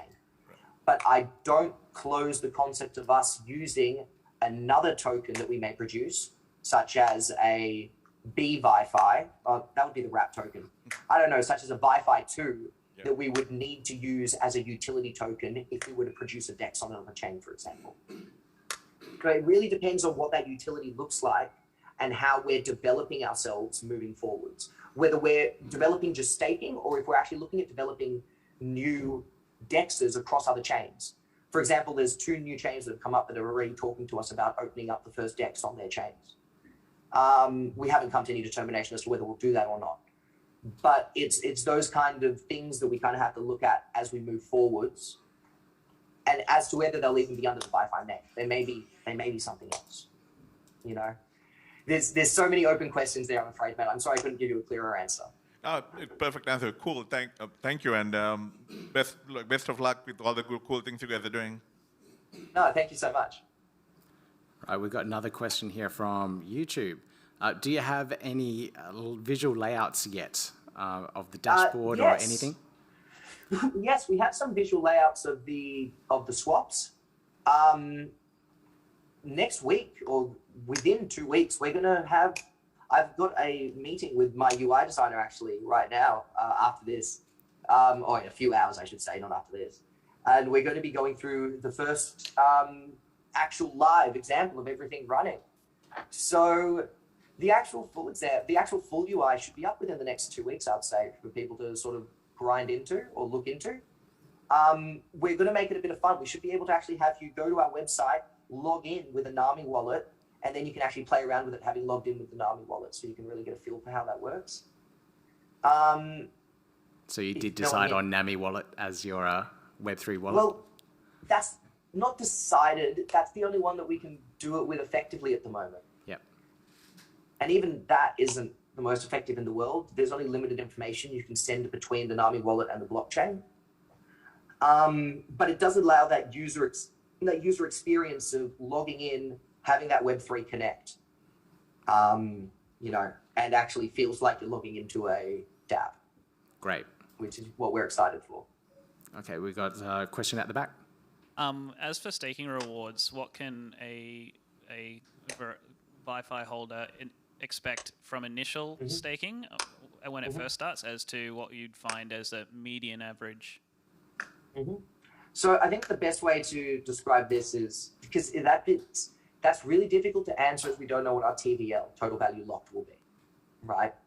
And we also don't know what the value of our token will be at any point in time, as the value of the return is a mixture of how much your token is worth combined with how many people we're splitting it between. So that's a function of the total value locked. The values that we're aiming for at launch on our initial pools are somewhere between 60 and 100% per annum. But that's not our liquidity pool farms, they're our staking pools. Our liquidity pool farms, we would want to be targeting around 180% as an initial release. I've never been a big one for those DeFi platforms that go, you know, start off with 7,000% and then instantly just get wiped clean because they're just pumping too much token.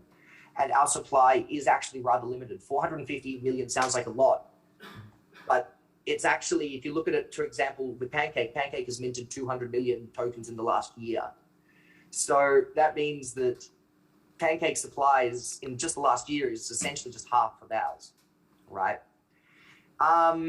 So that gives you an idea for what we're targeting. Where it's actually going to wind up, that's anyone's guess. Cool. Got a question at the front? So I'm not a developer, so giving a non-developer answer would be appreciated. But back to this concurrency issue, is it literally that Haskell was shipped with a concurrency bug, or is it simply that non-Haskell developers just are approaching this from the wrong angle? I would actually say it's neither of those. It's more of a inbuilt requirement of Cardano's logic. Right, the way that Cardano works has concurrency in there. That isn't a result of Haskell, no. That's a result of the EUTXO model, so the extended UTXO model. And I'll try to avoid sounding like a developer here, but essentially the reason people had trouble with it was because it's new technology. So no one had ever had to deal with this model before, and no one has had to do an implementation of this kind within this new model. So essentially, we just had to figure it out. And people have figured it out. I've got a question from YouTube here. So when you open your DEX, will you be taking KYC? So is KYC on the DEX? No. Cool. No, certainly not. And that's what I was saying earlier when the fellow asked me about regulation. It is always a fear that the SEC might turn around and say all DeFi projects must must contain KYC, right? And we really, really, really would rather avoid having a subset of our users have to use KYC, because we don't think that's fair to have it differentiated between one set of users in one country and another set of users in another. These are all issues that, as I said, we're going to have to wait and see how they develop, because if at the end of the day it's a choice of not having a business and having KYC, then we might have to do it, right? But it's definitely not something we want to do. Okay, there was another question. Look, I just have a question about the concurrency thing, trying to understand it. When I think of concurrency, I go back, 15 years when they were dealing with databases, start off with, adding transactions, acid test of a model for adding transactions to a database. Is this the same sort of thing that you're talking about here, except it's being able to simultaneously add transactions on the blockchain? Is that? I'm just trying to understand. So it's about being able to simultaneously add multiple transactions to the same block. You sound like a developer, but I'll try and keep it simple. I'll just give my simple overview to how I describe it to people that aren't developers, if that's all right. In Cardano, you can think of the blockchain is set up a little bit differently. It doesn't actually keep track of the currency itself. It keeps track of the UTXO, which is essentially a promise. Think of it as a promissory note for the currency, where the currency has been promised to. Now, when I send an asset in Cardano, I can't just send an asset. I have to send it with a promissory note of this ADA. I have to send it with an ADA UTXO, right? So it essentially has to say that because I'm not keeping track of the ADA itself, I'm keeping track of the promise of the ADA.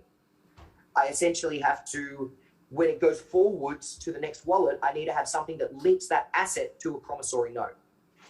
Now, the issue you have is that you can't have multiple of these promissory notes on the same block. Well, you can.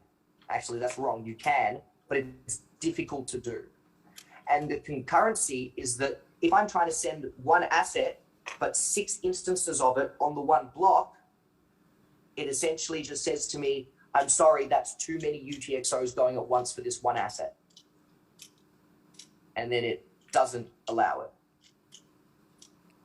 Now, I didn't deal with databases 15 years ago. I don't know if that has any relationship to the issue that you were describing. Does it?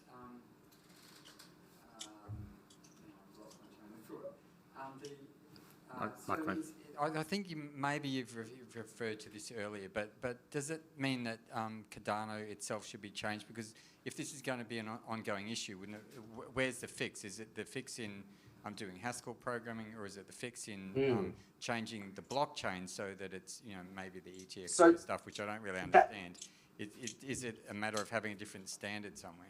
I'm just that's a good point. That's a good point. So the best fix would be a hard fork. Of course, the best fix would be to just basically fundamentally change the blockchain so that isn't part of the logic. That being said, though, there are fixes around the logic. So it's not a bottleneck that will stop you from being able to function and do the functions that are required. Now, Cardano at the moment contains, I believe it's 25 or 30 transactions per block, and that can be scaled up to many, many transactions per block. Now, if we were to have this implementable solution, it shouldn't really matter whether they go back and fix the blockchain or not.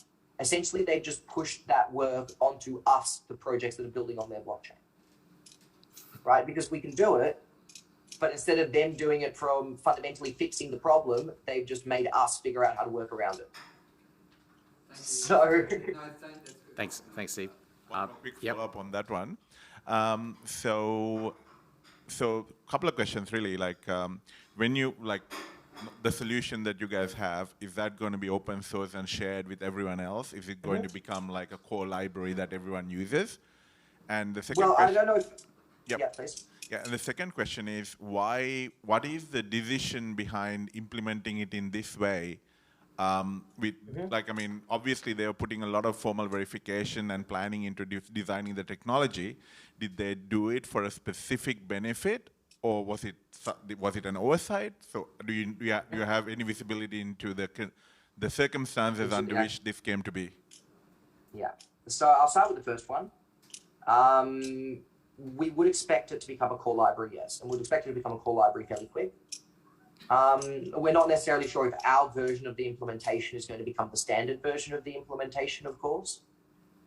But as far as I can gather, most of the implementations are looking fairly similar. As for, was this a bug of some kind? No, this was part of the... Cardano was originally designed 5 years ago, or what, 5 years ago. When it was originally designed, the concepts of assets as they exist now and as we expect them to exist on a blockchain didn't. So our conceptualization of an NFT, our conceptualization of a token that is capable of doing DeFi, all of that didn't exist. So this is more so a hangover of implementing a new technology without realizing where that technology was going to be in 5 years' time. Great, that makes sense. Thank you very much. And with that, Steve, we are out of time. And thank you so much for joining us again. That was great. That was absolutely Thank you, brilliant. Thanks for having me. So if you have any other questions, jump onto vyfi.io, check out the website, check out all the white paper, resources, everything there. Swing into our Telegram as well. Yep, and follow on Twitter because you'll be able to check out when that announcement is, when the testnet, and you can start playing around with things. All right. Stephen, thank you. Thank you so much, everybody. Have a good day. Have a great day. All right, so now we have our panel up. So, Joey, you're going to MC it and ask all the questions. So if our stake pool operators that have kindly volunteered to jump up on the panel, answer some questions about staking, you know who you are. I'm one of them.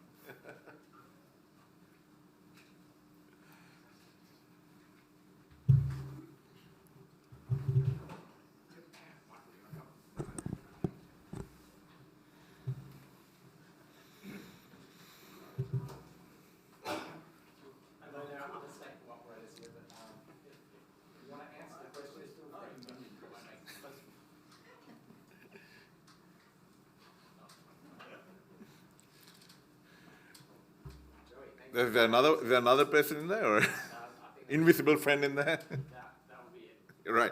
Okay, so I guess the first question we can put towards everybody, maybe. When did you guys start the pool? So I started my stake pool in late February, so it's only about 7 months old, not long at all. Hi, I'm Jeremy.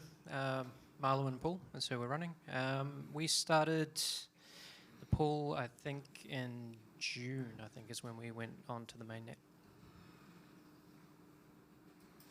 Hi everyone, Michael from Brisbane. We've been around since April. So I guess we're all quite young pools. I know there's other operators in here that have been around for a lot longer. Cool. Can you speculate as to how long they might have been around, just to get a comparison? Any ITN guys? Yeah, okay, we've got two, one person from ITN, so that's like literally two. You both are, right, great, wow, amazing. So that was, what, June last year? December 18th. Oh, really? Wow, okay. Long time. They've been around a lot longer than us. Right, yeah. December 2019. So cool, that's been engagement for a long time. We're very late comers to the party here. Right. So the second question, again, maybe one of you guys can pick it up or everyone can answer. So what level of delegation are you at? So we are at just under 12, but I haven't checked in many days because I haven't had time. 12 million. 7 million for us. 20,000. Well, you got to start somewhere, right? Right. So again, feel free to answer everybody, right? How was the process of setting it up? Like, was it easy? Was it hard? Was there a big learning curve? How long did it take setting it up? Like, you know? So I I've been working with AWS servers for many years. We set up like infrastructure for a lot of clients in the web industry. So we are fairly comfortable with working in Ubuntu command line and whatnot. So setting up infrastructure and setting up the pool was pretty straightforward, especially when there have been so many developers out there building the tools for us. So there's tool libraries like called CN tools and all these other scripts that so many developers have contributed to and made that process so easy. I think for myself, if some of that stuff wasn't around, it would have made it a lot harder and a lot more difficult to go through the process of setting up a pool. So it's, yeah, fairly straightforward, but you do need that experience to make it easier. For us, it was pretty easy. We had Pete helping us pretty much the whole way. So both myself and Linda, we're quite new to the computer fields at least for running servers. There's a lot of information online, so that actually was quite easy. But in terms of security and stuff like that, that was quite new to us. And Pete's been an invaluable tool for teaching us and helping us along that way. So. I'm a business student, not a computer science person, so I did a minor in computer science, and that was pretty basic level of understanding. That gave me enough information to get the pool going, and as the guys say, there's lots of information out there for people that are looking to do it that they can pour through. And yeah, it probably took me 2 or 3 weeks to get it all happening. Can I ask the old school boys like how it was like? Well, from what I've heard, back in the ITN days, it was extremely difficult. It wasn't easy. Hi, my name's Daniel. I look after Atastack. I guess initially they brought out command by command steps to implement the pool, but as you mentioned, there's been community tools around it that made it very easy. As far as my approach, I feel a bit more comfortable not talking about it because I think what offers the uniqueness about looking after the network is your own implementation. So I think it's great that that everyone comes up with their own implementation and looks after it, and I think that also what brings value to it. So. That's interesting, right? Because diversity also increases resilience in an ecosystem, right? So exactly. Great. Because Pete mentioned AWS. So if someone wanted to start a staking pool now, right, would you recommend, or rather, would you go cloud provider or cloud vendor, or would you do it yourself, like round up with everything? Right. So our pool is a mix. So we've got cloud providers. So we don't use AWS anymore because we found some issues with that. So we didn't like it. We use other providers at the moment, which perform much better. And we've also got a relay node that runs off a gaming PC that I decked out. It's got LED lights all over it. Nice. It's purely because I could get the lights and I had some money to spend on it that I turned it into relay node too. It's pretty cool. So full RGB? Yeah, full RGB. That's a good idea. Maybe I should do that.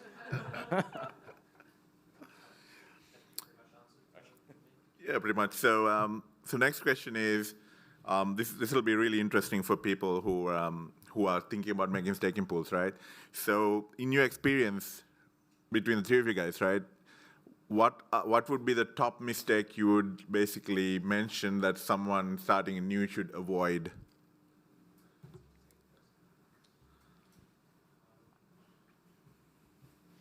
That's a pretty hard one.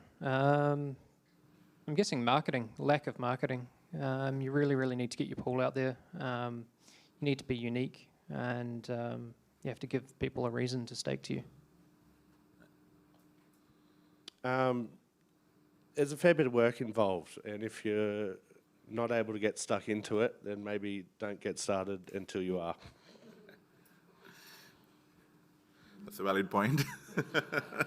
Mistakes. I've made many mistakes. Many technical mistakes. So in the beginning, there was one period of time when we had to move our pledge out because one of our owners needed the ADA to pay for bills, whatever unemployed. So moved the ADA out, we changed the pledge, I moved it out in the same epoch, and what happens there is that you have to meet your pledge. And if you move your ADA out while that pledge is not met, so we decreased our pledge, moved the ADA out straight away, that takes 2 epochs to kick in. I learnt the hard way, and when that happens, you have an event that's where your pledge is not met and rewards aren't distributed. So we had a very high epoch where we produced 150% return on rewards, and we got no blocks because our pledge wasn't met. That was probably my biggest mistake. We learned the hard way. Yeah, but if you Google this and you realize what happened, there are many, many other people who have done this exact same thing. So there you go. That's something for you to avoid when you start. Yeah, that's probably a big mistake as well, is not to learn from other people's mistakes. There's plenty of information online to learn about that stuff. So I'd imagine that the ecosystem is a lot more mature now. There'll be a lot more accounts and sources online where you can learn from, right? For that particular issue, if you don't know what you're searching for, you won't be able to find it. Right. So yeah, it's even though I came across the issue, people had this issue, and it's been documented a long time ago, like many, many months before I had the issue. I couldn't find it because I wasn't Googling the right thing. Right. So are there any online communities that you'd recommend people to be a part of before starting a staking pool, so they can sort of engage with the community who's already done this and understand the challenges involved?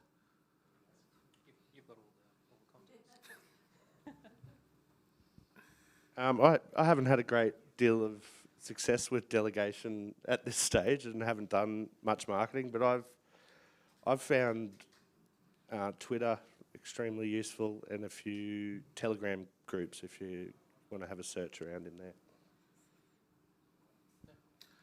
Any particular Telegram groups you recommend? Yeah, so CN Tools, the setup that we use, they have a specific Telegram group to support their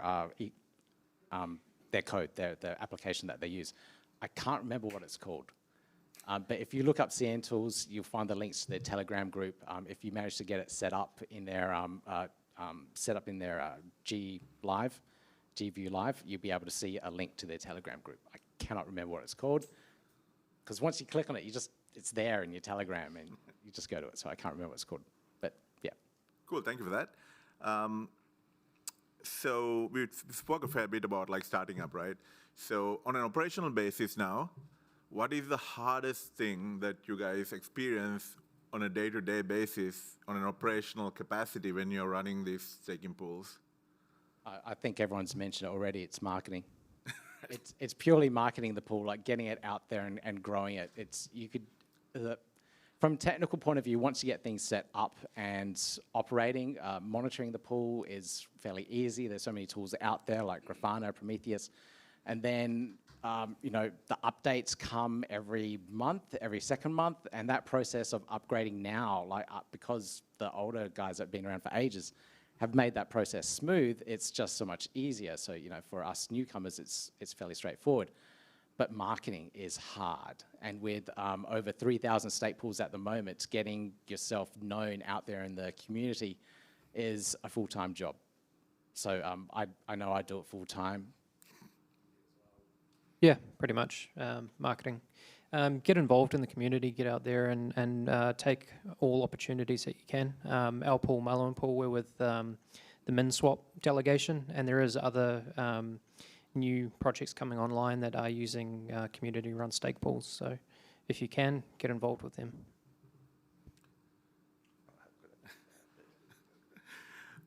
Okay. So another impromptu question: are there Cardano influencers in this space that can help smaller stake pools?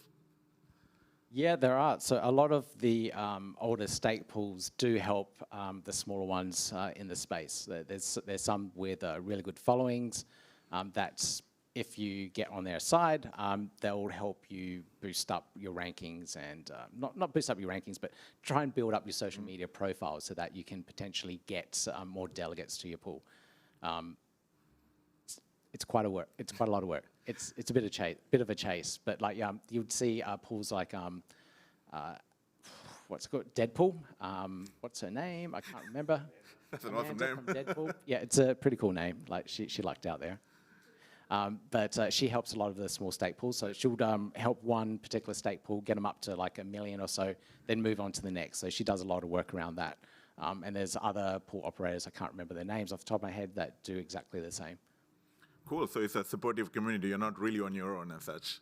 Yeah, yeah. Well, you got to get into to some degree, anyway. You've got to be contributing. It's not just a matter of like getting online and saying, "Hey, can you promote my pool?" You got to be contributing to the ecosystem, the community now. So if you're wanting to start now, it's a lot harder work to build up the pool compared to if you're around. I'm assuming when you're around the ITN days. I'm assuming it was a lot easier back then to get delegation. Was it? Yep. Okay. Yep. Good. Got a microphone? I mean, I'll just mention, I mean, I think in the future... A little bit closer. Yeah, I think in the future, as the network gets used more and more, new threats will be emerging. So although it's sort of elegantly designed and wallets aren't sort of being, pulling the chain from your pool and whatnot, so the kind of resources that you're putting out there are not fully stressed.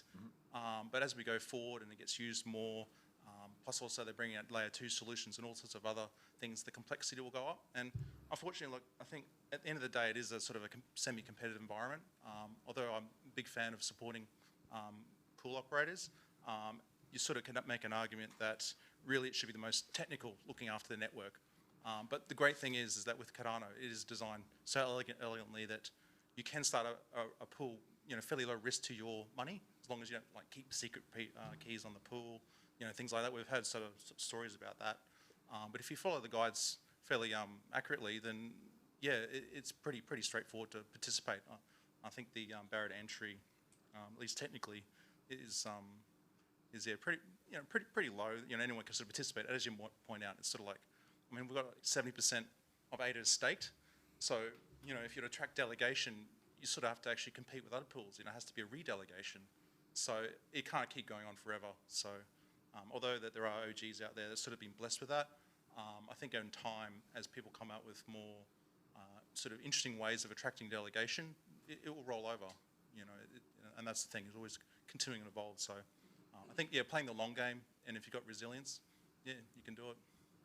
Great, thank you for that great insightful answer as an OG. So, does anyone else have any questions on that topic? If not, I'd like to move on to the next question. What do the big pools get out of helping the smaller pools trying to start up? Is there any cash to it, or is it just purely helping?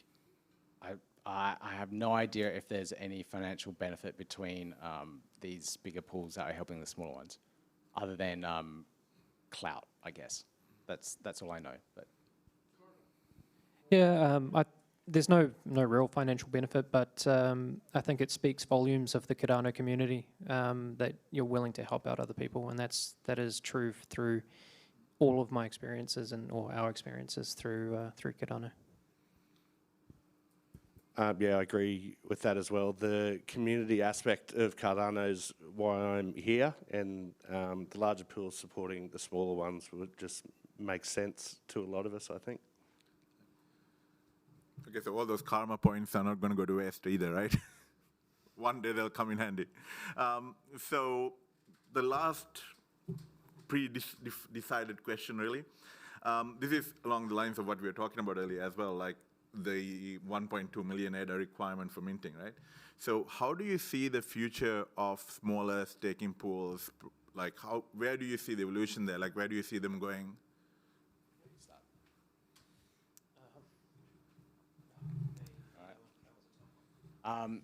I suspect, it depends what is going to be added in terms of complexity, because I've seen ErgoDex, for example, wanting to release a decentralized solution for their DEX. So their way of dealing with concurrency and scaling their solution is to get SPOs to run part of their code for their DEX on small stake pool operators. So it will decentralize their DEX further, and the stake pool operators will work through it. So, you know, maybe small stake pool operators and more protocols and more projects will work something like that to try and boost up the ecosystem in general. So there'd be more value around it, not just through ADA. So that there is a possibility that small stake pools would survive as the ecosystem and things evolve. But if it was purely just ADA and that people were relying on for delegation, it's going to be hard. Like there's over 3,000 stake pools. Many are shutting down like every single day. You can see them retire, and then other smaller ones starting up. It's so hard now to start up a stake pool because you need roughly 1.2, 1.3 million ADA before you start seeing blocks on a regular basis. And how much is ADA's price at the moment? $3 something at this point, I think. Australian dollars. 324 times 1.5 at least million. That's how much you need to put in your pool to start minting every single epoch, like guaranteed, roughly. Is the math right? Yep.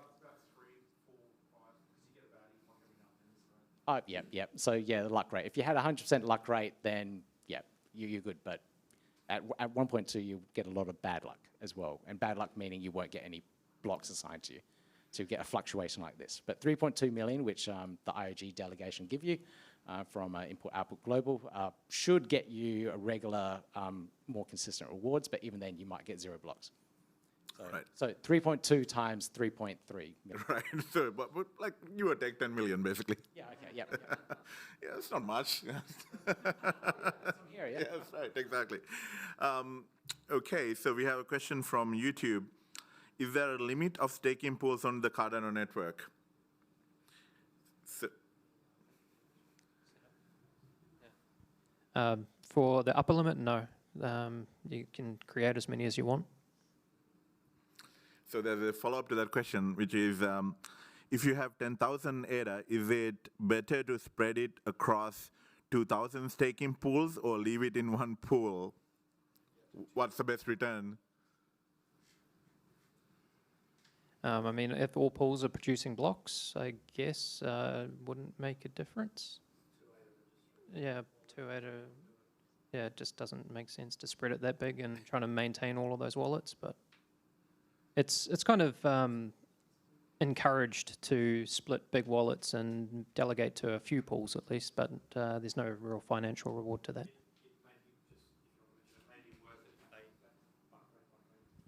Just to comment on that question from YouTube, it may be worth doing that in the future when there is a possibility for multiple delegation. But at the moment, you don't delegate your ADA, you delegate your wallet, right? So to delegate to, what was it, 2,000 different stake pools, you need 2,000 wallets. seed phrases and wallets. Yep. Bit of work.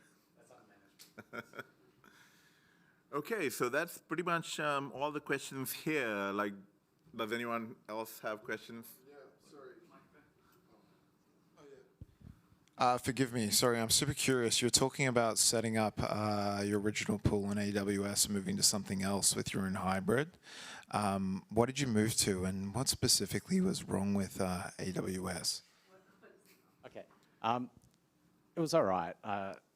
I did some. Oh, let's be brutal. Like, don't say it's all right. Like, it's all right is like what I say when I go out on a date and I'm never going on it again. You know? Like, what was wrong with it? Like, burn it. All right. First off, I'd made some mistakes. I put a load balancer in front of my relays. You don't do that because you get charged for it. It's kind of a smart thing to do in the web world, because when you shut down an AWS server or want to spin up another instance, the IP address will change. So you put a load balancer in front of it so that you don't have to worry about that. You can put a CNAME to it and it's all fine. So, you know, load balancer thought it was great, but then when the bill comes in for the bandwidth, it's not great. So I was paying $800 a month just on bandwidth off a load balancer, not to mention all the other costs of the pool as well. So, what were the other costs of the pool? Like, let's go into the technicals. So, okay, for... That's okay. Of course, it's not just say, hey, man, piss off. I'm fine with that, yeah. So at that point in time, an EC2 instance with 8 gig of RAM and I think 2 or 4 CPU cores. I can't remember the price. It might be around $40 US, a little bit less. But you can reserve those instances and get them a little bit cheaper if you pay for like a year or two instance. So you can get it cheaper. So that's the cost there, the bandwidth cost. I think that's it in terms of cost. You think of anything else, guys? Oh yeah, you need a website as well to market your thing, but you know that's minimum cost. You can Squarespace it, even you know something cheap. But if you're setting up servers, why would you use Spare? Yeah. What else? So was it cost? It was cost of the AWS that like you rejected? No, it was the input-output speed of the hard drives. It wasn't performing as fast as the new providers that I was going to. So based off recommendation from another stake pool operator, Casey Gibson, who runs AOAUS, AOAUS, he recommended Linode and DigitalOcean, which had higher input-output speeds for their drives.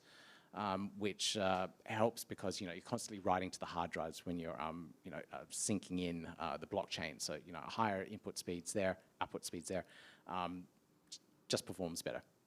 Yeah. So I moved. Thank you. Great. So one more thing to add to that, like at Amazon, we are obsessed about our customers. So I would like to put you in touch with an easy-to engineer so we can talk about it more. Okay, sure. Any other questions from the audience? Yeah, I know it's a piece of string question, but assuming you can meet the pledge, assuming you can manage this yourself, and assuming it's optimized, average profit margin? Profit? I can't help with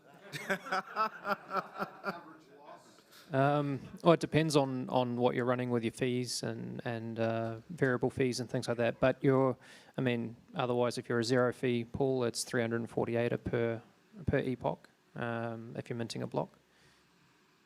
More if you're upping your margins.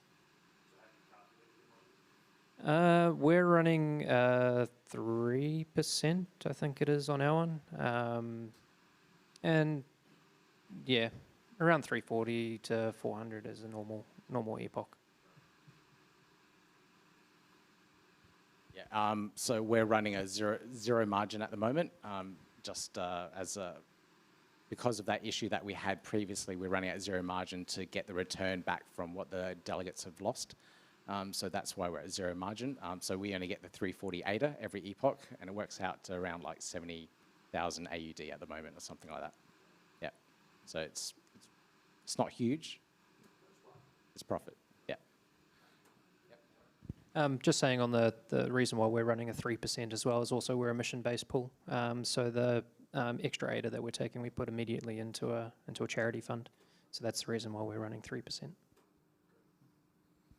Cool. I was expecting someone to say $1 million. So any other questions from the audience? Don't let them get away that easy. Come on, guys. Yeah, sorry. I have a question. Guys, this might be a stupid, dumb. Look, I'm just going to ask it. So why would I run a pool with? What's the uniqueness of running it with ADA over something else? What's the reason you guys set this up? The reason for us is just another stream of income.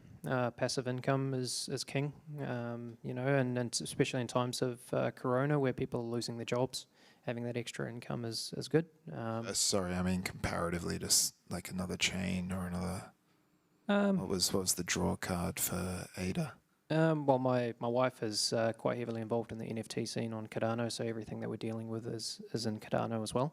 And we just believe in the ecosystem, so that's the one that we wanted to run on. You can probably go deeper into the staking stuff with the other chains, but ADA for me is probably the least brutal for slashing and all those other sorts of things for bad actors.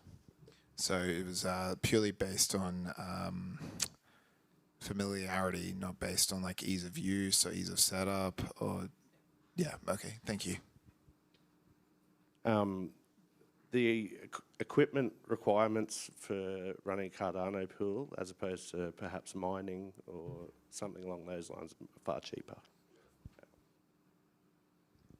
Yeah, that's what I found. Yeah, Empower. Yeah. So in January when I was watching prices rise again. So I thought, all right, great, this is the time to get back into mining. And my ETH mining rig wasn't really profitable anymore. Price of electricity here in Australia, what do we pay? Like 20 cents or something, 27 cents per kilowatt hour. The best I've seen is 17. 17? Yeah. Oh, that's all right. It's just not profitable. So mining ETH for me wasn't profitable. Mining Ergo I was looking at as well. That wasn't profitable either. The best one at that point in time was Ethereum. Then I looked into setting up a Solana node. The hardware requirements for that were really high. So I thought, oh, no, that's not going to happen. Polkadot, from what I've seen, is almost impossible to get set up and running as well. You need a lot of money, or kind of like what you need now in Cardano. But back then, you still needed a lot of money to get something set up. I was looking at Cardano, and people were setting it up on Raspberry Pis for $300 per a Pi, and you can get a couple of them set up and run it from home. It's like, wow, that's really geeky and really cool. So that's the path that I went down first. So I set up cloud nodes, pretty straightforward, $40. Yeah, that's good. Bought a Raspberry Pi, set that up, pretty good too, pretty cheap. Just leave it alone and it runs, it's really cheap. So that's what attracted me to it. The barrier to entry is so low that anyone can just jump in and do it, as opposed to the other chains. Except for the millions of ADA. Yeah, well, now it's millions of ADA. Back in January, when I was researching, ADA was, what, 17 cents or something. So, yeah, it wasn't a big deal back then. We got another question from YouTube. So what sort of spread of delegates do you see, like specifically between whales and the smaller players? We have a couple of whales on our pool because we know them. So it kind of helps. And then almost all of the other delegates, we're about 900 delegates at the moment. They're all fairly small wallets. So they're people that have just entered the ecosystem recently, and they're not holding as much ADA as what the OGs were back in the day. So that's what we're seeing coming to our pool. So it's new people coming into the ecosystem. Same. Okay.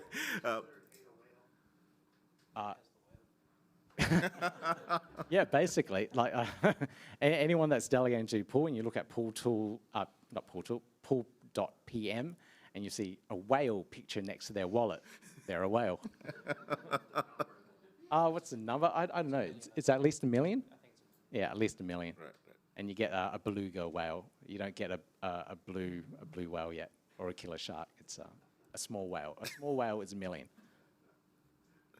Cool. Any other questions?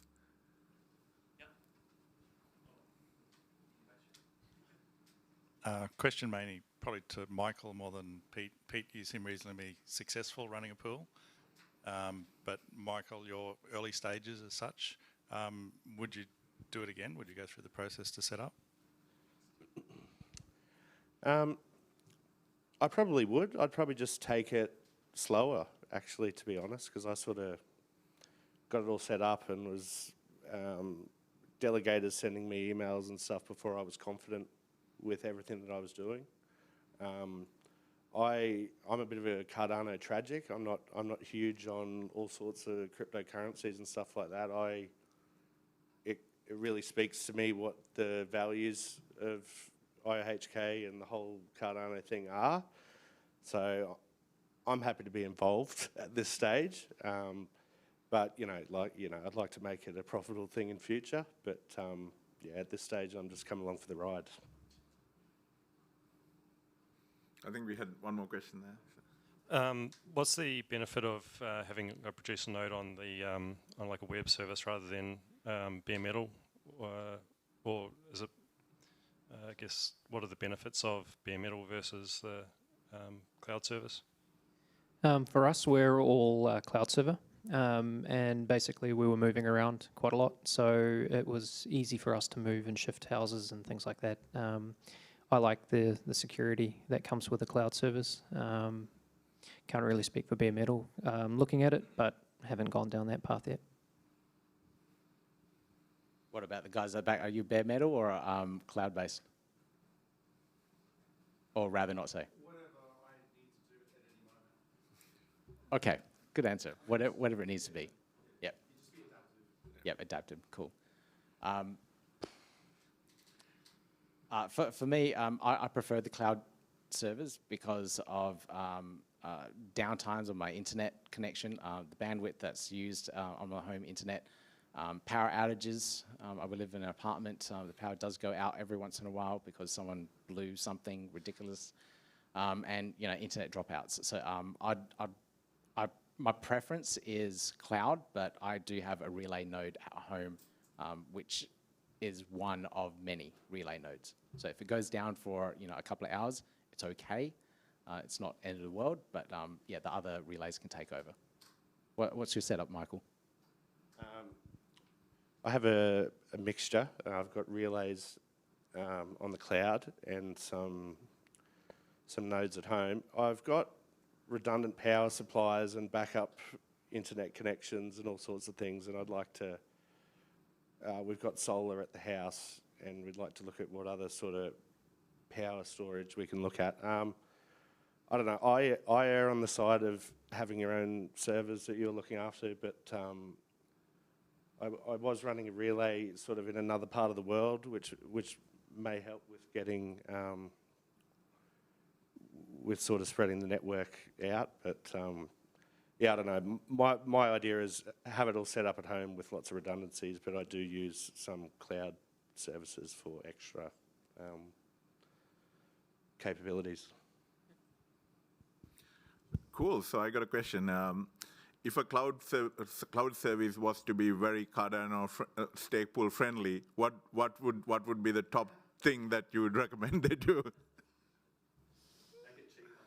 Yeah, essentially that, I guess. Cheaper and reliable. Reliability is probably the biggest thing.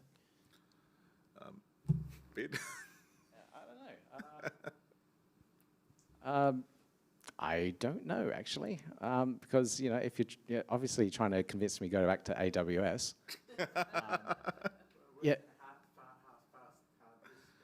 yeah, like the SSDs that are available on some other high IOPS, right? Yeah, the high IOPS. That's just a benchmarking thing. I know other people run on AWS and it's totally fine. It's just that I didn't like it. We can always do better. Yeah. And another question, kind of along the same lines, like when you guys were talking bare metal, right? So do you see, is there an actual advantage for running bare metal versus virtualized? Like, because a lot of cloud providers do provide bare metal as well. So is there an advantage to running with a cloud provider? Is there an advantage to running a bare metal instance versus a virtualized instance?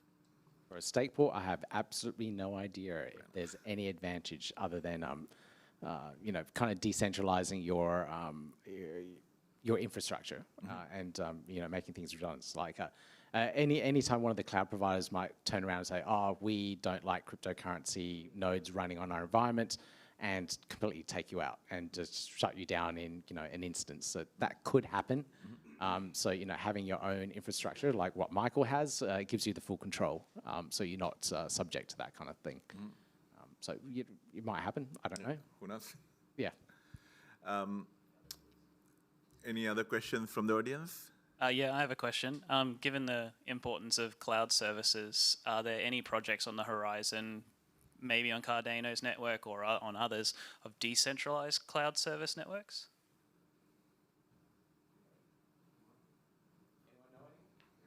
Not that I know of. Something to be looking at.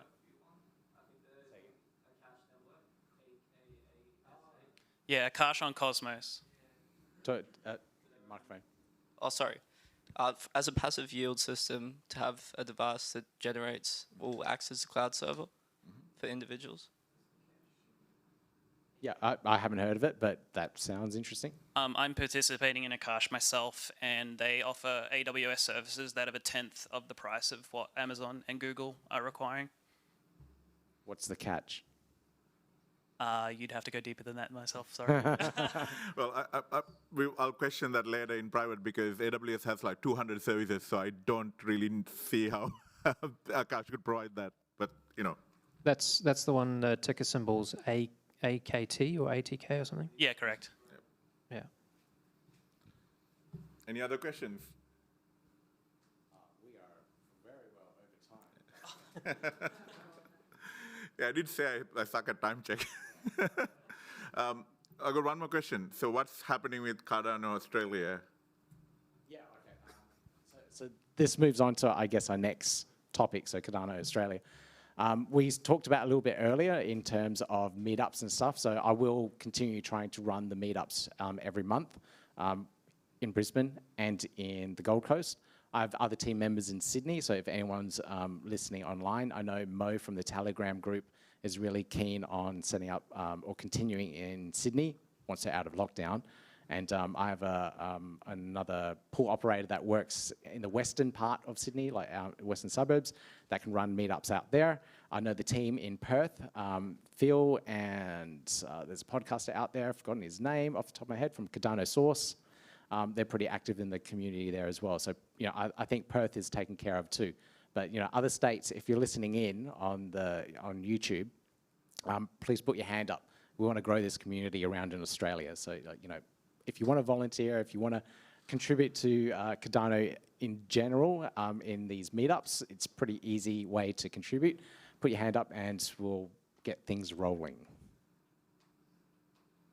And anyone want to say anything about what they want to potentially contribute to meetups and stuff? Not at the moment. Cool. All right, we can have a beer soon. It's yeah, we're a little bit 5 minutes before we need to wrap up. Any other comments? What do you need most, in terms of if somebody was saying, "I'll put my hand up to contribute." What do you need most is, I mean, I know you've mentioned about organising, you know, meetups and stuff, but what do you feel, and it sounds like staking is going pretty well, you don't need any more of them. What do you feel is the thing that you would need most contribution from the community if people were willing? The biggest thing is, hey? It's, okay, put ADA aside and don't even think about that. Like, it's people wanting to present. People want to contribute their knowledge and share their knowledge. So every month, I don't want to be doing a presentation. I just want to facilitate it, make sure the venue's in place, make sure people can register for the meetup, but then other people do the presentations. Maybe other sponsors come in and pay for pizzas. So it's about building the connections of who's out there in the crypto community here in Australia so that they can provide some of those services, venue locations. We've got one here in Brisbane, we've got one here in the Gold Coast, maybe, that can provide that. And then people just presenting, coming up with ideas, what they want to talk about. Yeah. So like, I'll organize another one in Brisbane. What is the next topic going to be? Startups? Cardano startups? Okay. Yeah, definitely, yeah. Cardano startups, and who wants to present? Okay. All right. Well, all right. We'll crowdsource it that way. So next month in Brisbane, I will find the date and the venue. We will do an event on projects that are building on Cardano, such as ADAX or CardAX, MinSwap, etc. I will pin down some people that will want to talk about those projects individually, and we'll just do quick 5-minute round robin presentations about that. How's that? Got a couple of nods. All right. That way we can get some exposure of what projects are being built on Cardano, how they work, what these DEXs are, what the DeFi protocols are, and we'll, I guess, start from there. Cool, sounds great. And thank you very much for organizing this, by the way. It was very informative and most awesome. So thank you. You're welcome. Oh, and thank you to the Cardano Foundation. Eventually, they'll work out the system for all that, so we can get more meetups running, I hope. Yep, question in the front.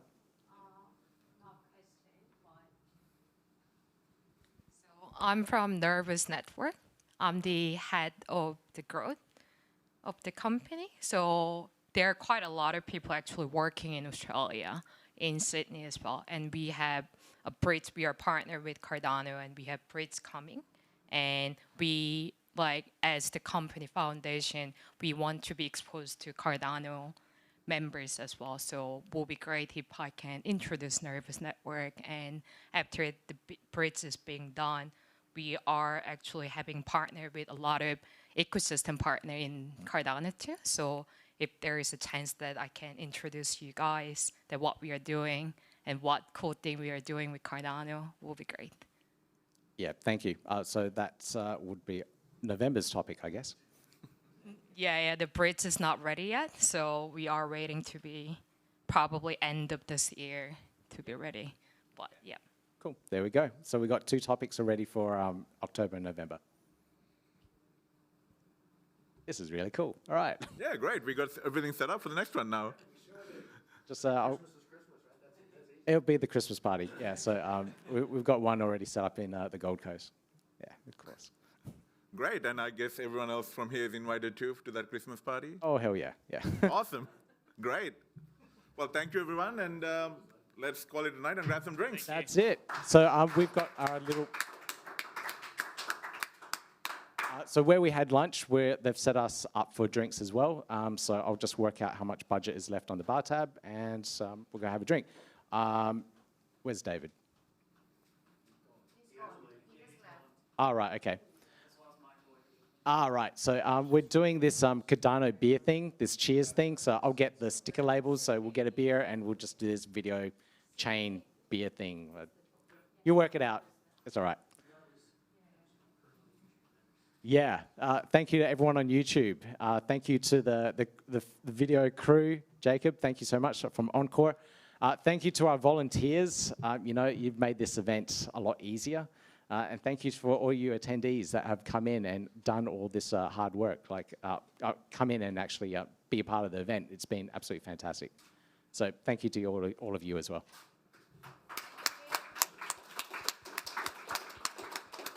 All right, let's have a drink.